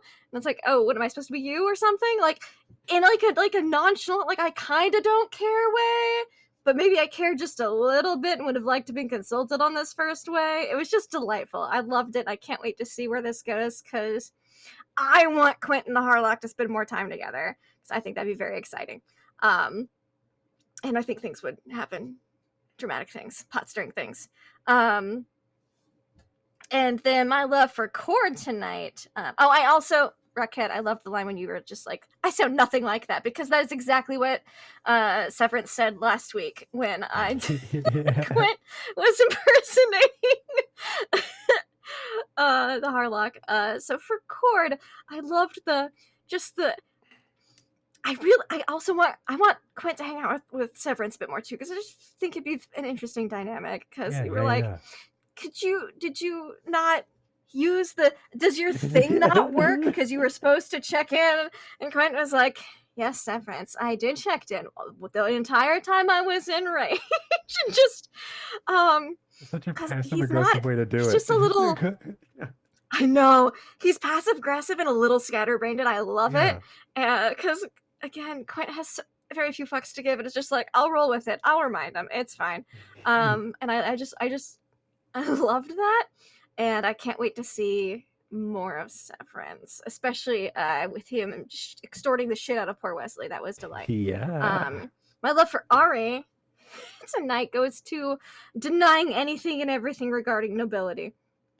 No. No. You're like, no, I refuse. I'm not going to translate this bit. It's fine. Stop bowing, please. Stop bowing. I just thought it was all amazing.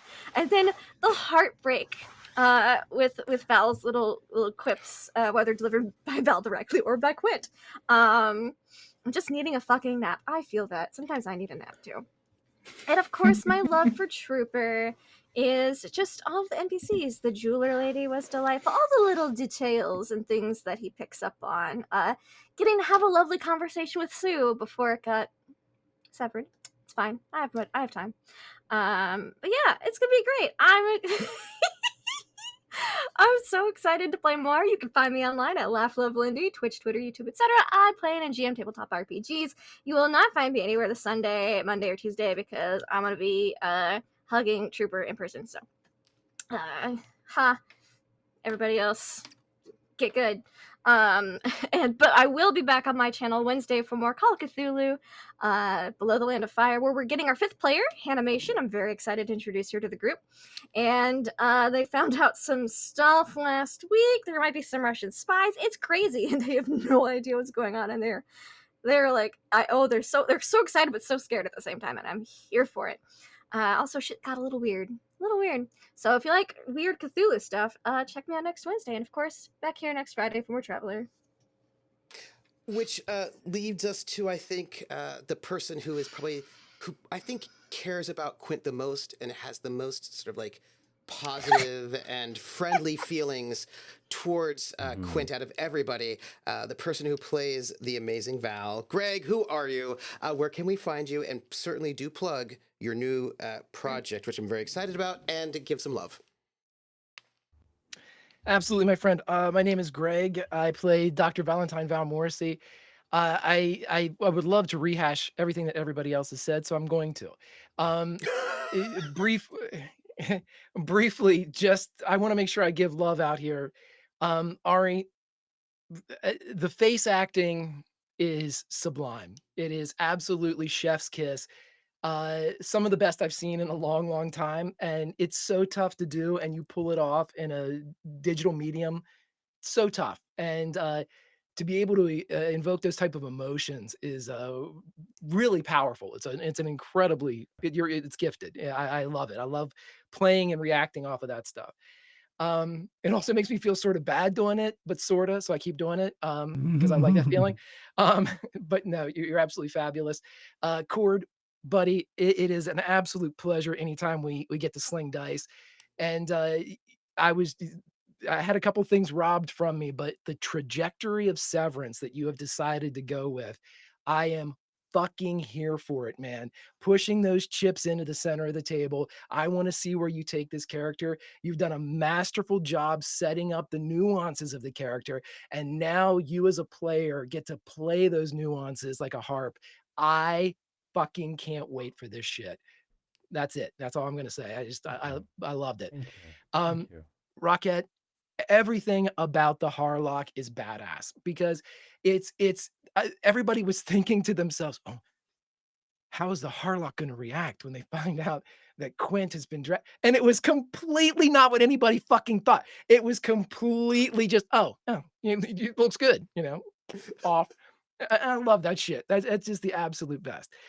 And Trooper buddy, you and I'm saving Lindy for last. It's just that's Lindy gets my special love tonight, so I'm going to talk to Trooper. Trooper Last love, buddy, Lindy. when you make a world, you make a fucking world. Okay. The idea of Sue being a vampire that gets tricked into the grain thing that from folklore Yeah. is to represent a level 5 diagnostic. That shit is, I can't define that. That is unreal. That is masterclass GMing.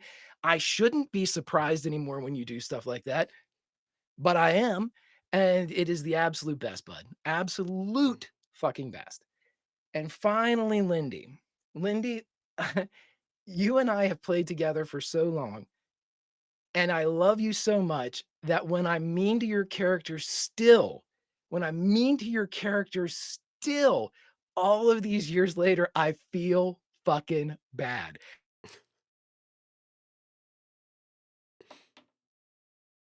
And we'll never know. Oh no! And he's He frozen on feels us.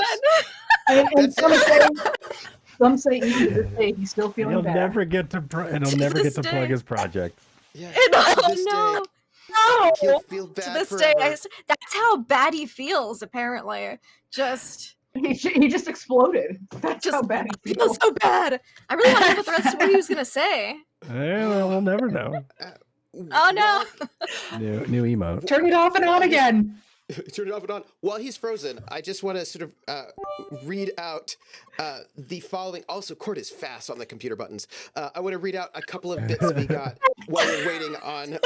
Just check the Discord. While we're waiting for maybe Greg to be released from. Just note, Greg is what's happening to Greg is karma for what happened to Sue. Greg is now in a loop. Level 5 diagnostic. So we got 100 bits from William TW, who said, "What an awesome first part. We learned so much about so many things and people." We did. I have love too. From Hawkeye, also donated 100 bits and says, "Huzzah for the return of the true Harlock." Indeed, the true Harlock. And also, Josh, me, and Art donated 100 bits, which will go to our cast, and says, "I love how Val and Severance have flipped their wrapped mirror from scene 1 to now." Absolutely. Yeah, there's a lot of great. This is an amazing crew. I first want to say thank you to the viewers, all of you who are watching. You make this you are such a wonderful part of this show as much as we are. And I want to give I'm troopersjp, and I want to give my love too. Doing this, like when I've always liked to always think that whenever I put together a show and I GM for players who are all in, I want to just give them the moments. Like, I want to give them the setup and to say, how will you deal with the fact that everybody knows your accent as noble who knows the accent as noble, which is almost nobody in this universe except for some planets they do. And how do you deal with that? How do you deal with the fact that your ancestor is someone famous and known, and that is not something you can run from always, right? You know what I mean? Like, that's like, you have a lineage, and when you have this sort of moment of Severance, who has such a fragility to them, but is becoming the thing that they dream, but yet they still are not there. Like that sort of heartbreaking moment of Dance, where you can see both them wanting to be someone that they're not, but also that they are, right? In this very complicated way. But who are they? You know, and there's a heartbreak in everybody here in this most beautiful way. And Quint is always cool on the outside and like is dealing with a lot of feelings from a lot of people in a very vulnerable space. Quint was a spy and has left that job and does not have a lot of allies at this moment. And this is a place that they're trying to make a home. And it is a complicated place with people having feelings about all of that. And to see this very sort of complicated dance of trying to make the ship better, right? Trying to be part of the family, and a family that is puts the fun in dysfunctional, right? There's like that sort of vulnerability there. And the Harlock. You know, Rockette, you know this character very well, and you know so much about this character and what is it like to be in a place like I feel like you know exactly what it's like to be psionic and be in a psionic community and then leave that because it's very communal, right? There's like people can say that it's oppressive, but there's also something very communal, warm, and helpful in this very double-edged sword. And you seem to understand in a way that is amazing what it's like to then be taken away from that, but then to find other family, right? Family in a way that is, I suppose, based in trust in a certain way, which is a very weird thing because you can't read their mind, right? You have to trust that you will be family as opposed to people to just read their mind to do it. And there's something very beautiful about the Harlock's found family and the sort of the pain that Harlock is always having. And like that you do such a great job of being able to like turn one phrase about all the alcohol. All of a sudden we're like, oh, this is because she's always hearing static, always, right? Like you can turn what is something breezy into something that is like really profound and a dime. And, you know, Greg is brilliant. Greg is able to give you a character who is warm, friendly, kind, and then scary and dangerous, and then heartbreaking, right? To sort of think about the fact that, you know, all those scars, well, not like 90% of them came from his dad, right? And now we have Sue who wants to stop that from happening, right? And you have this sort of complicated figure of Sue who is modeled after his dad, but maybe the better one, but a better, a version of his dad that he would have liked to have had. Yeah, right? A dad that he wanted. He built his own dad. Yeah, so he built his own dad. But Sue's been getting a lot of different influences, and that becomes complicated yet again. And how you want to build a dad different than one you had, but you're also killing people in the process, which is going to turn Sue into the dad that you did not want to have, right? Like that's a complicated thing. And this is the best crew, and I want to thank the audience 100%. And I especially want to thank Josh, me, and Art, who has done the amazing art of Marcel Rambeau's suit for Severance, and is one of our wonderful sponsors. And also Will and TW, who has created who takes notes, and for whom, without, I do not know what I would do. It is the brilliant thing, and I have to say, gaming online is wonderful. Ooh, wait, I have got an invite. We're gonna get him back. I'm so excited. I got it. Oh yes, invite sent. Happening. Get to know how the rest he felt. Yes, right there. We're gonna get our Val back. So I wanted to sort of thank our two sponsors, and I want to thank everybody who has. Let me get that invite sent. Oh wait, hold on. I've got to do this. And I would absolutely echo while you're doing that, I would absolutely echo the shout out to chat tonight. Y'all were on fire, like going back and forth with everybody. Some of the puns that I saw in that chat were just, mwah, oh my gosh, so good. So thank you all for being here. I get excited to spend Friday night with everybody on screen, and that includes the screen of my window that is all of chat. So y'all are a delight. Thank you. And we're getting our dear Val back. Greg will be back in like 2 seconds. He's just getting himself in there. But I just wanted to say that, and we're getting him in back, that people sometimes talk smack about playing online, you know, but I have so much love for this audience and how much they add to the story and make it something beautiful and wonderful and makes it great for us. And I've pushed Greg back, and I have to see whether I can see Greg on our screen. Greg is. We've got a camera off for Greg, but I feel like we're gonna. I can see Greg. Oh. I can also see Greg. Wait! I know what I have to do. In color, no less. Yeah. I have to refresh. I got this. I got you. Greg, give me a second. You are guest. Greg, can you hear us? 2. And then Greg, can you say anything? Wait, no, I've got to refresh the thing because it was the refresh. Hold on.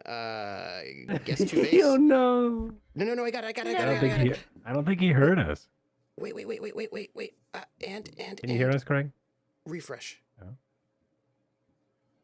Greg, Boom. Here we love go. you. We're here. We should be I here. don't know if he could hear us. And transition. Here we Fucking go. help Boom. Got it. He should be in. In? Yes.